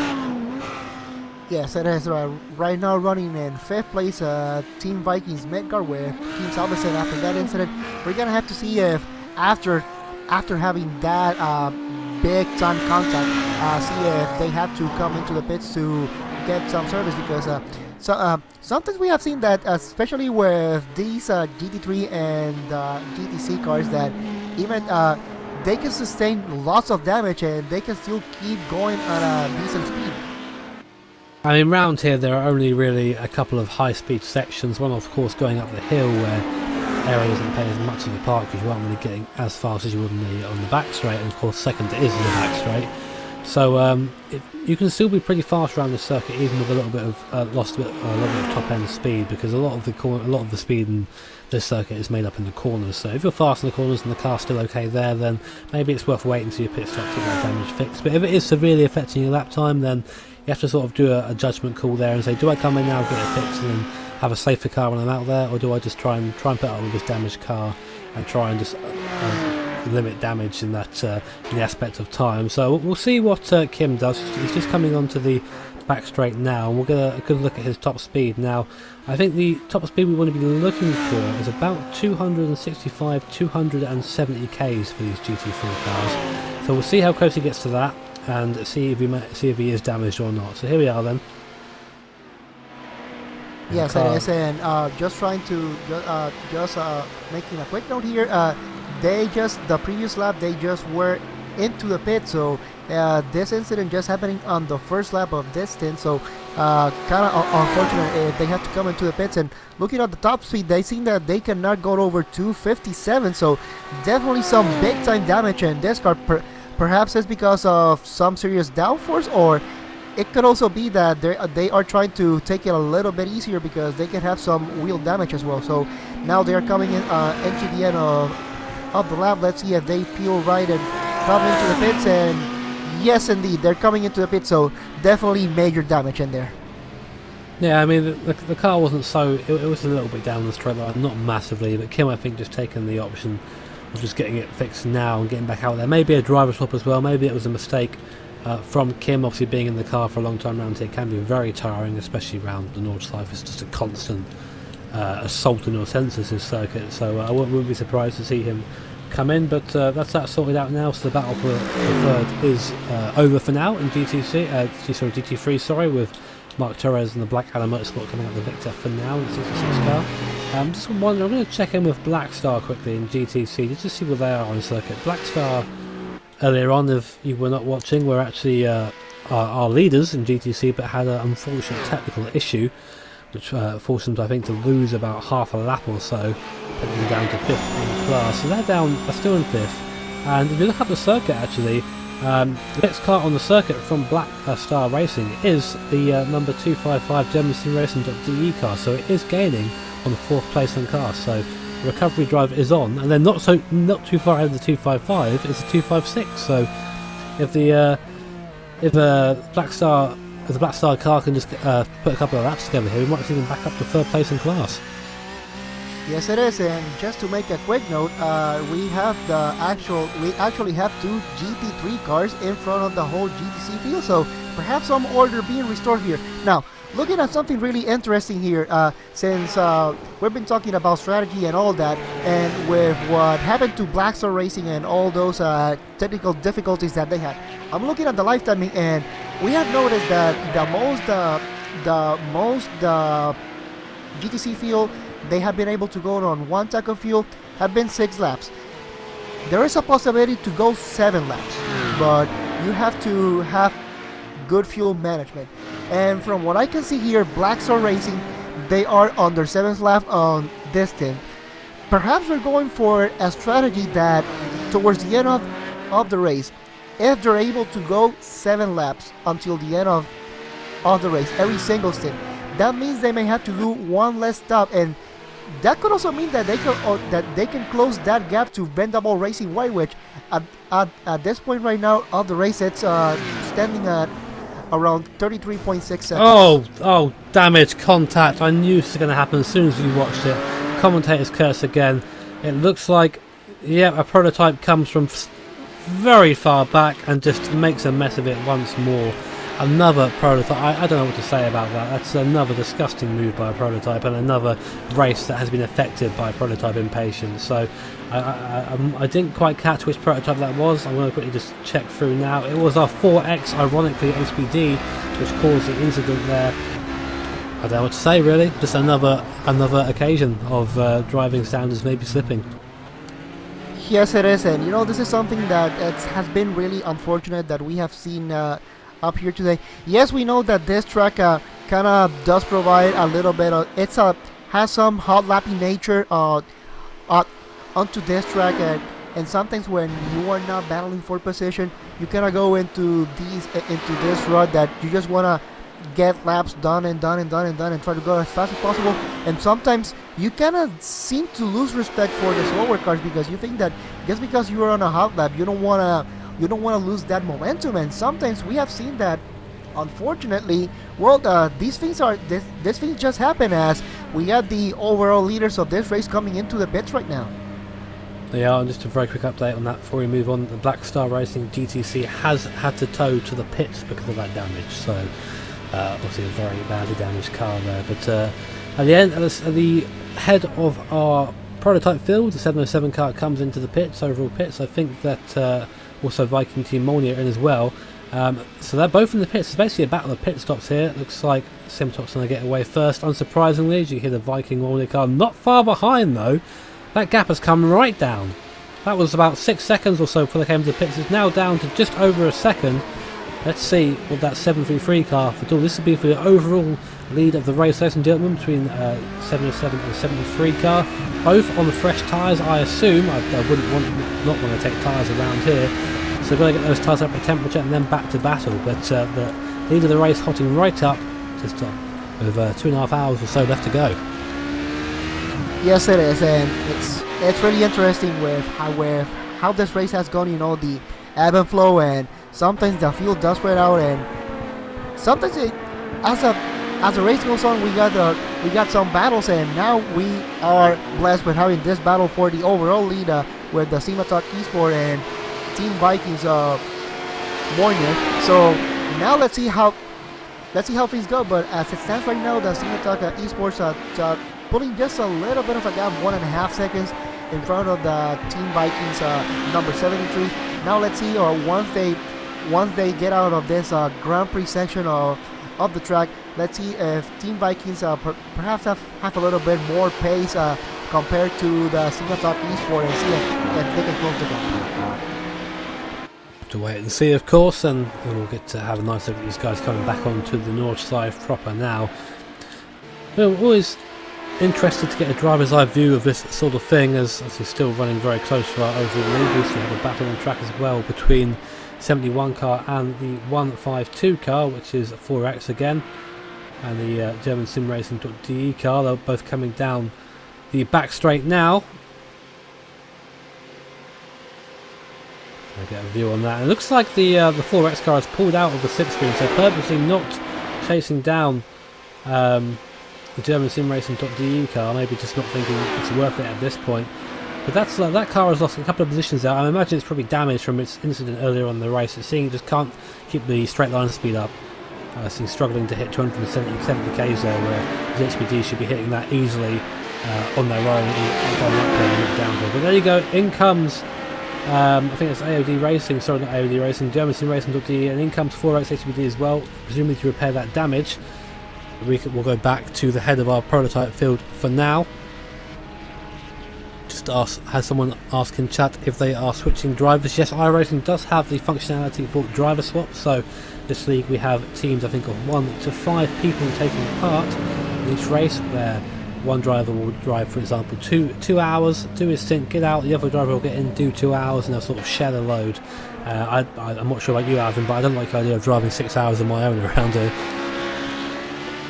Well, we have instances of having drivers doing a whole 6-hour race, especially on this track, and we saw it last season during the VLN, and I'm pretty sure we will see it this year as well. Some road warriors that will go through all the whole length of the race. But going back to the overall lead of this race between the 707 and the 73, as they snake their way through traffic, the 707, a little bit of patience there, which is always good to see. And just threading the needle, the number 73 going there. They really don't want to lose time, but now it kind of seems like it doesn't really seem, because we have seen these two teams perhaps having some patience throughout the whole race, but 2 hours and 30 minutes to go, it's really they are starting to lose that patience. I'm not sure how many more crashes have to happen before some race control gets involved, because that there was an incident there actually. That one, the overtake by the HPD was a little bit silly, I'd say there. But the 14 car of Puffin Racing James Home actually lost the car on his own after that, going into the hairpin, hit the wall, and collected one of the GTs there. So a little bit of damage all round. Cars behind stopping though to get out of the way of that, but that's a big shame there, because that Puffin Racing car was running okay. It's running down the field, but it's running to that, and you saw the replay just there, just lost it on his own. But back to the head of our field again, and still running close at the moment, and at this rate the Viking 73 car is going to have the slipstream up the hill of the 707 car as we come up behind a bit more traffic. There you go, yeah, just coming up to the carousel now. Not quite enough to gain, but now coming up to the carousel. Let's see if there's differing lines through there. Now what you want to try and do is really feed it in and let the banking of the carousel just bring the car around. See both cars just towards the bottom there, trying to get out as quick as possible. Nicholas a bit quick on the throttle out there. Risky to do that because the rear end does slide a little bit, but at this point it did give Nicholas a bit of an advantage. Yes, it is, and just to give you an update on the incident that happened with the number 71 of 4X Racing and the number 76 of Blackstar Racing, the number 71 has been given a drive-through penalty. So, yeah, something that we were expecting now. And as a result, the number 76 also got another drive-through because they had an unauthorized tow into the pits, and going back into where to tow back into the pits or not. Something that we haven't seen, and I think I'm kind of afraid to mention it, but let me see if I can find a piece of wood here. Yes, I have one. Wait. We haven't had a virtual safety car in 1 hour. Oh, Alvin, why did you say it? Why have you Hey, said that, Alvin? I knocked on wood, so that should give me a safe pass here. Okay, so going back into the overall lead here, the 707 and the 73, just the gap just less than 1 second. Just a really slow car. The 381 as the 707 tries to go off track, trying to avoid any contact, but seems like they both are gonna be stuck. Let's see if the Team Vikings can take an advantage, but they decide no, it's better to just take it safely and go right, and here we go. Duttinger Ho. Let's see if the 73 can take advantage here using the slipstream. We'll keep an eye on the speed right now between the two cars. Get a good idea of what the slipstream like. Looks like Nicholas is actually deep into the slipstream. He's gaining in a straight line, little by little going down the straight, getting up to 280 kilometers an hour. That will increase slightly when we go back down the hill over the rise here under the Bilstein Bridge. Here we go then. Just in the toe again, so just dropping down a little bit now as we gather speed, and then we'll just. But under the bridge is a very difficult thing in a road car through here because the car wants to slide. No effort whatsoever in these aero cars though, just straight through flat. Does gain up a little bit of time. Not enough to be close enough for a move into the stadium though, but of course maybe close enough to move into turn 1. No, I said don't think so, not here at all. But here and T1 are fantastic places to overtake. But that's another lap led for Simmertop Esport with Team Vikings now right on the back of that 707 car. It's only a matter of time, I think, before we see a challenge at the overall lead of the race. Yes, it is, but I'm also pretty sure that there's the factor of because of how much damage some cars have sustained here, and even though the 707 and the 73 they look relatively clean up here, we've also talked about how sensitive these cars are to the slightest wrinkle that you can get in this track, especially the Northlife portion of this track. With the curve being so high, sometimes you are in an HPD and sometimes you think that you are running a GT car and perhaps you can hop on those curves as if you were on a GT car, but on this car you really cannot do that. You can't. I mean, that's a big difference really. You have to really think about how the car's going to react over these bumps.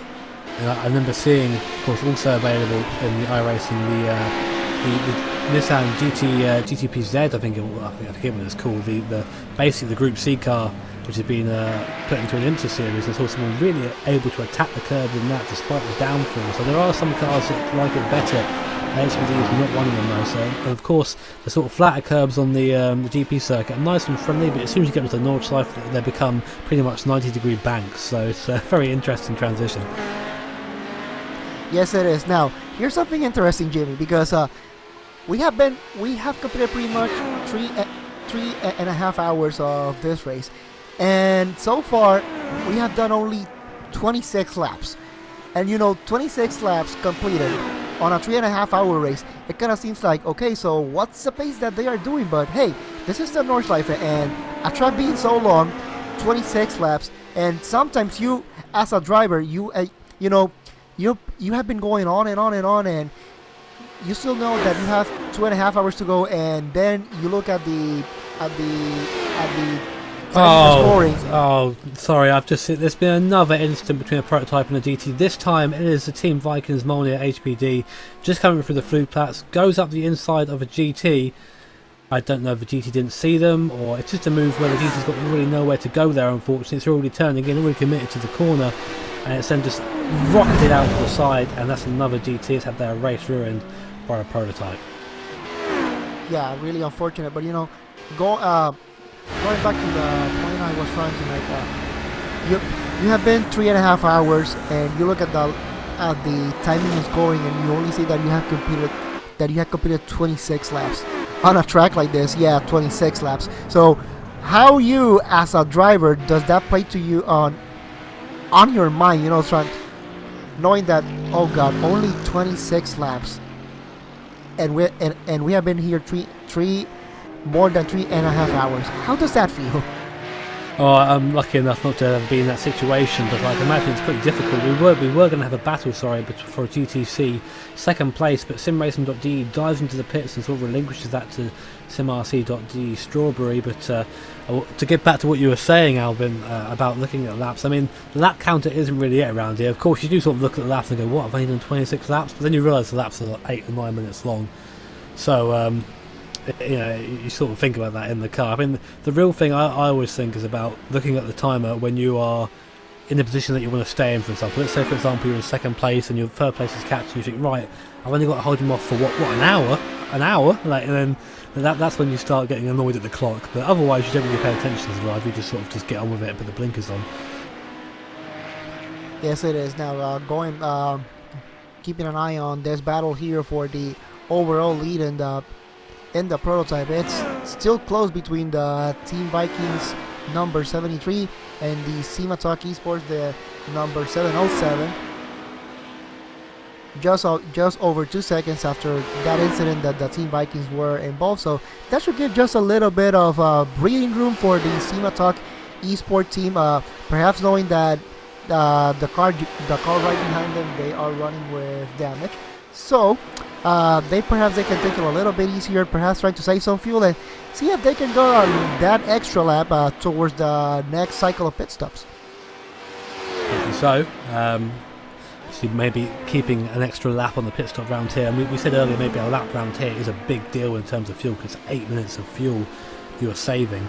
But it's interesting. We'll see what they do around here. Of course, the biggest capacity for that is probably the GTC Porsches. Bear in mind they have the biggest fuel tank at their disposal, of course. So maybe if you have an entire fuel tank of fuel save, you might be able to eke out an extra lap. But at what cost of pace? That's what you have to think about, of course.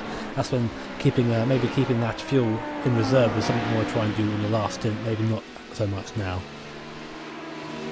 Yes, it is. And now SimaTalk Esports trying to running into some traffic here. We got the Unicorn and Drones right in front of them. Let's see if they can make it easier. But it goes just out a little bit outside. But they made the pass happens now. Going into the 49 Motorsports here, which definitely having a race to forget for them. But being out on the track and trying to get as many points as possible. As the SimaTalk Esports car clears all the traffic for now and trying to open that gap to the Team Vikings number 73. Let's see how they go through this section now here. Going all good, and so kind of seems like having this little portion of clear track. On a race like this, especially a track like this, there's not so many chances that you get to have a clear piece of track right in front of you that perhaps you can kind of floor it, kind of go for it, and also trying to open that gap. So whenever you have those chances, you really have to take advantage of them, because you don't know when you will get the advantage of getting a clear track right in front of you.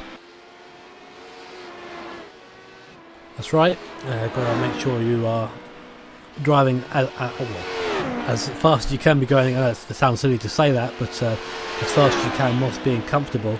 I'm thinking maybe, I'm just going to watch the top speed of the Viking car. No, there isn't damage. I thought there may be damage there after that incident with the GT car, but they're running at a decent top speed, so they got away scot-free, it seems, from that incident.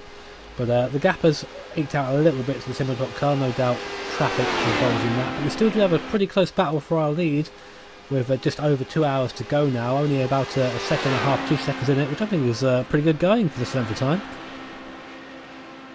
Yes, it is, and as we complete just one more lap here, the overall leader, SimaTalk Esports, just completing lap number 26 and lap number 27. They're gonna start lap number 28 with the Team Vikings number 73 just right behind them, 2.5 seconds, and then you got a big incident gap. Sorry, Alvin, Yep. just had a moment. Work in progress racing red 23 just went for a wobble, and this was down towards the first third of the lap or so, just ahead of the Samba Racing Team car. Lost the back end of the car. That's the number 23 car. Slams the barrier and runs on the grass. Is going to be able to drive it onwards here, so we're not going to see a virtual safety car again, but another car making a mistake around the Nürburgring. This is something we're seeing more and more often. It seems like the majority of the incidents we have seen tonight are all self-inflicted. Yes, it is, and I was just gonna talk about Samba Racing because they were running in third place, and just as I was gonna mention, then boom, here they go. We are talking about them being involved in another incident. I wouldn't say involved, Alvin. They were near it. Well, near it, but certainly something happened there. So I wouldn't say that. Well, the line between near and being involved here definitely has been blurred, especially on this race. But the number 23 just seems like they will be able to make it back into the pits a little bit sideways, but you know they're just gonna be able to make it and not be able to have a virtual safety car. Which, Rachel, I was just mentioning to Jimmy, it's been more than an hour since we've had a virtual safety car, so let's just keep it that way. Certainly so. I believe we are on 8, though, overall, unless I've lost track of my calculations.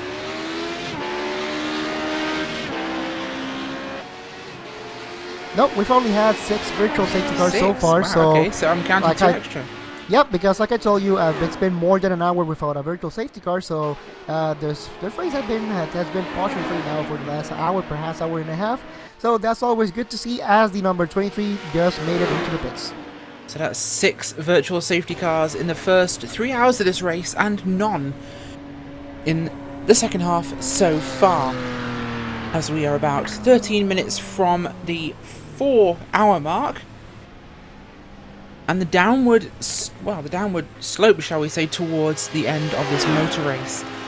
In a moment, Simitok Esports, Team Viking, Molnir, Samba Racing Team in your prototype class, your top 3. Down in GT, Road Bar Stewards Black and White 1-2, with Blackadder Motorsports 66 in 3rd. GTC, Vendaval Sim Racing White, with Simarcy Strawberry and German Sim Racing .D's 256 car. Although they do swap with the 255 car somewhat regularly. Oh, a car just slams the wall, and it's again right in front of the Samba Racing Team car. It's the number 11, I believe, or it could be the... I'm thinking it's an 11. Yes, Work in Progress Racing Blue has just had an incident there in front of Samba Racing Team. And if I recall correctly, it was another Work in Progress car that had it before. Yes, it is. It was Work in Progress Red that had the incident in front of Samba last time, and now Blue. I think Work in Progress are making Killing Samba their Work in Progress. Well, that's I don't know how to respond to that, Rachel, but yeah, it kind of seems like feel free to laugh. It was meant that way. Yeah, both Work in Progress racing teams have been involved in incidents right now, so really unfortunate for them to. Especially with how relatively well their races have been going, you know, 2 teams that have been relatively quiet so far in this race. They have been just minding their own business, and now with a little bit more than 2 hours to go, being involved in perhaps what could be a racing incidents. Very much so, and something they will be hoping not to repeat, but those Porsches really started to suffer on this track, whether it be wear and tear or simply running wide in corners. Not looking quite as happy in the second half, as both the Road Bar Stewards cars managed to get past Vendaval, so in this stage of the race they have filtered back ahead of the GTC leader. So we actually do now have Prototype, then GT, then GTC, which makes a difference to having Prototype GTC, then GT3. That is something we've been talking about, of course, Alvin. The fuel system state has been a huge factor in this one, because the GTC cars just able to run so much longer.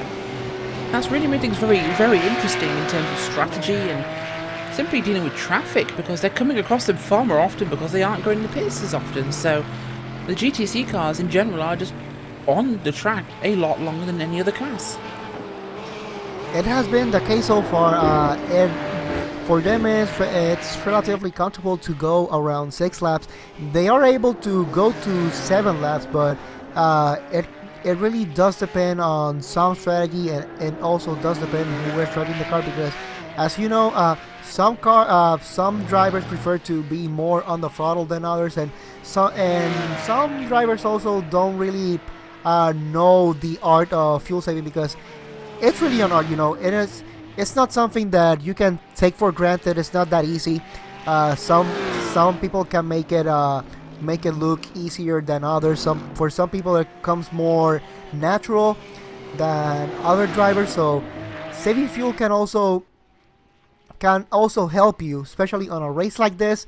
That if you know that there's a possibility that you can make a whole lap on one stint, especially on a track like this being so big, having the confidence to make that extra lap can really make a difference, especially towards the end of the race.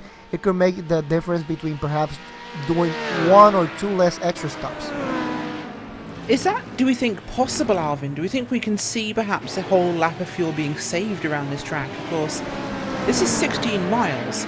Are you saying through fuel saving, of course, we do know there are 170 corners here, which is a lot. But are you suggesting that over a stint you could save a lap of fuel? Well, the way the fuel tanks are set up right now, for sure you can make 6 laps. But I'm pretty sure that there is some fuel remnants there that for some teams there may be that remote possibility of trying to eat that extra lap. We saw that with the Black Star Racing with after their technical issues that they had. The previous 2 stints, if I do remember correctly, they were able to go 7 laps. So there is that possibility that you can go 7 laps. It's just a matter of, if you know that you can make it, then you really have to commit to it, because once you start that 7th lap, there's no going back. You have to go for it, and if you fail, well, it's gonna be a long tow back. It certainly is. In fact, I'm looking at my timing and scoring right now, and it does look as though Black Star have been just about getting the 7 lap mark. It does seem possible for that team, but they have been in the pits now for a while. That car not looking too healthy. They are 4 laps down, 2 laps below their competition in their class. So, having been class leaders, that's a disappointing situation for them. But these things happen in motor racing, Alvin. To quote you again, it's not who's right in incidents in endurance racing; it's who's left. Yes, it is. And if we also look at the lifetime, the SimRC.de Strawberry and German Sim Racing.de, the number 255, they are trying to go 7 laps on this, and they are just about halfway done through this lap. So as you can see, yes, it is possible, but you have to commit to it. And at this point in the race, with Vendall Sim Racing White being just 30 seconds ahead of this whole field, perhaps this could be the strategy that for Sim Racing.de Strawberry and for German Sim Racing.de, perhaps this could be the strategy that can make the difference towards the end of the race, to perhaps have that chance to battle for the win or just settle for 2nd place.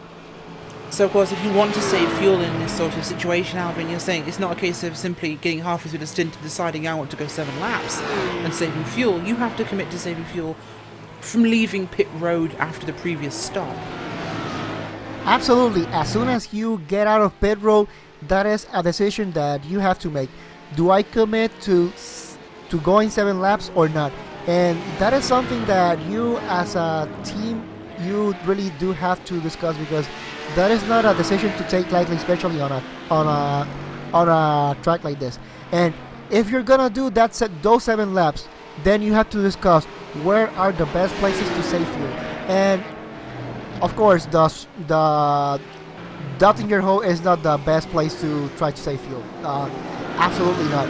But there are many places up in here that perhaps you can lift just a little bit more, and how all the corners connect up here, especially those left-right complex, you can just lift just a little bit and try to get on the throttle just a little bit later and lift just a little bit early, and instead of getting on the brakes, just using that momentum that the car has to actually navigate through most of these turns. And yeah, that way perhaps you can save some fuel here and there, and that definitely can help you get that extra fuel that you need to complete that 7th lap. Certainly is. And having a quick look right now at SimRC.de Strawberry, and behind them, that is German Sim Racing 255. These guys in a bit of a fantastic situation here with a good battle going on and working well to try and make this one quite the entertaining race. And one of the first battles we've seen really on track in quite a while, so it's good to see some on-track action from the two Porsches. German Sim Racing have actually been catchy. Last time by for them was an 825, sorry, an 828 for Leonardo Corti from Sim RC. So Marco Briesche looking like he has the faster car slightly, Alvin. And in this extra track, they're in the uphill run still. At the start of the second half of the lap. Where do you make a move? Well, it's really difficult, especially on this Porsche being a driver car. So to the portion that they're coming into the track, they are just close to ending this lap. So they should be after this mini carousel, they should be coming into the dot in your hole. But on this car, it's really hard to use the slipstream. So if you want to have a run, this portion right here, you have to get a better run than the car in front of you if you want to make a move towards down this dot in your hole. But seeing that perhaps they may be in some sort of fuel saving mode, perhaps, but looking at the top speed, they are over 280 miles an hour, so perhaps they just noticed that, hey, I think we have to just enough fuel that we can go full throttle through here. But now they're just lifting just a little bit more, so perhaps they just noticed, so okay, we can go fast, but we may be cutting it close to making those 7 laps. So try to take it easy, get into the pits, and I'm pretty sure that after they get back into the Grand Prix section here, they should be coming into the pits, and yep, they both are coming in right now. Well, this was 7 lap stints for these two cars, so this will definitely be a pit cycle for them. Interesting part will be which one will leave first. Of course, quicker pits entry there for German Sim Racing. They were in a little bit shorter. In fact, they're both pitted fairly close together here, actually, either side of the scrutineering bay at the Nürburgring GP circuit. That blue box you see on the pit road, that's the entrance to the scrutineer's bay. Cars currently going under their service. They're filling the tanks first, of course. We'll fill the fuel tank, and once the fuel tank is disconnected for safety reasons, Alvin, that's when they'll take tyres. Yes, it is, and this car starting to see a trend here in iRacing, especially with the endurance type of cars, and German Sim Racing just out. So I knew that if I do remember correctly, the SimRC.de, they had a driver swap, but judging by how the pit service is done here, fuel first, then tires, it shouldn't take that driver swap shouldn't take that long. So perhaps something happened in there that the German Sim Racing just were able to just go ahead. They certainly were, and German Sim Racing back out on track ahead of the Sim RC Strawberry car, who's just now leaving pit road. So perhaps a few repairs there, Jimmy, on that 798 car, because that was a considerably longer pit stop than we saw from them. Yeah, last time I saw the car on track, it did look a little bit bent at the front, so maybe just getting a hammer and just hammering out those little dents to get back on circuit and get back up to speed. But they are back out, of course, and they have lost that place. I guess they lost both places to the German Sim Racing car, so back down to 4th in class now, but still in contention, of course, so still something to keep an eye on as the race progresses, as Osterkamp is very wide there coming down to the hairpin. Interesting to see, Rachel, still have a nice battle going on at the front of the field. I'm just seeing the Simmertalk car being held up a little bit there by the GTC cars, but the gap still out about 3 or 4 seconds there between the front of the field. Certainly is, and the gap is within touching range, I'd say. It's certainly something that we can see come down over the next 2 hours, as we do actually now hit officially the 2 hours to go mark.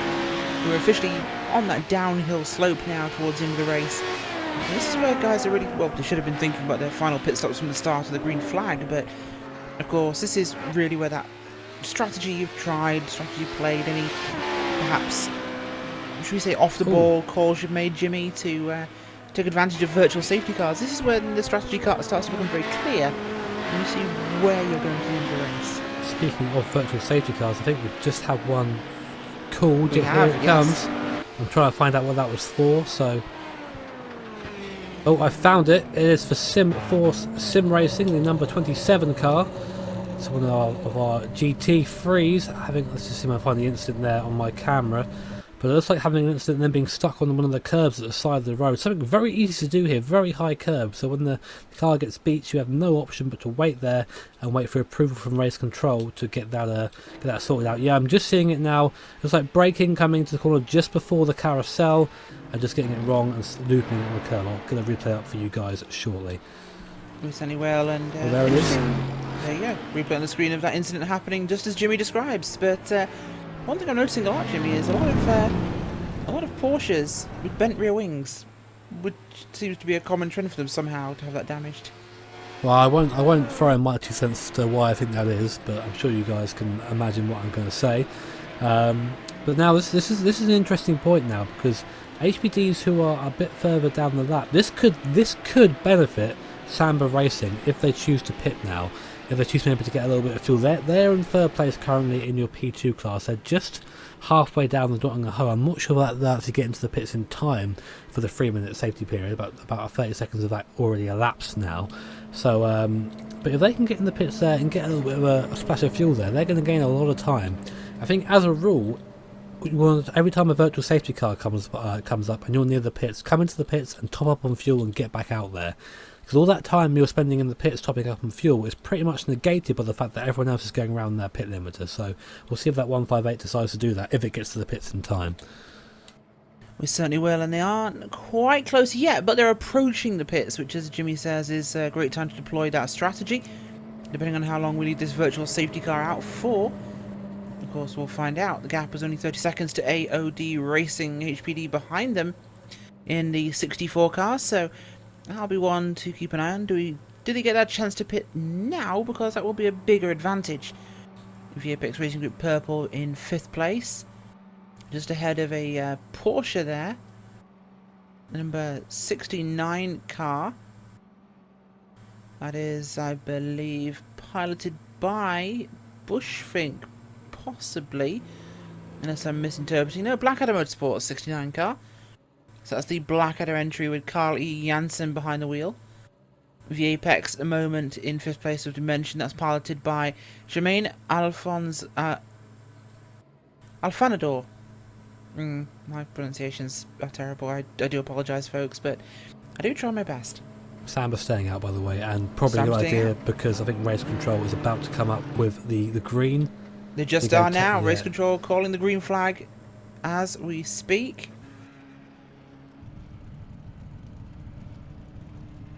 It's really interesting, actually, because I was just watching Samba there, and when green flag was called, their car was parallel to the entry, so they would have only just got into the pits and they managed to come in then. So a good call there from Anatianos at the. They've almost been the worst situation, Jimmy. Yeah, that's one of the worst times to come in, really, to come in there. I mean, it'd just be a green flag stop at that point. I mean, if anything, you might gain a little bit of time because everyone's going slowly, but obviously not as much as if you're taking the stop fully under the virtual safety car. So everyone back up to speed now. Something to keep in mind, I think, when getting back up to speed after this is that your brakes are going to be pretty cold when you first get on the loud pedal again and get to a tighter corner. So I think it's a good idea on the virtual safety car just to drag the brakes a little bit just towards the last half a minute or so. Just make sure there's some temperature in the brakes so when you get to the next corner you don't go straight on.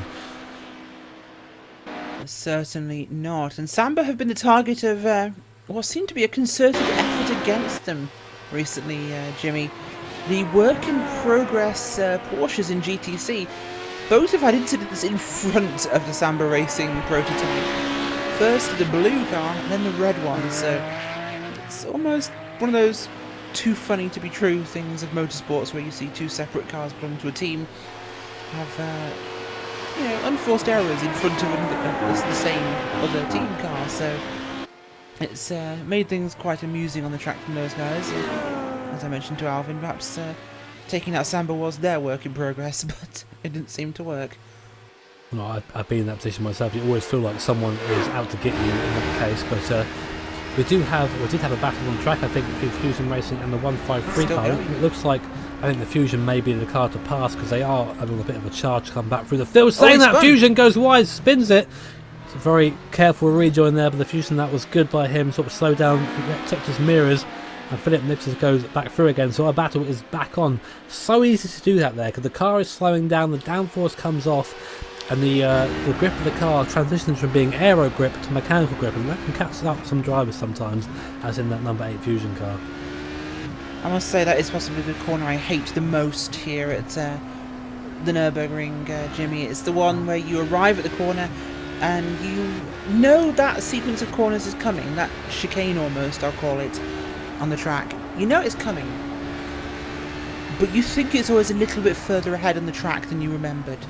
And suddenly you're coming up that crest of the hill and it's right in front of you, and it seems as though that happened to Fusion and Neil Andrews because he braked very heavily, and that's why the back of the car seemed to break away from him and he went wide onto the grass. So maybe a little bit of a lapse of concentration from him at that point. Possibly. I mean, my personal least favourite section is the one we've just gone through, the downhill left off camber and then the uphill right, because off the off camber left, you go down there too fast, the rear end is constantly just trying to escape you, and it's very easy to get sideways up there. And then the uphill right, you have to just completely ignore what your brain is telling you to slow down and just nail the throttle, and then believe that the gravity, like the hill itself, is going to slow you down enough to get around the corner. It makes it so difficult, but what makes the north side so challenging? That's just 2 of 100 and I think 160 corners, something stupid like that around here. That's just 2 corners of this circuit, and they can catch you out. 150 odd to go. You know, it's just makes it a fantastic drive and a fantastic satisfying experience when you do get it right. But Neil Andrews actually coming right up now to the back of the the German simracing.de car now. The German car goes defensive, comes off the brakes in the braking zone, and then the Fusion goes into the back. That's a bit of a weird move there by the German simracing.de car. A little bit unpredictable, I'd say, if I was the steward of those races. But luckily both cars still going, and then not taking the very broad line there by German on the carousel. Perhaps I think you're right though. I think that maybe Philip understood that he made a bit of a mistake there and just took the alternate line of just not taking the carousel and let Fusion back through again. Maybe just doesn't want to have another contact with the rear end. But that's that one, I think, resolved for now. Let's Fusion go off again. But Fusion making an okay recovery. The thing is, being a lap down around here isn't like being a lap down at Interlagos. She were about 8.5 minutes down at that point. So it's frustration still for that car, but still going, and that's what's important. Certainly are, and as things stand, they are the first 2 cars 1 lap down in this position, just off the lead lap, in fact, to Simatoki Sport. Fusion Racing, let's not forget, Jimmy, were leading at one point. They qualified on pole today, and they were leading for a portion of this race until they took a drive-through penalty, and then later on had an incident. So not been the best day for them, and they qualified very, very well. But here comes German Sim Racing back at them, the 153 car, as they're trapped behind a Mercedes GT3 car. The battle could be resurrected. There's just something, right? I've just noticed that the number 73 car has been black flagged. Maybe there is, I think maybe he's not served. He was giving a stop and hold 15-second penalty, and I'm not sure if he's come in to take that yet. Just to those maybe unfamiliar with the process, you are given a penalty by the live stewards. You then have 5 minutes to appeal that penalty. If you don't appeal it, you have to then take the penalty, I think, over the course of the next 3 laps or so. And Nicholas has not done that. He's been black flag now, which means he has to come into the pit lane or risk disqualification. In he comes now. I'm wondering now what sort of repercussions this will have. This looking may have even sped into the pit lane there as well. That could make things very awkward for them, of course, as they come into the penalty box there in front of the scrutineering garage, and will wait on the naughty step of motor racing. And the stewards here at DGFX are fantastic, Jimmy. They're very, very quick and firm on decisions. They're consistent with the decisions they're making, as he will pull out of the pit box there and get on his way. Like I said, they're very consistent from what we've seen in terms of their actual scrutineering and their adjudication of situations. It is fantastic to see that. And, you know, I have unfortunately been in races where I've seen stewards start using that penalty box very, very loosely, and the slightest thing and you're in there. But the guys here at DGFX seem to definitely be very consistent in the way they're applying stop and go penalties, and there haven't been many, to be fair.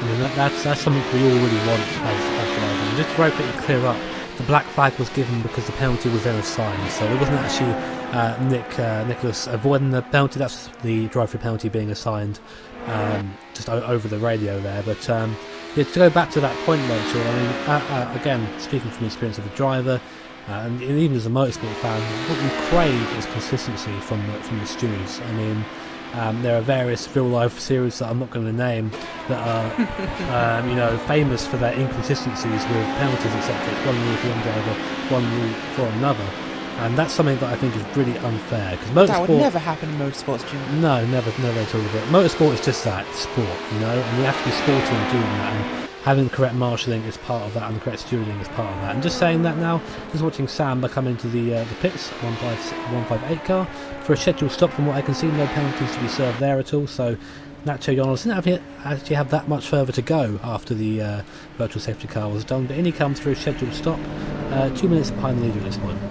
He certainly is, and a podium position looking likely for Samba at the moment, which will be a fantastic result for those guys, as this is a scheduled stop with 4 hours and 12 minutes completed. And from what we've seen so far, Jimmy, if we take a look at the laps we've seen in the race, the prototypes are getting an average of about 5 to 6 laps, and it's looking more commonly like 5 with an in-lap. So it doesn't sound like much, does it? Close. When you say it like that, when you No, say it 5 doesn't. laps, Of course, Porsche's struggling, well, getting 6 and can fuel save over the whole stint to get 7, whereas it seems that the prototypes are consistently getting 5 laps every time. So considering we're on lap number 31 now in the last 4 hours, 30 laps in 4 hours, welcome to Nürburgring. But it does seem as though in this situation there isn't much fuel saving to be had in these prototypes. They're going into the corner so fast, they really aren't able to kind of lift and coast the way you might see a GT car do, or carry momentum through the corner. These cars brake so heavily and so efficiently that they are slowing down quickly, which means they have to accelerate. And the downforce means they have to apply more power to regain that speed. And they aren't seem to really vary that lap count much at all. We've seen the GT cars manage to go a lap either way. The prototype's not making any difference, so 5 laps is all they get, it seems. And with a pit stop now, I don't think they'll make it to the end on one more stop. They're going to have to make a splash and dash if my math is correct. That's why I've been waffling for the last 2 minutes. I've been doing the math in my head, and yeah, they're not going to make this on one more stop. Here's something interesting, just while we digest that forward, is that the Samba racing team have been given a drive-through penalty for avoidable contact a couple of laps ago. Now, we haven't caught that on the broadcast, but that's an interesting. That'll bring the Apex Racing Group purple car back into contention, I think. They're currently about 30 seconds or so behind. The timing there is a bit skewed because they crossed the line at a different point. But it's interesting to see. Also, Rachel, again, just to continue on with Samba just for a second, is that I had a quick look at our standings just to see what would happen. And if Samba came third, they will be then put into the lead of this championship despite not winning a race in the first 2 events. So again, endurance racing coming into effect there. But fantastic consistency from Samba is what we can say. Yeah, we can do. So they got to get to the end though before we can say that about them. So we'll leave that comment on the sidelines for now. We don't want to apply the RaceSpotTV commentator's curse, do we? No, as we did earlier with the GTC car of Black Star. I mentioned them, and 2 seconds later they were battered off the track. So don't want to be doing that. Feels interesting around here. I mean, we said before, these HPDs really don't have much of a margin. It's you will do this amount of laps and then come in. And I'm wondering why those we're seeing less fuel efficiency from these cars than more, for example, because a lot of the time we're seeing, say, behind Porsches, behind the GTs, that is times you're not on the throttle, you're lifting, etc. You're sort of coming off the throttle. So maybe just being a bit more aggressive in the lower gears to get past. I also wanted to say, just while my mind's on it, looking at, for the standings right now, our top let's see where it is. In 13th overall, we have our first GT3 car. In 14th overall, we have our first GTC car. So that Porsche fuel tank is really bringing it up the field. So I won't be surprised if we see maybe some BOP for the next event, because bear in mind that GTC is meant to be the lowest class in this event. It certainly is, and what we've seen consistently actually is the GTC cars up and amongst the GT cars because of that fuel strategy and the fuel tank size, Jimmy. So in that case, it means that, you know, there were several times where we had 3, 4, 5 GTC cars ahead of the GT field. That's not meant to work under any circumstances. They're never meant to be ahead of those cars. But because this is such a fuel-dependent race, they've been put in that position, and the Porsche simply has been better at saving fuel. Do remember, of course, out of all 3 cars in this race, the Porsche is on the best tyres, because they are using iRacing's latest tyre model, and it's the first car to do so. And that is, for those who are either fans of iRacing, users, or even just interested, iRacing has done a lot of development on their tyre models, and I'm just going to use this opportunity to go promote iRacing a little bit, because I've been here for many evolutions of those tyres, Jimmy, as have you, as has Alvin, who's back, and we've seen them change. We've seen iRacing hunt for that perfect tyre, and they've come close several times, but they've then drifted away. But they have discovered things working on this project that's coming called For Dirt, obviously fully similar to dirt racing. They discovered something, and what they've applied to this Porsche is absolutely fantastic. The car handles so well, and this car is on those new tyres, and perhaps, I mean, I don't think you're currently in it, Jimmy, but Alvin, could the Porsche's better handling, better grippy tyres that behave better over a stint, be a factor in how much fuel they're saving?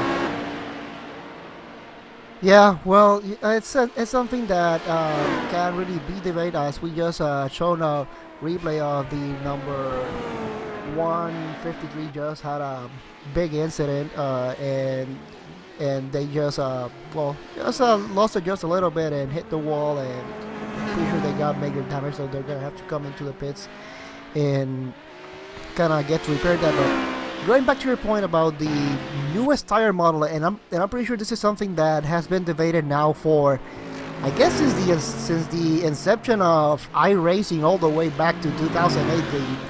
The all so-called tire model, and all through all the various iterations that it has gone through. So it's really, you know, it's something really interesting that we have gotten to see throughout the year so far, how the different tire models and the new things that it introduces, and how the tires interact with the car and the racetrack. Because as we know, you know, if there is one thing that is always in constant contact with the track, is the tires, and good tires can make or break your race. Well, not only your race, but also your overall experience here. And what I have experienced so far in my just one moment. Yep. We have just had a lead change as Simatok Esport were in the pits for their scheduled stop. We have just seen Team Vikings Molyneux take the lead of this motor race now for the first time this evening. So new leader, 73 car in your prototype field, and do continue. Yes, it is. So going to the point of the newest tire model, from what I have seen so far, you can push the car more compared to the previous tire models. At least that's what I've been able to experience. It's like you can go a little bit deeper into the braking zones with the Porsche 911 and its newest tire model. And even if you get caught in a slide, it's a lot easier to recover from it compared to the previous tire model. And if I do remember correctly, there should be some cars that during the next build, they should be getting that new tire model just in time for one of our newest Pro Series in here in iRacing. certainly will be, of course, and well, from what we've been told, that's what will happen. In terms of the tyres, we can't confirm or deny that, but one perhaps theory in my mind, Alvin, is the difference, of course, I think in the tyres is the way they lose and gain grip on the road now, and gone is the you lose grip, bye bye, it's gone, and when you regain grip, it's like an instant oh hello traction, my old friend. We're back in a situation now where it's a little bit more fluid, where the tyre loses it more slowly and regains it more smoothly, so you can actually counter steer, you can correct, and you can actually wheel this car hard, but at the same time I think that allows certain fluidity with the slip angle of the tyre on the road, which allows you to carry more momentum through corners more consistently and thus be more smooth, saving fuel. And how this applies, of course, to DGFX is that, well, the Porsche does have a... Well, all the cars have limited fuel tanks, of course. The GT cars limited to about 70%. Porsche also limited number, and escapes me though. That, as you say, may have to come down. Oh, contact! Race leader! Contact with the 81 GT car of... Looking down my numbers list, the 81 was multiple laps down, I believe, as I'm looking for him. He was, I think, the Sweet Spot Racing car, the BMW, and just closed the door on your race leader as he was coming through the, of course, Vikings machine, and contact made twice. Both cars actually leave the incident facing forwards, but as you can see there, a double tap from the Sweet Spot Racing car on the Vikings Molnir car. A little bit of a blindsided incident, Alvin. Yeah, kind of. I really don't know what to say about it, because we've had so many incidents between prototypes and that. It's really just come to a point that trying to assign fault to whose fault was it. Really don't, you know, there's really no point in trying to assign blame, because you can assign blame and, you know, drivers just gonna keep doing whatever they want to do. So at this point it kind of seems like it's kind of like you know what, just forget common sense, and if you see somebody and you don't trust them, just let them go, just forget it. I certainly would be along that sort of case, but you'd think experienced GT drivers by this point would have learned to expect, in case of HPD, leave gap, because unfortunately this seems to happen repeatedly with different cars and teams, as the friction sports car will go sliding past on the Fusion Racing, not friction, think of a different team entirely. The Fusion Racing car will slide past the line of GT cars and move his way forwards. They had another penalty, of course, that's dropped them down the order. Fusion running just outside your top 5. They're running in 9th place at the moment, just within the top 10. Only car 1 lap down. German Sim Racing 2 laps down, as are Road Bar Stewards Green and German Sim Racing 151. 8 cars remaining on the lead lap, Jimmy, at this time, as the attrition is starting to pick up again. Yeah, I mean, we're starting to get now into the last parts of the race, in terms of endurance. I think you see an hour and a half left on the clock. You're right, okay. That's 1 or 2 stops left now till the end of the race. It's just a matter of trying to make up as much time as possible.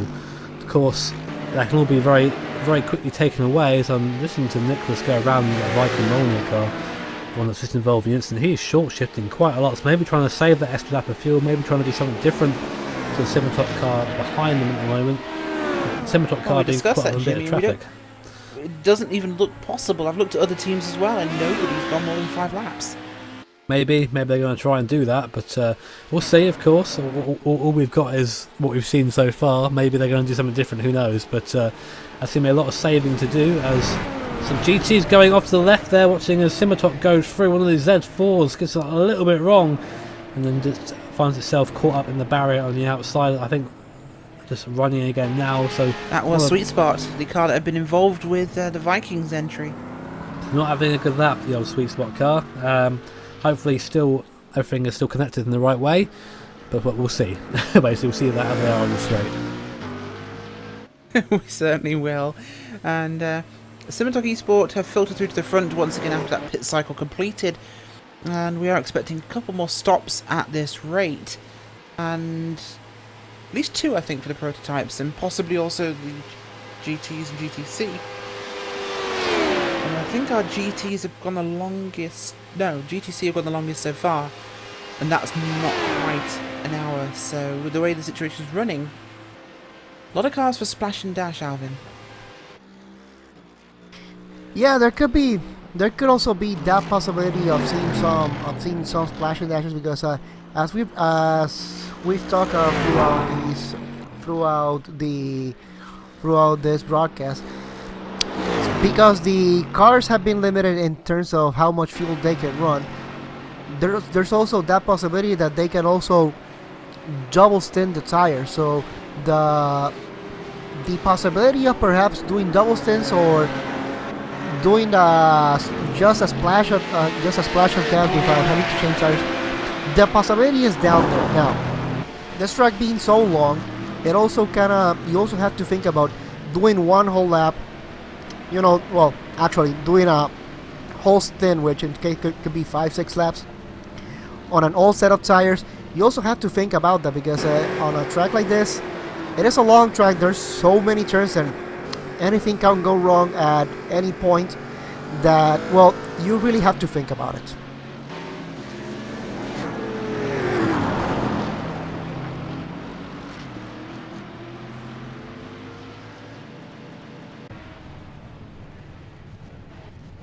Watching back now, we had a little bit of a report of the pit entry for the 81 Sweet Spot racing car.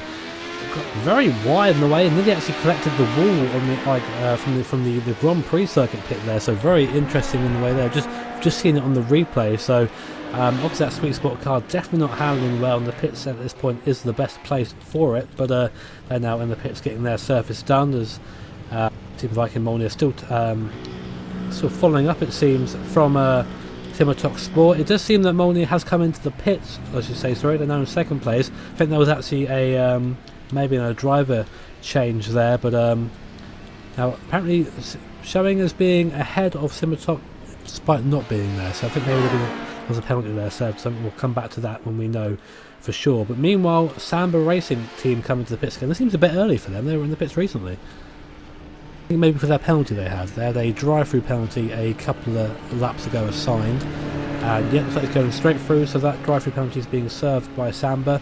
And they're actually at risk of losing that place to the V Apex Racing Group purple car, which is coming down the start-finish line now. The Samba comes off a limiter at the end of the pit, so not quite close enough for the position to be changed, but that Samba car is now in the sights of German Afanador in the number 33 car. It is definitely, and something that we are starting to see now, that the prototype scenes are also starting to push those 7 laps, something that we have seen with on the GTC field, going for 7 laps. Now the prototype class also trying to push for those 7 laps, as one of those teams that I've seen that they have gone 7 laps, the number 152 German SimRacing.de, as they make their way into the pits right now. So yes, the prototypes definitely they can push those 7 laps if they feel like it, and we're starting to see it right now, Jimmy. Yeah, and it's just that bit of clean air we've been talking about. That happens every now and then. We get a bit of clean air, and the prototypes can get out there and just sort of do their laps unhindered. But obviously be careful, you don't want to be getting too far into that. It's very easy to sort of go into a blinker zone and wait to get faster and faster and faster, and before you know it, you're facing backwards at the carousel with the rear of your car missing. But none of that so far on the top. I want to say a special mention to the AOD Racing HBD, who's made a good comeback of things. Had an incident at the start of the race causing our first virtual safety car, but they're now up into 5th spot in class and only 2.5 minutes off the leader. So not a bad comeback there by that 64 AOD Racing team. It is definitely now with Samba Racing team. They just got out of the pits, as we were just mentioning. They were saving their drive-through now. The V Apex Racing Group Purple, the number 33, just a bit under 8 seconds behind Samba Racing.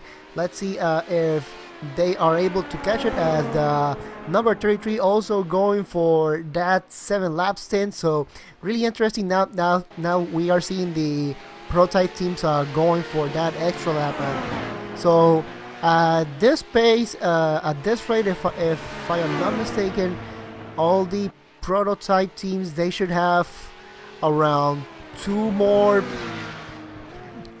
rounds of pit stops to go.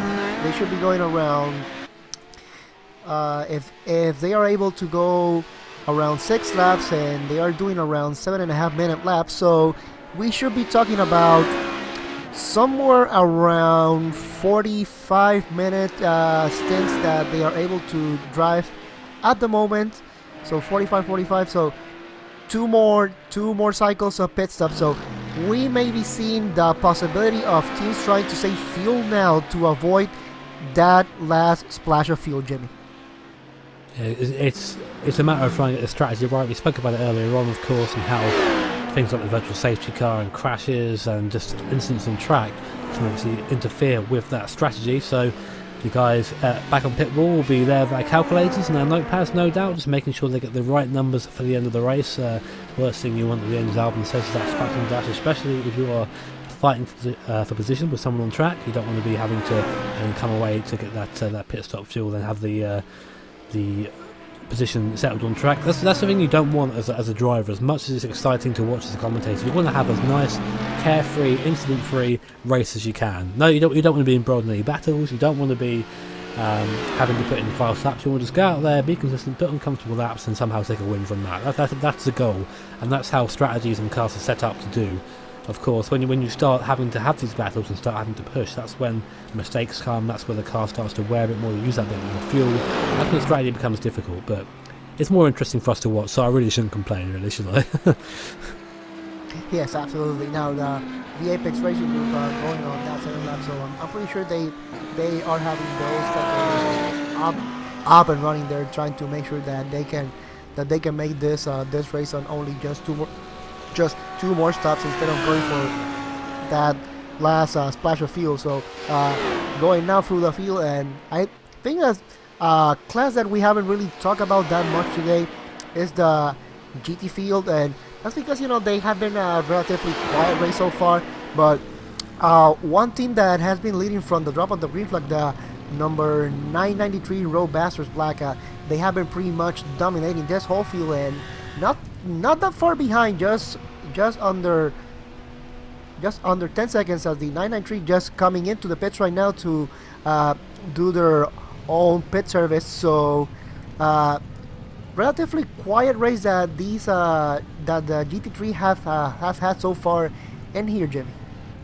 It's been good. It's been a good race for these Roadmasters cars, black and white, coming into the pit stop at the same time here, as you can see. So their strategy is still bang on, despite the fact we've had those issues earlier on.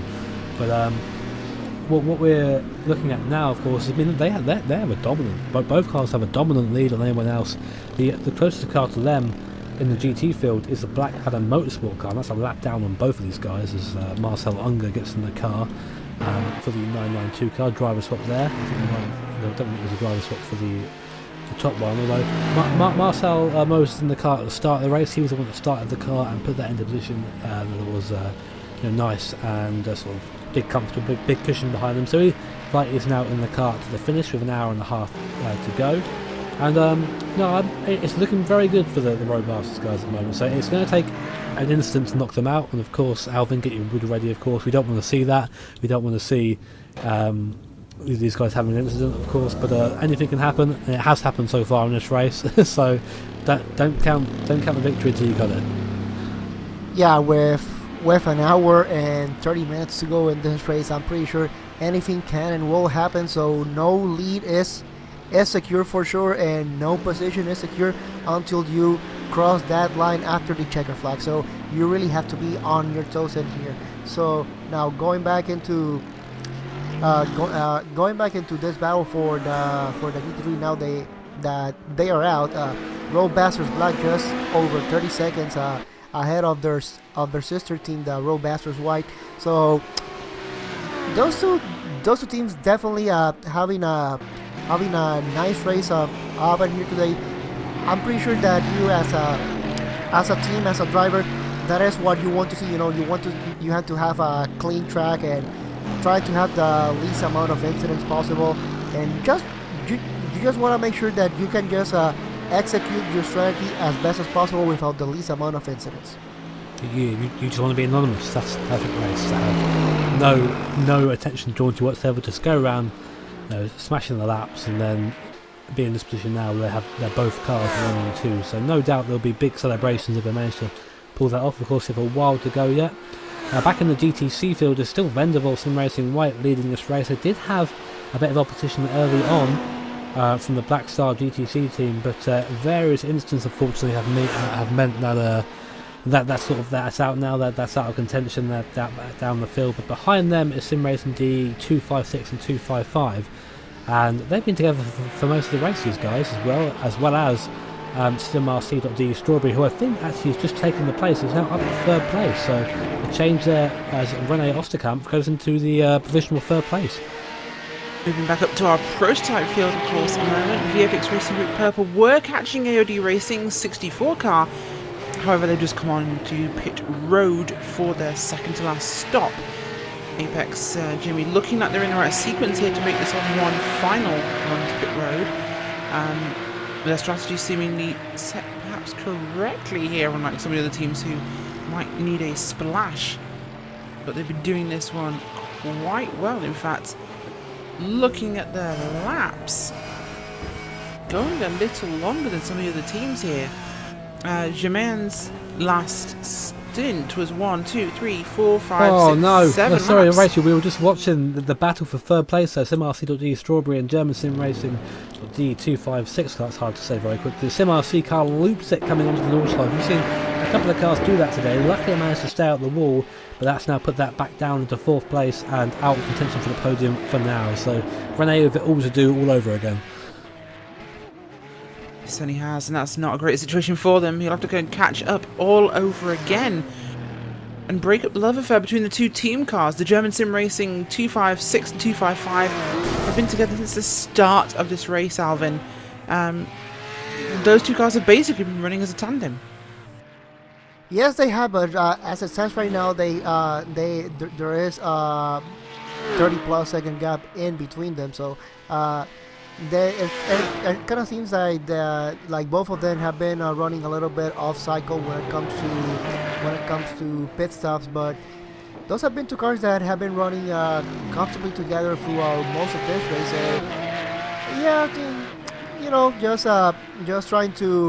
Just trying to do different pit strategies, see what they can do to catch that number 9 Venderval Racing White, because as it stands right now, if they don't try anything different, this will be a race win for the number 9. Certainly could be, and that's the way it is looking at the moment. And I think the 9 has this one pretty much locked up, Jimmy. As Alvin was saying, they've been flawless, other than their one threat today, which came in the form of the black.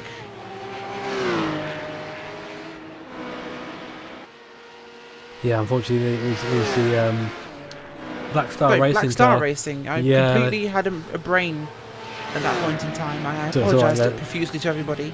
I remembered the team and I thought it begins with B and it's black, and the rest escaped me. But Black Star Racing, that's the one we were looking for. I kept thinking Black Hole Racing. No. They were the only real threat we've seen so far for Venderval, but they obviously had their incident, no longer involved in this motor race. And speaking of people who are no longer involved in this motor race, unfortunately, not meeting Talk Freak Sunset driver Jake Robson at the best of times. Jake, you guys had this one locked down, a very secure lead for your car until tragedy struck. What has happened for you guys? Yeah, ever since we had the initial impact, the car was never really the same as it was originally. There was a bit of steering damage and a bit of aero as well. We tried to keep it going for as long as we can, but we're struggling to see the point to continue going. At this point, you know, we were 4 minutes behind Bushfink, who were the next car, and the rest was many laps ahead, so especially around here it's pointless. Not the best situation for you guys, unfortunately, but a strong showing at a very difficult track from the Talk Free Racing Sunset car. Qualified in third, of course, and a very optimistic showing, perhaps for the rest of the season. A good omen. Yeah, it was looking good. I don't know how we got 3-minute lead, but I'll take it, I guess. Yeah, it's difficult around here. It's tough judgment, I guess, for the rest of the season. I expected Fusion, both their main team and the blue team, to be a lot stronger, but with them crashing at the start, I guess that opened it up for us and we could run away. We'll see what we can do at Suzuka, I guess. Certainly will, but from what we've seen in the comments, you've certainly been involved in explaining some strategy calls in a moment, and as one of the prototype team members, we'd like your insight on something, actually, because we've been questioning fuel saving around the Nürburgring. Just how possible is it in the prototype? Because we've not seen many teams, if any, going past the 5-lap mark. It is possible, however, it's difficult to do it on a green flag run due to, well, traffic, and you're pushing all the time, especially with the guys at the front now with a short gap. I doubt they'll save any fuel. VSC, when that comes out, that definitely opens it up. You can save a lot of fuel. I don't know how much it is exactly, but you probably save about enough to get to the other lap. You need 6 or 7 kilos, I think it is, which is not far off a full lap anyway, to go to the next one. But it's difficult, but it can be done, as some teams demonstrated, I believe, at the start. There have been a couple that have managed it, but it has been around, as you mentioned, the virtual safety car periods, and we did have a very busy first half. We've had 6 in the first half, 2 per hour, and none since. So, or maybe we might have had 1 since, but it's been a very quiet second half. We have noticed the Porsches, and we know you guys, of course, at Talk Freak have got a Porsche entry. That car has been very, perhaps, comparatively easy to save fuel with. The guys we're seeing more regularly getting 7 laps off that rather than 6. Are you communicating with your Porsche team? Well, the Porsche team was now out, but I do remember talking before the race, and they said it was relatively easy to save fuel, especially around the traffic, having to lift off all the time to let the GPs through, or the GTs, but after their issues at the start, I guess it wasn't that difficult. Yeah, apparently it's relatively easy, but I'm not 100% sure. I've never really driven that car around here. Thank you for the great insight there, Jake. And that's, of course, Jake Robson from Talk Freak Racing Sunset. Unfortunately out of the race today, but strong contenders when we head to Suzuka. Jake, any sponsors you want to give a shout out to? Shout out to you guys on the broadcast. Good job again. Shout out to all the guys doing the, all of our guys on the setup and stuff, all the work that we put in, and yeah, that's about it, I think. Well, thank you very much for joining us, Jake Robson from Talk Freak Racing, and hopefully we'll get a chance to chat to you next week in far better circumstances, or next month, I should say. Yeah, hopefully. Thank you. We've also had a chance to chat to Sam Fitzpatrick. We'll have a quick word with him in a second, but Samba, Jimmy, I believe, had a bit of an off. Yeah, it seemed they had a small off-track incident there. Nothing too bad for their race, it seems, at this point. So they're okay, they're alright, but obviously a little bit scary, especially at this point of the race, and they are still running in third place. Well, that gap backwards to AOD Racing HBD is coming right down now. That gap was up at about 30 seconds, is now down to 5 seconds. And I was just seeing in the chat, we had someone from AOD saying that they are actually quite the other end in terms of setup. They're on quite a low downforce setup, so it seems to be working for them at the moment, and they're coming back from the field very strongly after that initial off. Yeah, they certainly are. And right, we have a quick second interview to get a chance to chat to somebody from the Porsche field. That is Sam Fitzpatrick from Fitzty Motorsport in the number 77 machine. Guys currently running in 6th place. Sam, how's it going for your team? Yeah, it's going brilliantly right now. Unfortunately, we had a issue where one of our teammates had an issue with their PC, so I had to do the first 4 hours non-stop. But Jack's doing a brilliant job now, hopefully bringing it home in 6th place. Hopefully it will be indeed, and we just spoke, of course, to Mr. Jake Robertson, about the fuel in the Porsche. Of course, you've been driving this car. The fuel situation with the Porsche.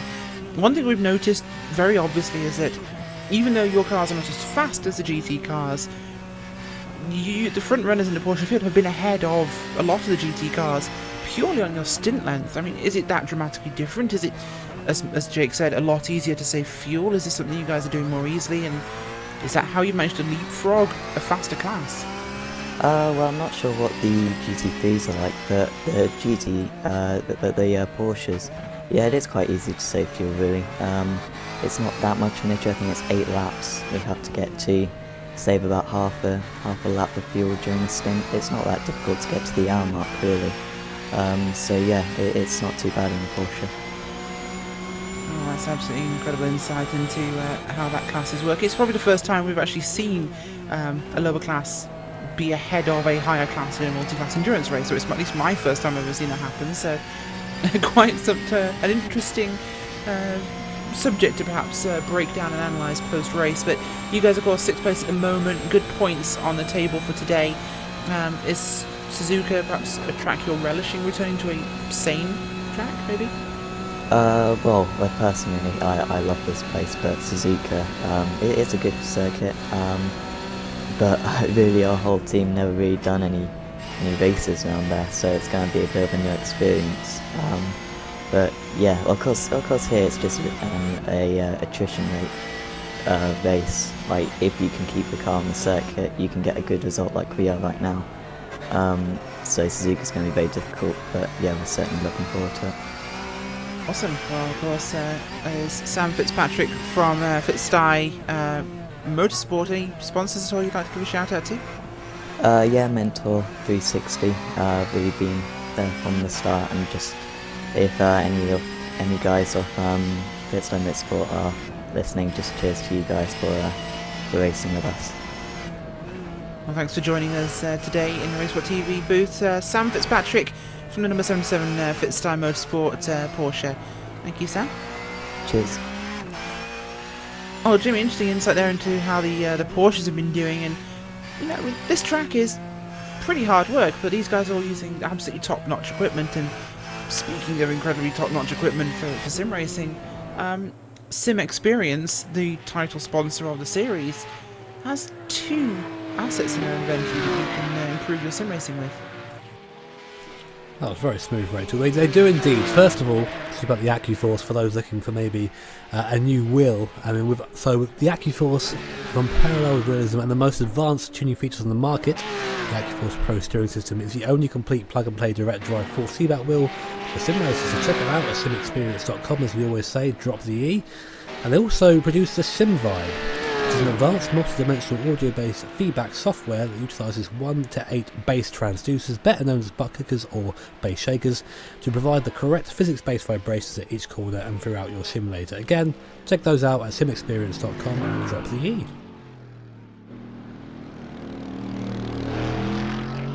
Sim Experience, drop the E. Don't drop the E, folks. Definitely don't drop the E. Back to motor racing. Simatoki Sport currently on top in the prototype class. Team Vikings, Molyneux in 2nd place. Samba Racing in 3rd, down to your GT category. It's still Road Bar Stewards 1 and 2 with black and white. Behind them, it's Black Motorsports in the 66 car. And your GTC, Vendaval Sim Racing white, with German SimRacing.D's tandem effort of their 6 cars total, the 255 and the 256. On 2 steps of the podium as we look down the running order. Things have been quiet, Alvin, recently. The race has dropped back into a kind of an ebb and flow. We are somewhat kind of nervously watching the fuel situation for a lot of these teams. We've not had anyone run out yet on a stint trying to save fuel. Everyone's managed it successfully if they've made the call. But it's starting to get to the point where people are going to have to risk it. Yes, it is, and you know, it's now it's coming to the point now.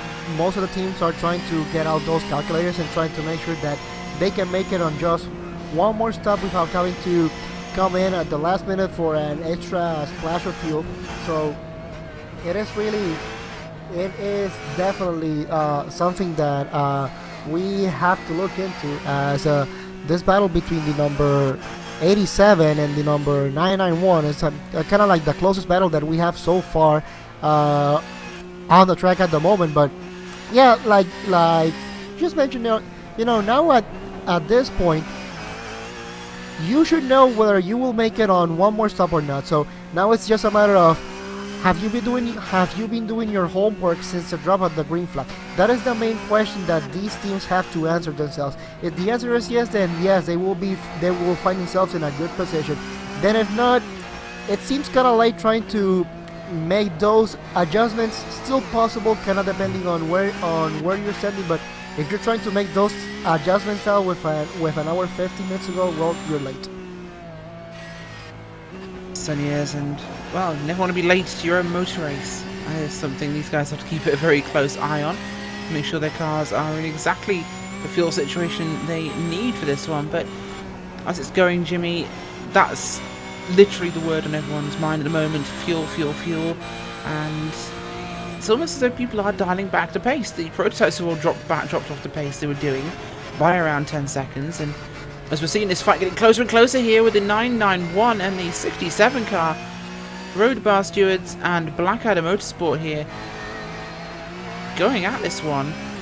This is actually pretty exciting. In fact, no, Blackadder got passed and they want to get back past them again. And here comes, I believe, the Strawberry car, but they're a lap ahead, so that's not in this fight, but they are faster. So it's the 87 car, Rachel, and the 991. So the 87 car is the one currently ahead. The Berlin Simsport car, the 991, chasing at the moment. Oh, I thought it was the 67. I'm blind.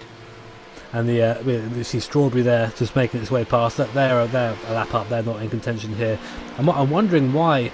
Well, now he finally moves across. Stefan Waldtail there in the Road Bastard blue car just pulls in behind the Strawberry Sim RC car. Just that extra little bit of toe in the straight, but yeah, seems to be lifting a little bit. I can swear I can hear a little bit of a lift coming off there, just trying to save again, maybe lifting that fuel. But this is a fight here currently for 7th in your GTC.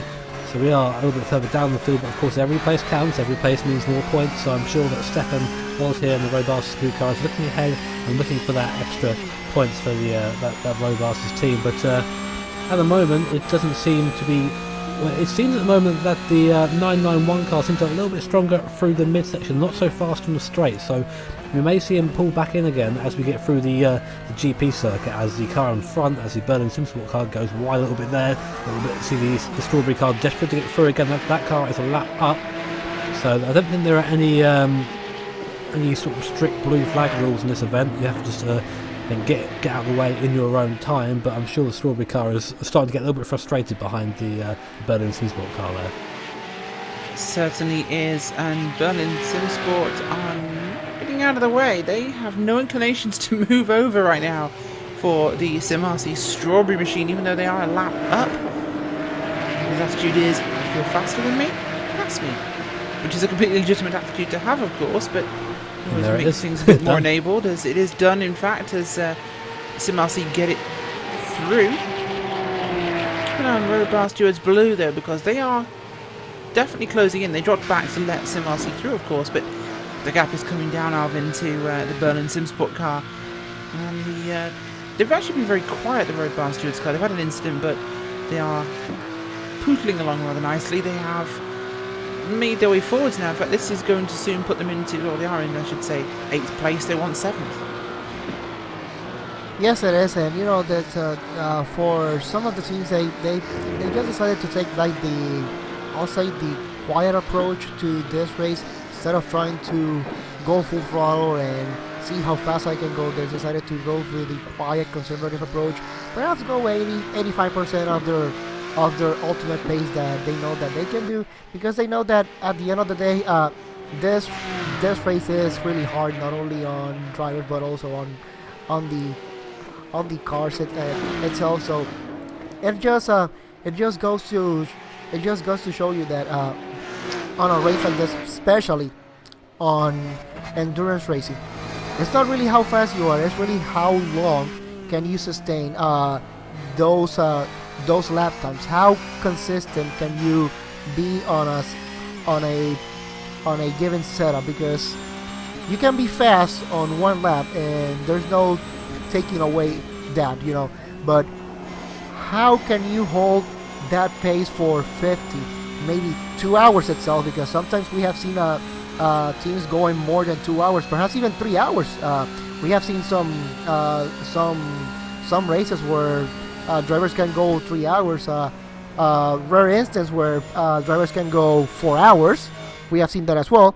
Kind of rare, but we've also seen it. So trying to sustain that a consistent good pace for a certain amount of time, that is really the difference that endurance racing is compared to Grand Prix racing, for example, which is kind of like a sprint format. As soon as the green flag drops, you just go for it. I mean, you do find, again, there are different mentalities, and rightly so, between the endurance and sprint formats. Again, of course, I can speak from my own experiences. I drive in endurance leagues, and there are times when regularly you're in the car for 3 hours at a time or so. It just becomes, as you say, Alvin, it becomes getting into a rhythm. It sounds like a very cliche thing to say, but you get into a state of mind where your braking zones are nice and clean, you're nice and smooth in the throttle. You want particularly taxing the car, you're keeping the tyres nice and alive at the same time. There's definitely a difference between a qualifying lap and sort of a race lap. A qualifying lap is you're taking everything out of the car, you're giving no thought to the condition of the car, you're just trying to make it go as fast as you can. Whereas in an endurance setting, you're thinking about the tyres, thinking about the fuel saving, thinking about the possible damage you could do to the car by maybe having a small off that you wouldn't really think about in qualifying. And it's that mindset, I think, which will then separate the people who will maybe go fast in the first couple of hours and have an off, to those who maybe a couple of seconds of the pace over the course of a lap, but they're still doing that pace lap after lap after lap, and that is what you want to be as an endurance driver. That certainly is what you want to be as an endurance driver, of course, and, well, it is all about that. It's getting to the end of the motor race, and, well, folks, we're nearly at our final hour. Nearly 1 hour to go. 5 hours nearly completed here at the Nürburgring, and it's been a very emotional ride for everybody involved, especially for us here in the booth and hopefully you at home. But we're going to have a quick fan immersion for you as we get wired up for that final 1 hour run. And you know what? It's going to be a 9/11 immersion. We're going to go on board with the Road Bar Stewards Blue and their chase of Berlin Simsport.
Merlin Simsport there, pulling off onto pit road behind Sim RC Strawberry as the road bar stewards blue will go past. Will eventually take that position, although we expect they'll have to make their own pit stop shortly. Going around the outside, they'll have a GT3 Mercedes on the GT field, who will actually have to try and pass that Porsche now.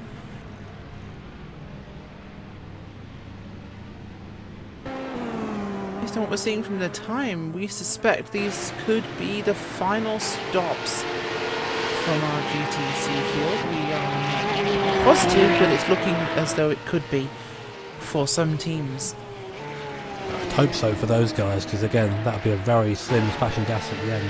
The interesting thing is, of course, with the extra lap of fuel around here, it's a big difference. It isn't just a small couple of litres, you know. It's what I think we had Jake in here for HPD saying it was about 7 or 8 kilos of fuel to come in there. So it's quite a big difference in the HPD. I'm sure it's sort of similar in the Porsche. But what that means is that Stefan's going to have a shorter last stop than the Berlin Simsport car. So although he actually kept the Berlin Simsport pitted in front of this car, when Stefan comes in, if the stop is shorter because of fuel, he may well just jump him just on that alone if he has a good lap here. So this is where maybe sprint mentality comes into a bit more, because we can, right, okay, now we're now going to go for one more pit stop and then to the end, and then it's just down to the track. In that last stint, I always think, okay, it's okay to think like a sprint driver, because that's what you're effectively doing now. If you still have the energy, of course. If you've been driving, as we had Mr. Fitzpatrick in here earlier saying he drove for 4 hours earlier. I don't know how he managed that around here, but if you still have the energy to go for a sprint finish after that, then all power to you, but it might be what Stefan has to do to take that 7th position. Certainly could be, and Alvin, the GTC field, is very, very split up at the moment, but we are discussing, of course, their fuel runs to the end. Do we have any numbers on exactly who has pitted yet? Yes, we do. As it stands right now, we've had so far in the GTC field, having a quick look here, once I get my filter for the live timing on.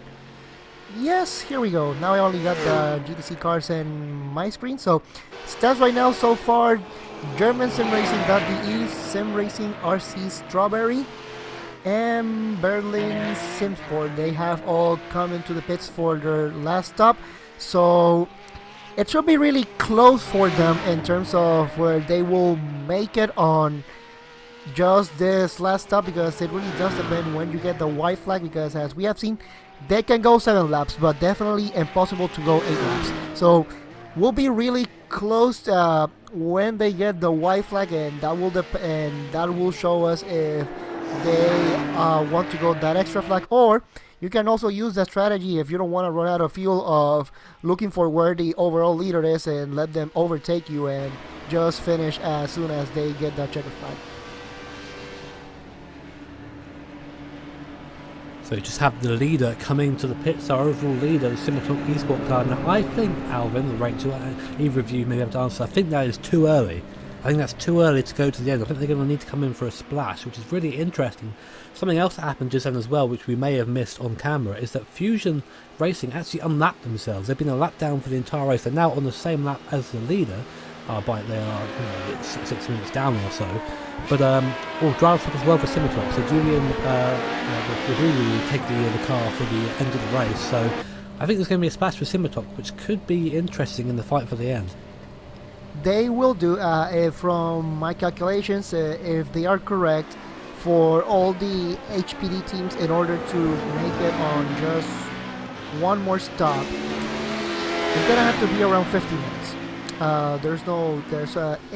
If they can make it up to 7 laps, it's gonna have to be 50 minutes. Anything more than that, you're asking them to do 8 laps, and we have seen that no team has been able to go 8 laps so far in this race. So anybody that's coming into the pits right now will definitely have to do one more stop. Now I'm kind of guessing that with around 57 minutes to go, there is that remote possibility that any GTC team that comes into the pits right now, they may be able to make it from here until the end, maybe a little bit close. Like I said, kind of depends where they get the white flag, but where 57 minutes to go, there's that possibility that they can make it on just one more stop. There's a real possibility, of course, for these guys, and we'll have to see, Jimmy, exactly what teams can actually make it from this, because we're making a lot of speculation, but we don't know who exactly can be in the situation. As a 151 gets a 15-second stop and hold. It's German SimRacing.de's 151 car running currently in 10th. Only car 2 laps down, so that's not going to lose them or gain them anything. It's not, but obviously we'll go against them in future racing as well. I mean, part of racing in the league environment, everyone's spoken about this so much throughout the race, of racing in the league environment as opposed to official races. You're racing the same people every event, every month or so. So you start to know who you can drive well around, who maybe needs a bit more space, etc. And cars like the who are getting a lot of the collisions, of course. I mean, from my own experience this race, I maybe keep a bit of a wide berth for the Molnir car, because they've made a couple of interesting moves inside the track, of course. But that's what driver knowledge comes into a lot. I think it really adds to the immersion as well of racing in that league environment, because again, you know who the fast guys are, you know who the slow guys are, and you can plan strategies around that, which I think is pretty awesome, and again makes sim racing just that one step closer to real life. Certainly does. And speaking of real life, this race is getting a bit of a hairy moment back there, as German Sim Racing's 151, who's in a bit of an upset mood as he has to come and do a stop and go, just barged through on the 14 Porsche. The 14 belonging to Puffin Racing, almost knocking him out of the way there, so a little bit of a rude pass by the 151.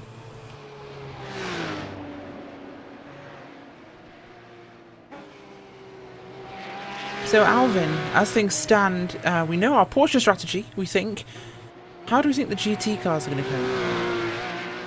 Well, the GT field, that's a whole different thing that comes into discussion, because they have definitely, as things stand right now, they have to go to around the 40-minute mark in order to make it on one more stop.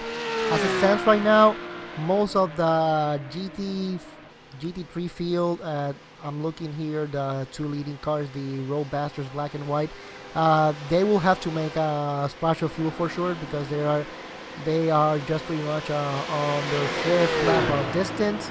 They will definitely have to make a splash of fuel, unless for some miracle they can make it 6 laps on distance. And looking at the stints that they have been able to drive so far, I think the answer is no.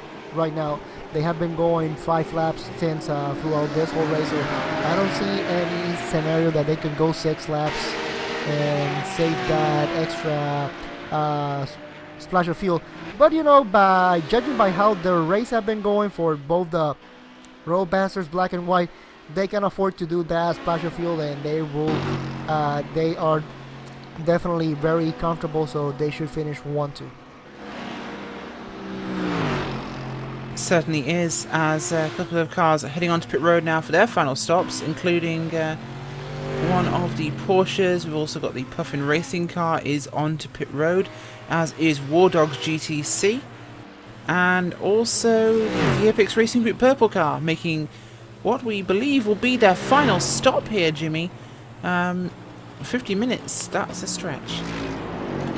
Yeah, that's just about enough if Russell is slow in the car. Russell Clayson in the car at the moment, that car down to 7th in the P2 category. Remember we were speaking earlier to Jake again about the fuel saving. This is as much insight as we've had. And he said it is possible, but you do have to very consciously fuel save on the way round. So I think that Russell should be okay to go to the end. It all depends, of course, when the white flag comes down, because an extra lap round here isn't something you can just coast round on. You just won't make it round. So we may see some people, especially those a bit further up the field, like Simitok Esport. They've got about a minute buffer. It might just take a couple more litres of fuel if they need to come in for the splash at the end. It shouldn't affect them too much. They should have a nice enough buffer there to do that. But of course, where gaps are a bit smaller, for example, AOD Racing and Samba aren't so far apart at the moment, coming in for a pit stop at the end could well just decide that last podium position. And again, just to mention AOD Racing, who again were down right in last position at the start of the race due to a spin causing our first virtual safety car, are now up to 3rd in class. They certainly are, and well, the hidden class has paid off for them at the moment, and that team hasn't had the best of luck as Jimmy described, but they are in a great spot right now, and it's looking like it could potentially be a podium should they not change position with Samba, or Samba heavily damaged, or looked heavily damaged, not anymore. Thank you, Internet. But down to 4th place, which is definitely going to cost them at the moment, Alvin. Yes, it is, and now pretty much almost 50 minutes to go into this race. Now we're starting to see some of the teams that now coming into the pits were hopefully getting their what should be their last service of the day, especially for the prototypes and the GTC. Pretty sure the GTC teams should be all but secure. If they come right now and fill up their tanks, they should be able to go. Prototypes could be a little bit of a stretch. Kind of depends on how much, what is the pace of the overall leader and if they have to do one more lap or not. But GTs, looking at it, most of them looking at the GT leader, they once they come past the start finish line, they should be doing around perhaps 7 more laps before the race ends. So definitely the GT teams, they will have to do one more stop if they want to make it. Well, actually 2 more stops if they want to make it to the end. 2 more stops for the GT teams, that's what our expert Alvin Nieves is saying. 2 more stops. That's going to be tricky. We're expecting to see GT teams onto pit road very, very shortly. If that's the case, they are on the very outside of that system working for them. Prototypes, however, have been struggling the most on fuel. Their cars are getting about 5 laps at best out of a tank of fuel. And they are not perhaps able to save fuel as easily from what we've been told. Jimmy, do you ever double stint tyres, even for a splash and dash with these prototypes on a track like the Nordschleife? No. Well, actually, Best answer if it's just if it's just for the end, just for one more lap, then yeah, sure, go for it, because you're gonna lose less time going around a bit slower than doing a tyre change stop. But if it's a matter of going a full double stint on tyres, then I just wouldn't do it. It would not be worth it.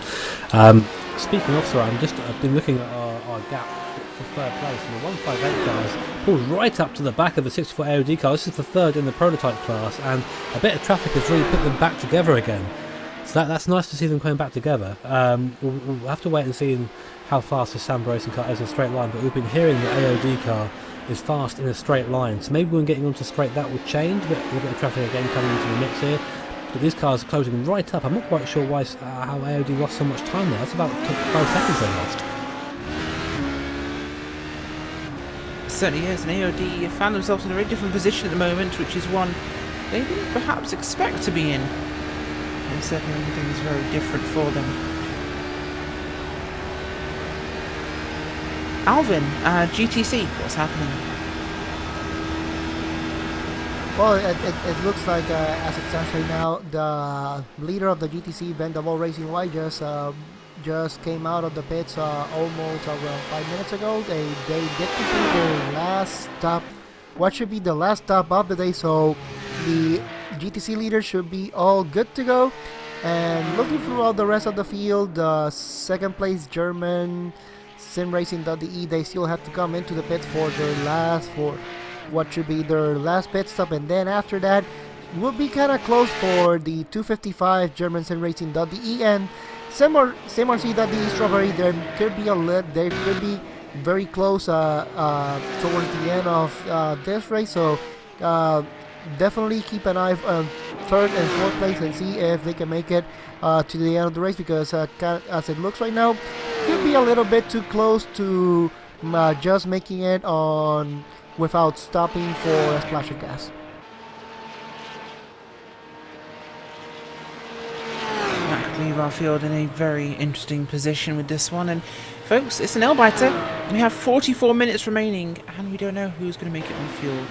Will we end this in classic NASCAR fashion, where several cars run out of fuel on the last lap, you know, 1st, 2nd, 3rd, 4th place and 5th place wins? Could that happen? Possibly. This is not exactly, Jimmy, the sort of track where you can run out of fuel and coast, as you've said previously. You run out of fuel here, you're walking home. Indeed. That's something you have to really be on top of, especially at this point in the race. Being told we do have a little bit of action on track between 66 and 57. I'm not sure if these guys are on the same bit of track. They are on the same lap as well. Looks like the timing is giving us a little bit of a run around again. That's the Apex Racing Group GT red car and the Blackadder Motorsport car as well. This is third place in class, I should say. So this is for a podium position in the GT class, which, as we've said earlier, has been a relatively quiet class this race. Sort of been in between the action, not much going on down there outside of the two obviously Road Bastards car just driving away with it, of course. But third place is still up for grabs as well, with the 66 car trying to chase down that 57 car coming into the last section of the circuit now. We talked about it a lot of this race in terms of setup and how this circuit has two very different approaches. It's almost like Spa in that way, where you have, do you set this car up to be quick in those medium speed corners that there are so much of it at the Nordschleife, or do you try and set it up for that very fast straight at the end where you can just pull past people, and of course that long uphill section on the back of the circuit. There are, and this is where we see those differences come into play, especially when watching a battle. It seems like at the moment the 66 car is a little bit faster than the Apex Racing Group GT red car, but not quite close enough to make a move yet, and not quite. And this is where you want to start actually thinking about trying to get onto the back of the car in front. Had this been maybe 2 hours earlier, I would have said don't worry about it, just drive nice laps behind them. But now it's starting to be for positions, and of course when the podium's up for grabs, and you've got to really push for it.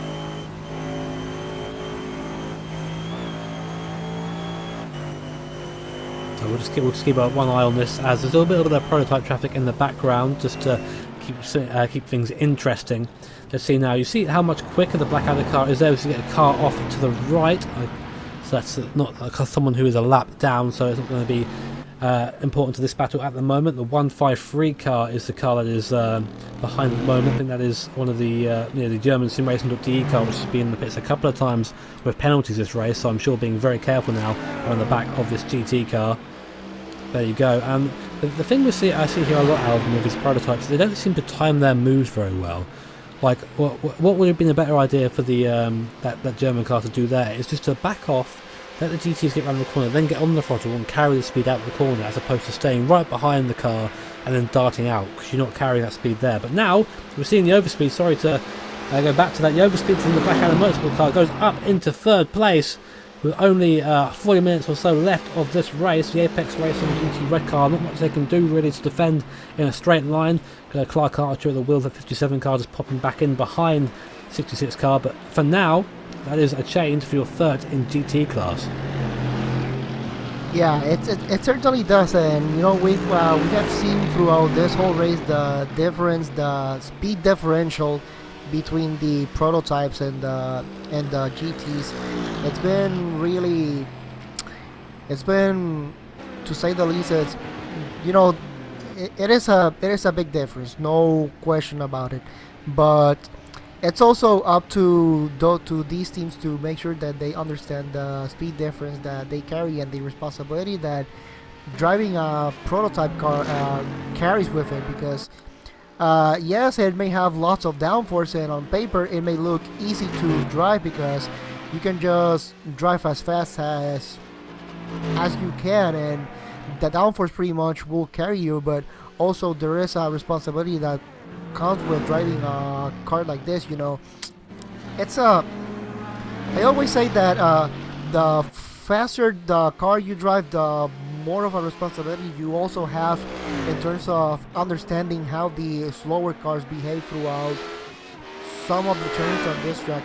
Yes, you also want to carry as much speed as possible, and you want to try to impede the least amount of momentum stoppage that you can throughout the race. But but most of the time, more than likely, you have to understand that the slower car, there's not really much they can do, and it comes down to downforce, most likely, because horsepower, most of the cars are pretty much similar.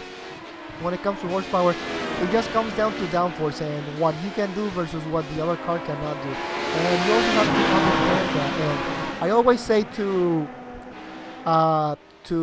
anybody that wants to drive any of these prototype cars, go ahead and do it, but also whenever you can, also drive one of the slower cars to kind of understand what they also go through, because it's easy to say, yeah, I am the faster car and I need to go fast and this and that. As the battle between the 64 and number 158 here for third place really heating up. I've been following this battle, and it's been really nice to see this battle. Just because they haven't had to encounter that much traffic, so they have been able to drive their own race as it stands right now, and you can really see what happens when you don't have traffic. You know, you can drive this car to your heart's content, but once traffic comes in, that's when you really have to be responsible. And unfortunately, this race we haven't seen that so far. We have seen them on some parts, but for the most part, you know, we wish that we can see a little bit more responsibility from these prototype cars, understanding that not always they will get their way. That's how it is. You have to take that as part of being a driver, is always that patience, and just watching this battle, of course, for third place in class. We had one of the AOD guys in chat say they're running a low downforce setup, and how is he pulling away there? Even Samba, even with the slipstream, is not able to get onto the back of that AOD racing car, which gives him this massive gap coming into the Nürburgring Stadium section there. So that advantage they're really helping out, of course. And then Samba, although they're only about half a second or so behind coming onto the straight, are now behind by about 2 seconds or so. So that's how much we're talking about downforce differences there. There it is illustrated on screen for you. Very interesting to see the differences in setup around here. Yes, it is, and you know, up to perhaps around June of last year, we saw that when it came to the downforce setup for this HPD, most of the teams ran the low downforce package for most of the tracks, and after I think it was around June or perhaps around September, they did an update that really using the medium downforce package started to become a real possibility for some of the teams here, and a really good example of how a track that you used to do the low downforce and now medium downforce is the way to go. Sebring, we used to see teams that running the low downforce package was the way to go, and after that update, now teams are able to run the medium downforce package, and that is actually the most competitive package for that track right now. So for this track, it's kind of no different. So for the 64 to be able to run the low downforce package in a way, and I think we might be experiencing some technical issues, folks, with Alvin, and hopefully we will sound normal soon. Oh, it seems to be back to being okay now, but just to pop back up to this for a second, it does seem that this battle is hotting up once again there with the AOD racing Samba. We said again how AOD are faster in the setup, and Alvin was talking about how low downforce setup was the way to go.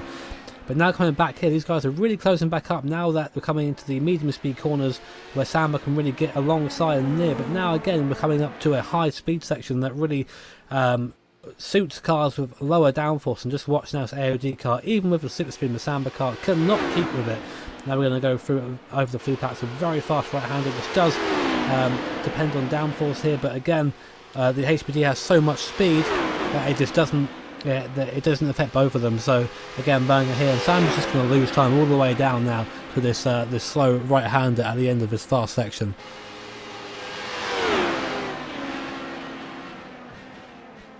Certainly is, of course, and with about 35 minutes remaining actually at this time, it's getting into the phase of the race perhaps when we might see a couple more mistakes happening.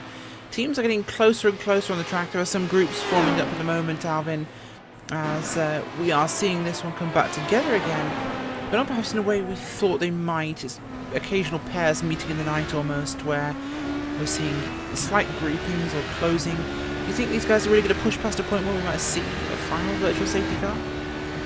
It depends really, of course. I mean, if you're in Nacho's shoes right now and you're thinking about, well, where can I get past this AOD car, of course, because any sort of straight line, any sort of effort to try and get past it, it's negated straight away as soon as the straight comes up, because the AOD straight line speed is so much more than the Samba car that that's something very special to get through. And let's think about this towards the end of the lap. If these cars on the last lap are next to each other coming onto the straight, then AOD have taken it because they can just drive away the straight. Nothing Samba can do about it.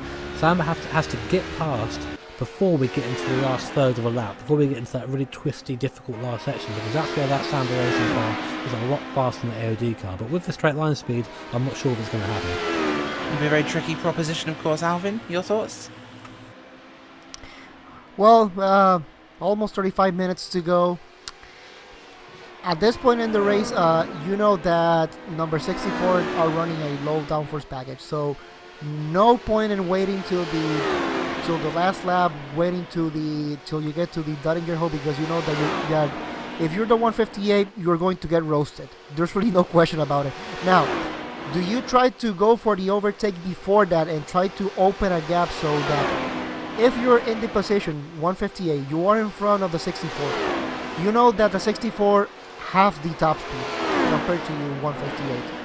Do you try to go for the overtake now and try to open the gap, knowing that you have the advantage of running perhaps a medium downforce package and perhaps you are faster throughout most of the track except of the straightaways? I will go for it, because as it stands right now, that's the only way that you will get third place. You know that if you keep this rhythm and you wait till the last lap, you're not gonna get it. So might as well go for the overtake now and then just try to open the gap. But looking at where they are standing right now in their stints, both of them, they still have to come into the pits for one more stop. So we could see perhaps some pit stop strategy come into play, and that's how the 158 are playing to come in front. Because looking at it, 158 can go one more lap compared to the number 64, so perhaps that lap of fuel that they will be saving, that could be the difference. It seems right now that the 158 car is pushing a lot harder than the 64 car, so perhaps not saving fuel at the moment. You can ride behind and save fuel, Jimmy. Again, unlike you should, I mean, realistically speaking, you would wait until the Dottinger Hoe to make a pass here if you were going to. Why risk it after 5 hours and 30 minutes to have some sort of incident in the very narrow stretches of the Nordschleife?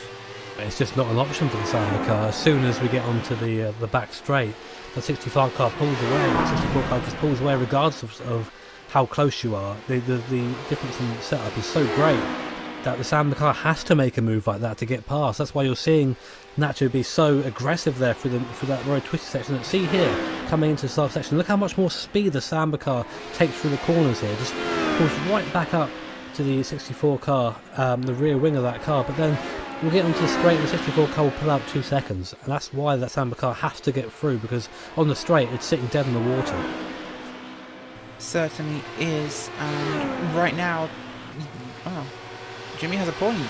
Look at the gap forming up here as they pull onto the Dottinger Hoe, and the 64 car is gone, Jimmy. It just rockets away. There's nothing that car can do, like we saw it in the last lap as well. Just sitting in that slipstream and it's just doing nothing. That car is topping out at 280 k's. There's an AOD car is doing 296 k's, 16 k's more in a straight line without the slipstream, and just rocketing away in a straight line. Nothing can be done here to Nacho apart from just try and take any sort of sliver of slipstream and try and maybe come back from it a little way. Just complete different approaches to set up there. It's just showing how the gap just rubber bands as the lap goes on. It's very interesting for us to watch. And I'm afraid, what I'm afraid of was we'll see the Samba car get more and more desperate and maybe put a move that isn't on. Of course, that's always the sort of fear as the commentary team, and it's something that comes into the back of your mind when you are driving, thinking, what have I got to do to get past this guy? You know, I've got to really try and put a move in him somewhere where he just can't come back at me, and that's where the desperate moves happen. That's where you might see maybe an incident. But I've got faith in these two guys. They've put on a good race so far. Relatively clean for both of them. Of course, AOD suffering at the start, but coming back marvellously to be on the podium at the moment. So I think we're in for a real great finish here. And just to give you an idea of the difference that both downforce packages have, especially the difference in downforce packages was just highlighted. Oh, incident! Sorry, you have a incident on the racetrack with potential VSC consequences. The car's moving. No, we should be okay. It's the number 007 TNT Racing Gold car, currently piloted by Scott McIntyre, teammate, of course, of Hugo Prieto. lost it on the uphill climb. Replay now on your screen. Just got on the curbing with that Audi R8 and lost the back end. Unfortunate for those guys this close to the end of the race to have significant damage, and they are running 5th, of course, in their class. AOD Racing GT behind them could catch up at this stage, but actually no, they're nearly a full lap back. They should be able to hang on for 15 minutes, but very nearly a tragic end there. It's really interesting, that incident, because Alvin and I were speaking about going over that crest earlier in HBD and it not being a problem because the HBD is just glued to the ground. Not so much in the GTs. You saw in the replay there, he goes over the crest and the car just wobbles a bit at the back, and that's enough for the car to go left, and before you know it, the car's in all with damage. And that's why you have to be really on it around here. There are so many points on the circuit like that where it's just a tiny little mistake and you're in the wall. I mean, look how close the barriers are around here. There's no room for error, which makes what makes this circuit such a a difficult one to master. Certainly is. No mistakes resulting in a trip through a gravel track or a sand track or even a lovely paved area off the racing circuit like we see at so many tracks these days. This is old school, Jimmy. This is brutally old school in terms of racetrack. You have track, you have grass, you have wall. That's it. And that's why it's a track that retains such fandom today. Even now. So yeah, we're just watching these guys go around now. The 64 and the 158 is still close again. Sam just having to sort of bite their teeth and wait in the straights. But again, coming into this long right-hander going down the hill onto now Force, it's hilarious just how much more speed the Samba car has through the corners, and then any sort of whiff of a straight and the AOD car is gone. Certainly is. And Samba and AOD back on this fight, but as you said, yes, they're just sprinting off again. AOD pulling that gap hugely. No real recourse here from AOD, but we are just being given a piece of information by the race control team, Alvin. What are they saying? Yes, it seems like since we are just under 45 minutes of racing, most of the incidents here that will be reviewed, they will be reviewed post-race. So one thing that we are getting here is that any time that they have gone that they have not been under the speed limit during the virtual safety car, it looks like they're gonna have an extra 30 seconds added to their total race time. So that is something to really look forward, especially if you are in a battle for position, or if the difference between you and the car right in front or just behind you is under 30 seconds. That could be a big difference. Or if you do it twice, that's a minute. It's that simple. And we're talking miles an hour differences, and these guys have the times for everybody. As we have a move here by Samba. Gonna get very close to the back of AOD here, but there's traffic coming up, which could be Samba's toothpick to work their way past AOD, Jimmy. Could be, but I don't think it will be, because they're passing the traffic in a spot that is very good for the HBDs, because they can just go flat through here. Unless this GT, I think it is a GT free car ahead, is a little bit difficult coming up the hill. I don't think it's going to make that much of a difference. And they've caught the traffic in a bad place for Samba. It's a place where AOD can just pull through, and because the AOD car is so much faster in a straight line, it's going to reach that traffic quicker and maybe get past it before we get into any of the twisty stuff around here. But actually, there you go. See AOD catching it at the wrong point just through the fast corner there, and the gap does come down despite the speed difference. We've also seen that's an HBD actually. That's interesting. So an HBD will slow through there. I've seen Fusion Racing, and watched them go around. They're still technically a lap down, but I've been seeing them take a very odd line through the carousel where they just put one line over the top there. Samba really dives in far too heavy there, gets slow and it's a bit too desperate. But they have one wheel sort of wedged into the top of the carousel, and the other one is on sort of the flat surface around it. And that line seems to be working very well for them. But at the moment, again, Samba falling back, and obviously we're still with these guys, so you'll see again Samba pull back in as we get into this tight, twisty stuff where that car is set up better. Certainly is set up just a little bit better on the racetrack, and it gives them every little advantage that we're seeing there. Oh, Samba off. Samba got a little bit too hot into there. They're okay though, they just graze the wall slightly, but that'll be a little bit of a wake up to Nacho to say, calm down, alright, like you've still got a while of this race to go. Fourth is yours, you can take third if you can catch AOD, but if you throw it away now, you throw away fourth as well. So a little wake up for Nacho there, a bit of a scary moment, but he's still going pedal to the middle. So again, anything can happen, even with only half an hour to go. Not half an hour, we have about, actually no, you're right, 25 minutes remaining, I believe, in this motor race. So things definitely closing in. Traffic, Rachel, traffic, AOD, getting brutally held up. So this is what this is how intense this battle is right now. Any bit of traffic comes in, it just disturbs the ebb and flow. Over a lap, I don't think the Nacho can actually get past the AOD racing car. But when traffic comes into play, looking up the inside there, just showing his nose. I think he's just trying to he's really trying to pressure that 64 car now. You keep showing your nose at the corner. Maybe one of the times you do that, the 64 car is distracted, looks in his mirrors, makes a mistake. That's what you're trying to do. You're trying to psych out the guy in front of you, especially in this situation where you just don't have the speed to get past in the car. Absolutely true, and well, unfortunately it's not going to impede them much at the moment as they head up the Dottingerhoe with no real response available from Samba Racing. They cannot keep up with AOD. This is looking like it could be a mountain, a little too steep to climb, Alvin.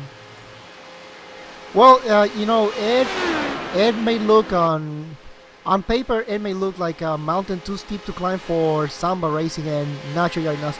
However, thinking about strategy-wise, when they entered the Dottingerhoe, they were just less than a second, and you can just see the advantage that having that low downforce package had. Almost 2.7 seconds that they were able to open, but as soon as they get back into the Grand Prix circuit, Samba Racing will close that gap to almost less than a second before they go into the Nordschleife portion of this circuit. Now, but Samba Racing decided to come into the pits, and to me that seems like a really wise strategy because they knew that they were going to have to stop anyways, and they could go one lap further than AOD Racing anyway. So perhaps by coming into the pits right now, they know that they are going to get a clean racetrack, and that could really make the difference for getting that third place back, because as long as they were behind the 64 AOD, they could not do anything. This track is really too hard to overtake, and you have to be lucky in order to get that overtake. So by getting that pit stop out of the way right now, coming out on clean racetrack, that really puts the pressure on number 64 to actually go for it right now, because the next lap that they do, this lap, they will have to come into the pit. So really this is the race for third place right now, and I think Samba Racing has third place right now. I think you're right as well, that Samba just have the faster car, I think, over a single lap. Of course it's been sort of slightly held up by that AOD car, but this is exactly now that both of these cars need to just go at it. They need to just go at it. Now it's a sprint. We're in that part of the race now where you want to just go pedal to the metal. I'm sure that Gustav Ballstum in the AOD car knows that as well, so he's got his foot down. Samba are fueled to the end now. Nacho's still in the car. There, no driver swaps, so he's going to be really just... I'm not sure if he took tyres or not towards the end there. I think he probably did. The gap is quite large. I think the tyres have been taken. But this is it now. Last 20 minutes of this race, and it's all down to this for third place. It really is, and third place battling right down to the wire after 6 hours of motor racing. This is what we love about endurance racing, Alvin. I mean, I'm looking at the clock now, 23 minutes are showing on the racing clock for how long we have left in this one. After this long, 20 minutes, and we're still deciding a fight at the Nürburgring. It's incredible. Yes, it is, and this is one of the many things that we get from endurance racing. Just because the race is 6 hours, and perhaps you may have most of the positions decided by the end of hour 2, perhaps hour 3, that doesn't mean that all the positions are also, you still have some battles here and there. And how many times we have seen, especially those battles for the lead, that seems like they go forever and ever and ever. We have seen that many times, of course, not today, but I'm pretty sure that during this championship, the next round at Suzuka, I'm pretty sure that being a 3-hour race, I'm pretty sure that we will get one of those battles that it will definitely go to the end of the race. Just because you have been leading for 2.5 hours doesn't mean that you have anything secure. Most of the teams here have been relatively lucky, especially those that are leading right now. Cinematog Esports, Roadbusters, and Bendable Racing White. And I think one thing that we haven't really talked about that much has been the Roadbusters Black, because they have been having a relatively quiet race for GT3 standards to what we are used to seeing here in iRacing, and they've had a relatively quiet race, and well, it has paid off because they are leading the race comfortably. Certainly is. They are leading the race very, very comfortably. But all that can change, of course. One foul pass of traffic, and it can all be over. Cinematog Esports within grasping distance of the win here at the Nordschleife. And in terms of victories in the season, Jimmy, to say the round you won was the Nordschleife for 6 hours, that is respected. I'm sure this will be seen as the jewel in the DGFX crown, if not this or Le Mans, which I believe is also on the schedule. But say Le Mans is a physically easier track with modern endurance racing vehicles. Oh, definitely. I'd say this is the hardest track they have to face. I agree, definitely, but it doesn't take away from the. I think the. Well, of course, the 24 hours of Le Mans, the 24 hours of Le Mans, everyone this wants is 6 to win hours. there. But Everyone wants to win here as well. But as you say, this will be a definite feather in the cap of Cinematog Esports if they can pull this off. We keep saying if. I don't want to sit here and say these guys are going to take the win because we still have time to go yet. No, we're in such a difficult circuit and all this traffic out there as well. Anything can happen until and unless you're in the lead when the flag drops, doesn't matter. That's what I think. So. At the moment, I'm seeing Cinematog be very cautious. Same here with Viking Molyneux car. No need to even push or think about anything at all. The cars that do need to push are Samba and AOD, so they're going to be ones to watch as we get into this last couple minutes of this motor race. absolutely. And well, folks, with the final 15 minutes rolling up of our 6 hours, let's go through your running order as we head into the final stretch.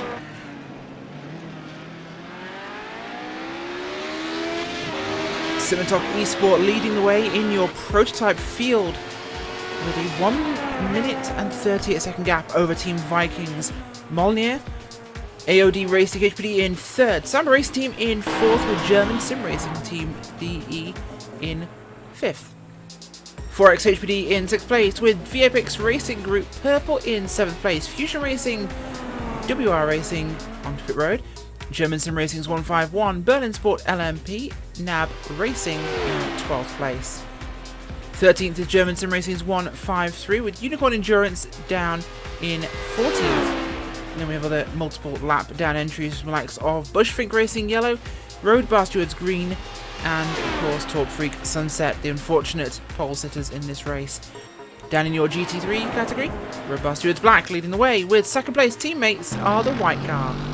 Third place, Black Adder Motorsports 66 car with VFX Racing Group GT Red in your fourth place. Fifth place, TNT Racing Gold, still they're hanging on by a thread. AOD Racing GT in sixth place, with seventh going to Team Vikings Midgard, Black Adder Motorsports, Team Bushfink Racing Blue, and Sweet Spot Racing, German Sim Racing's 305, and the VFX Racing Group Blue. Graphite Racing, last of your still running GT cars. Down in your GTC categories, Vendaval Sim Racing White have had a fantastic day so far. Can they hold on? Well, time will only tell. Second place goes to German Sim Racing.de's 255 with the 256 car of their sister machine in third. Fourth place is Sim RC Strawberry with sixth place GTN Racing. Fitstye Motorsport in 7th place, with Road Bastards Blue in 8th. Berlin Sport in 9th, Fusion Racing in 10th, and Work in Progress Red, War Dogs, AG Motorsports, and Puffin Racing. Well guys, it's the final moments now of the race, and we are running to the end. Anything can happen still. This is the better part of 2 laps we're looking at here, so unlike most races where 15 minutes would be about 5 or 6 laps, Jimmy, we're basically on, nearly the white flag. Pretty much a couple of laps to go now, and just going back to our battle, of course, the 64 AOD car is in from third place. This is the important pit stop now. Let's see where he comes out. Samba Racing is coming through the last part of the circuit now, just coming into the stadium section. That's a complete maximum lap there from that. 64 is out. 64 is out and rolling. There you go. So look at the gap there. I didn't think it'd be that much, Alvin. Yes, I am definitely surprised by the tactics that number 64 just did. So it could be that they decided to take no tires versus all 4 tires for Samba Racing. So really interesting strategy here that is playing. But we saw that with the medium downforce that the Samba Racing has and new tires, I'm pretty sure that they will be able to catch the number 64 in. Perhaps in this lap they should be able to catch them up, but we have seen that just because you catch them, you will be able to overtake them. So really interesting strategy here by number 64. We will see. Well, I think that something to take into account as well. Although they haven't taken tyres, they also haven't taken a full tank of fuel. They've taken half a tank or less of fuel, so that car isn't going to be as sort of sluggish as you think. It'll still be difficult with the older tyres, of course, but we do have Samba there. At this point, if they're going for third or bust, they have effectively nothing to lose in that case. They can just push now as hard as they can. The difference now is about the back straight or so on the GP circuit, so we'll see how that comes down. Now we know over a single lap that 158 Samba car is quicker, and it has got new rubber as well, so it's going to be a really difficult, I think, it's going to be a challenge for the 158 Samba to catch up, because it is a big gap as well. But when they do get there, it's also another challenge to get through, because although that 64 car is going to be sluggish on those older tyres, it still has that massive straight line speed advantage. So as long as Gustav is placing his car in the right places, it's going to be a very difficult pass for the 158 car. Definitely will be, which will make this a very interesting run to the end of this motor race for these guys. Can we see a change for the podium in your prototype field? Yeah, it's coming down to this, guys. It's coming down to the final 2 laps of this race here at the Nordschleife in the DGFX Racing World Endurance Championship. Don't forget, of course, this is brought to you by simexperience.com. SimExperience with an X, drop the E. Also brings you AccuForce. With unparalleled realism and the most advanced tuning features on the market, AccuForce Pro steering system is the only complete plug-and-play direct drive force feedback wheel for sim racers. Check it out at simexperience.com. You can also get SimVibe by SimExperience, and it is an advanced, multi-dimensional audio-based feedback software that utilizes 1 to 8 bass transducers, better known as butt kickers or bass shakers, to provide the correct physics-based vibrations on each corner of your sim rig. Check that out again on simexperience.com. Drop the E. Jimmy, traffic coming up now ahead of the 64 AOD Racing HPD. Could this finally be the Achilles heel? This could be it. We'll see. Well, the first R8 gets out of the way. That car is damaged, so I'm not surprised to see that coming out of the way. We're just watching now. Next car up is a Z4, sorry, a AMG. Apparently I get those two mixed up from looking at the back of them somehow. AMG SLS in front there, and now we're going to see if this is going to get in the way too much. Of course, AOD has that straight line speed.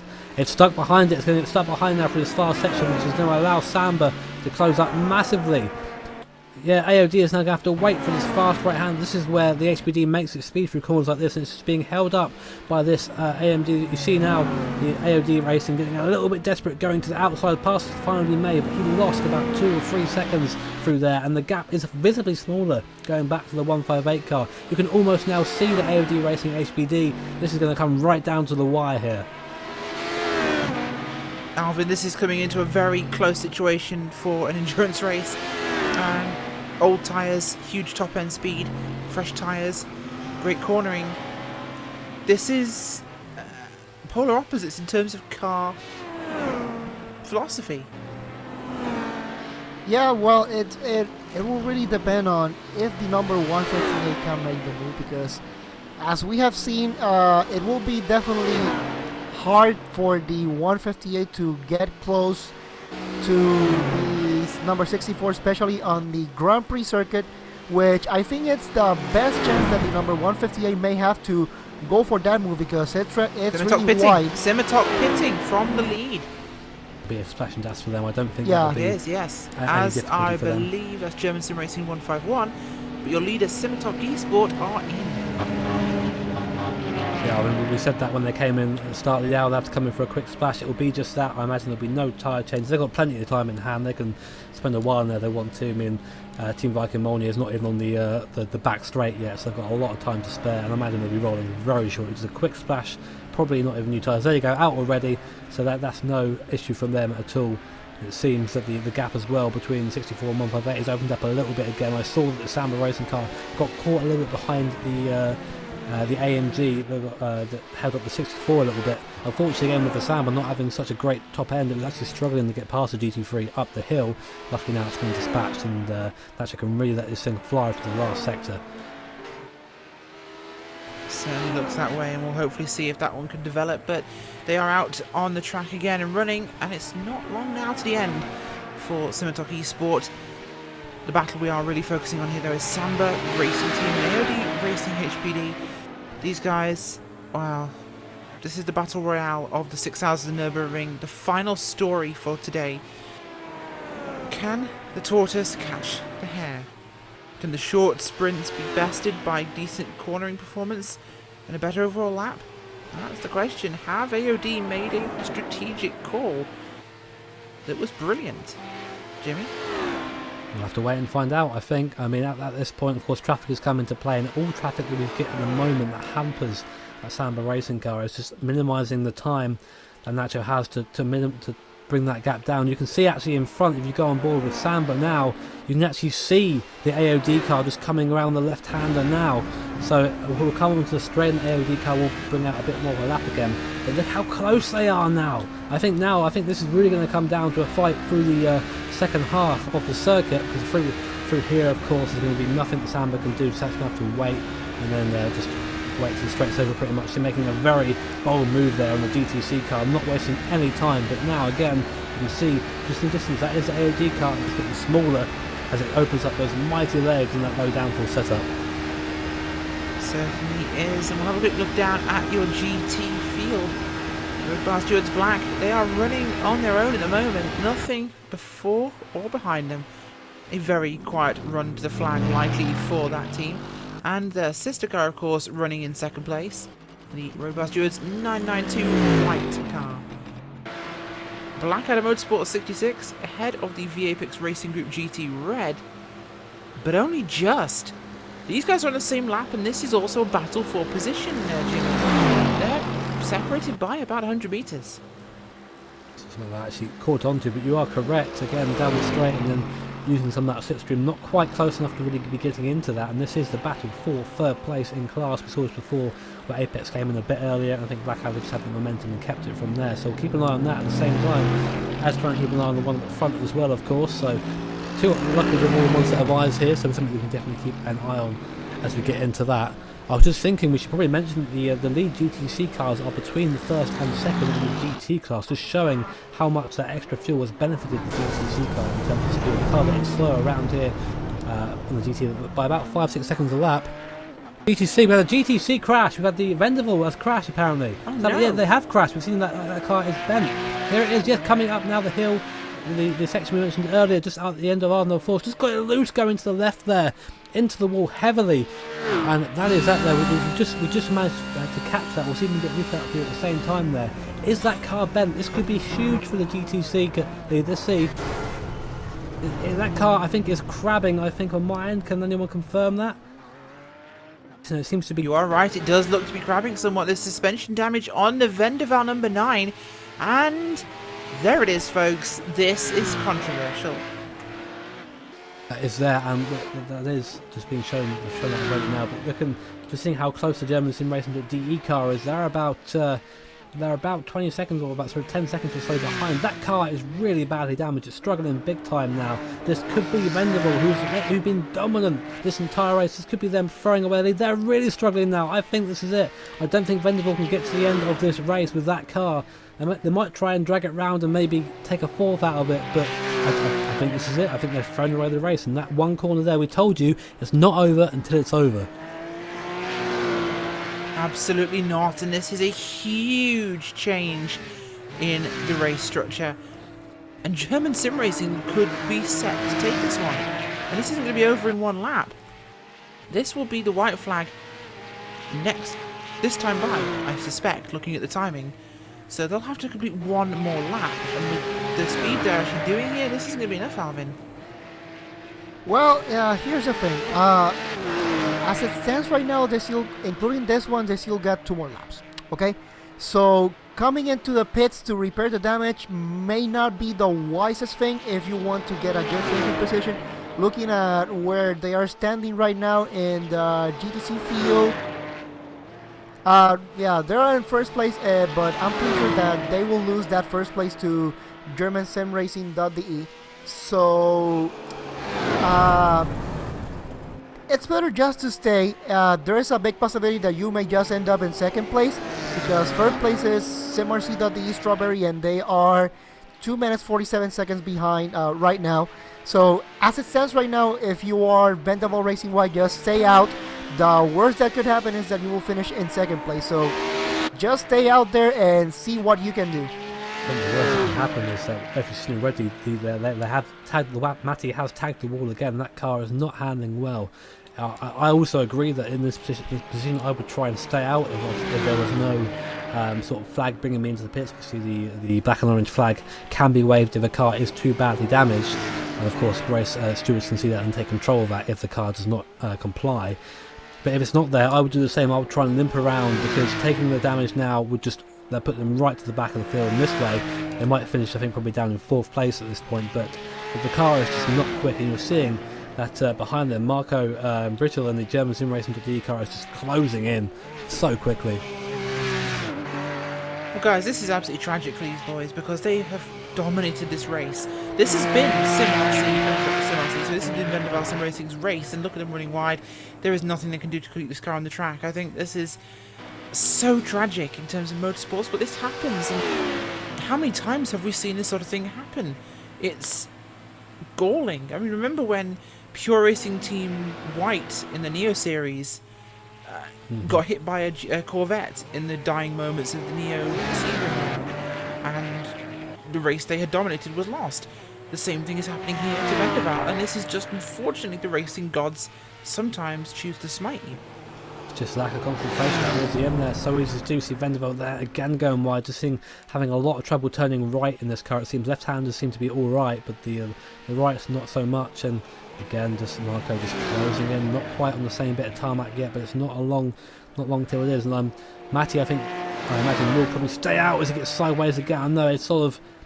Do you risk it at this point? Do you risk not finishing the race? Do you try and get a little bit of that damage repaired and crawl it round? I don't know. It's difficult. It we'll have to see. I mean, it's a very hard one to call. I mean, again, we're sort of discussing it in here. I mean, I think just roll the dice and go for it in that case, because you're so close to the end. I'd say go for it. You lose maybe one spot, maybe 2, and you go in, you lose a few. So I'm going to risk it for a chocolate biscuit at this stage of the race. I'm sure that he won't be having any chocolate biscuits after this race. His team will not be happy with that, being so close and then just coming to failure again. Of course, we are still keeping an eye on that. We are officially on the last lap now, so this will be the last lap for that Vendaval Sim Racing white car.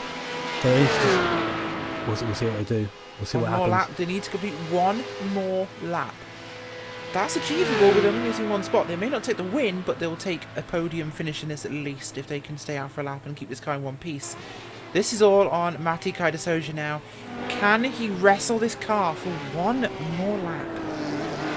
Well, and now that Matti Kaidasoja is coming into the start-finish line, you want to talk about last lap bad luck.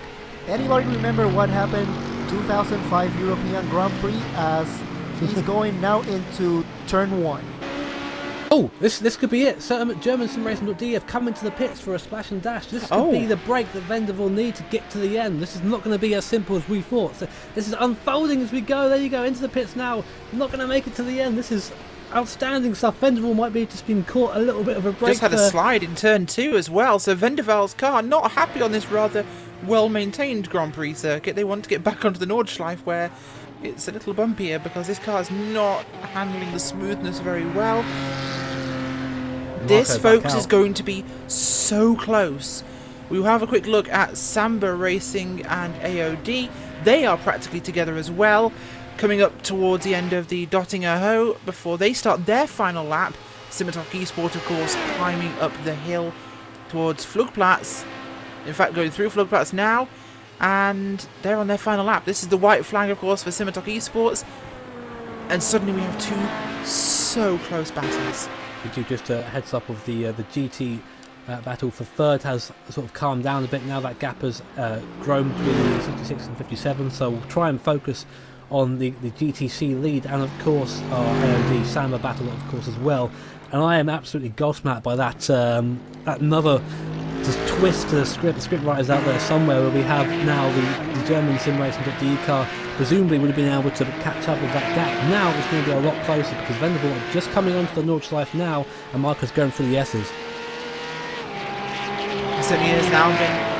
He's just entering the Nordschleife, as Jimmy just mentions. This is the important part. Can he hold on? Well, it kind of looks like Vandal Sim Racing just got the break that they were looking for, because German Sim Racing.de, they just had to come into the pits, and if I do remember correctly, when they had to come, when the crash just happened, they had like a 35-second gap, and when they made it to the start-finish straight, it was only 15 seconds. So this is the break that they were definitely looking if they really wanted to win this race. So Vandal Sim Racing definitely got lucky, but you know, going back to bad luck on going into the last lap of this race, and I was trying to mention this before we got into what was happening with German Sim Racing.de. Does anybody remember what happened on the European Grand Prix 2005 after turn 1? Does anybody remember? I don't, but we can discuss that I think a little bit later, because guess what, Alvin? They're back together again. 158 just caught up 64, so Samba, yeah, right we can discuss that later for sure. But right on the back now, and this is where Nacho needs to make the pass. He needs to get past before we get into the high speed section. It's so difficult for here, though. There's only one line. But bear in mind, of course, that 64 car is on a lot older tyres than this 158 car. And now, again, for those maybe who've just joined us, that 158 car is a lot faster in the corners, slower on the straight. So now, although it's very close coming on to this little straight coming up to the Flugplatz, now watch this AOD car put away. This is for your third overall in class, and while this is happening at the same time, we have to be watching out for the Venable Sim Racing white car making their way around that with a damaged car. They do still have a long, quite a large gap between them and the car in front, but I'm wondering if that's going to be enough to get to the end of this race. This is the last lap, ladies and gentlemen, so it all comes down to this. All this 6 hours of racing all comes down to these last few moments. Absolutely nail-biting stuff. We've now come down off the end of the straight, coming now down to Ardenal Forst with our P3 and P2, hard to say.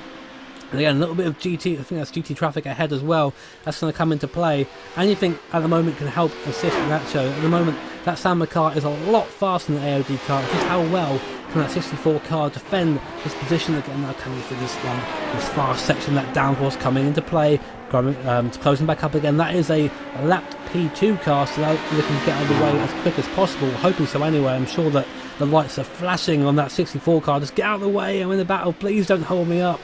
Any opportunity Nacho will take at this point, and the guy in front is not getting out of the way. He's keeping his ground, so this could be it. This could be the opportunity that Samba's been waiting for. Right now, close. Maybe try out the insides here. He's going to have a look at it. No, AOD closes the door. Just says no, not here. And again, that's P2 car really is interfering at the moment. Still coming around. Still back now through this fast sweeping section. Again, there's not really anything that can be done through here, 'cause it's a single line. We've seen that Nacho have a go up here before. I'm not going to do it now, of course. Now we've got a bit of a GTC car in the mix as well. This P2 needs to get out of the way. It's not his race. He's being held behind. Samba is being held behind the P2 car. Can't quite get through. As again, now coming down to this long sweeping left-hander. Samba has a look up the inside. Not quite close enough to do it there. This GTC traffic definitely coming to play. As AOD looks to the inside, not enough room there. Oh, slippery on the way out. A little bit of contact between the two. These guys are right together now as we come up now to the last, up to the uphill section where AOD have a bit of a break. You have to keep one eye, of course, on the lead of the Simitok, because they are not long away from completing well, almost a perfect race for them coming to the end onto Dotting a Hoe now. But we'll keep with these guys for now. Alvin, just interrupt when we're there. And again, coming on to up the hill now, you see this downforce difference. There's nothing there, nothing that Samba can do about it. But we'll very quickly cut to the 707 car, because they're on the Dotting a Hoe now, coming up to finish the race. It's been a fantastic drive for the 707. Pretty much all they want, Alvin, really, isn't it? Come back at the end of this, Nürburgring in their caps. What an end for them. Yes, it is definitely an absolute great battle here that we're having here for that last step of the podium between these two. But right now, we gotta keep an eye on the number 707 Simatalk Esports. They are rounding the last bits of the turn, and here they come, the 707 Simatalk Esports, a fantastic race, and here they come, and they win the 6 hours of the Nürburgring here on the DGFX cities.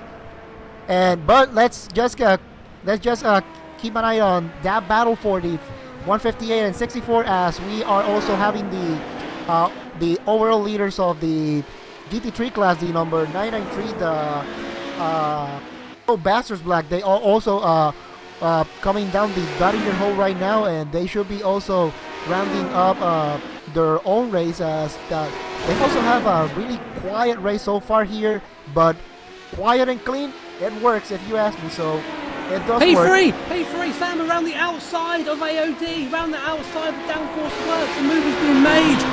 Oh wow, we did not see that coming. We said it was going to be something made in the last part of the section. Sorry to cut over to that, Alvin, there, but that was around the outside. A beautiful move using that downforce and the new tyres there. And that is Samba up into third place in the dying moments of this race. A little bit of traffic in between there, maybe to get in the way. Samba nearly runs into the back. That's going to let AOD get right into the mix again. And now, will they be close enough coming onto the straight? That is the question. Will they be close enough coming to Göttingen hole? Because right now, only a couple of corners to go to get there. And it's a very fast section here. I think that Samba have lost this. I think they're not going to be far enough ahead to take the position.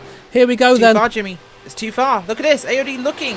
They've had to back out. Oh, AOD had to back down. This could be a difference maker.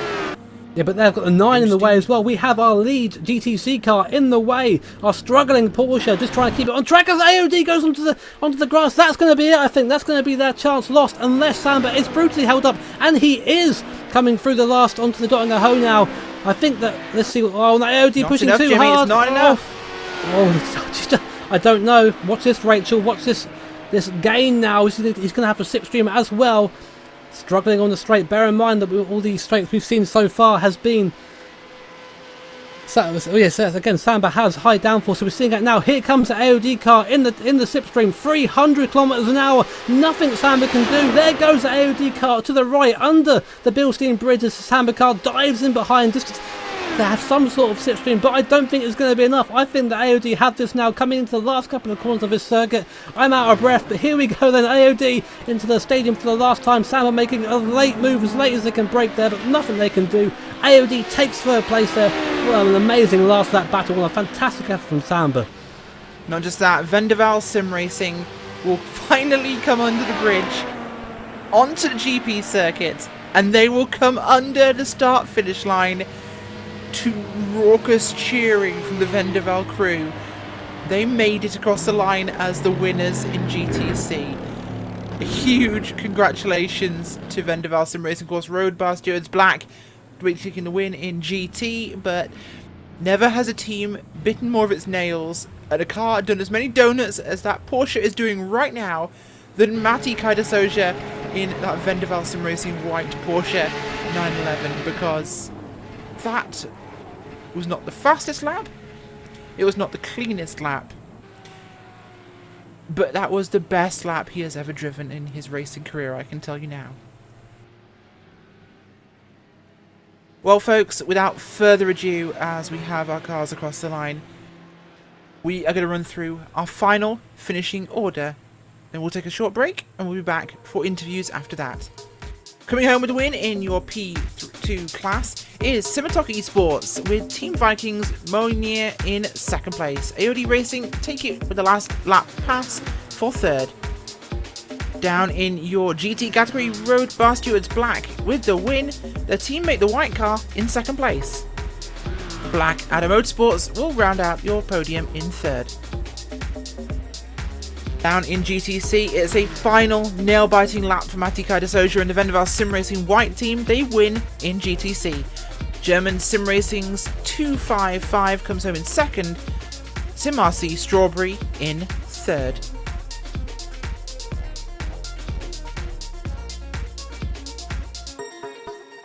Well folks, we are going to head away for a short break. When we come back, we'll have post-race interviews for you. Join us then.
Welcome back, folks, to the 6 hours of the Nürburgring here from the DGFX Racing World Endurance Championship, powered by SimExperience.com. Rachel Eifert, Jimmy Broadbent, and Alvin Nieves have brought you all the action from today, and hopefully we'll be getting you a couple of interviews from drivers. First up, we have, I believe, if I can actually get my Discord to show the full window and actually see his last name, we have Yannick from...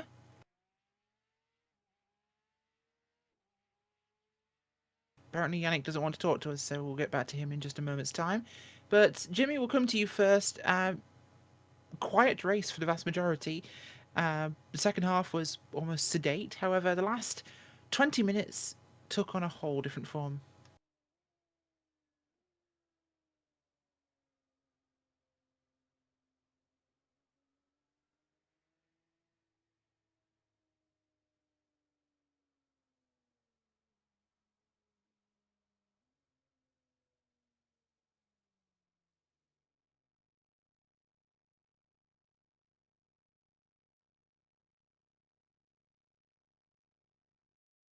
Oh, sorry, folks. I think we might be having some minor technical issues. We will do our absolute best to resolve those for you. But the truth is, we don't seem to actually have anybody who's coming for an interview. We've got 2 people popped in, but having some minor issues dealing with Discord at the moment. But, Jimmy, thoughts on what we've had today? Yeah, sorry, I had slight issues there, guys. But as I was saying, apparently to myself, that...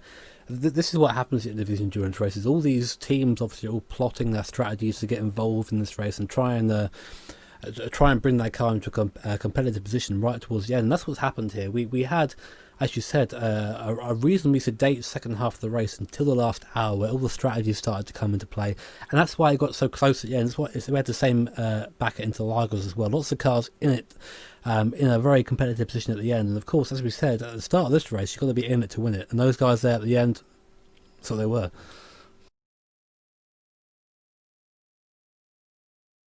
They certainly were. And Alvin, of course, your thoughts?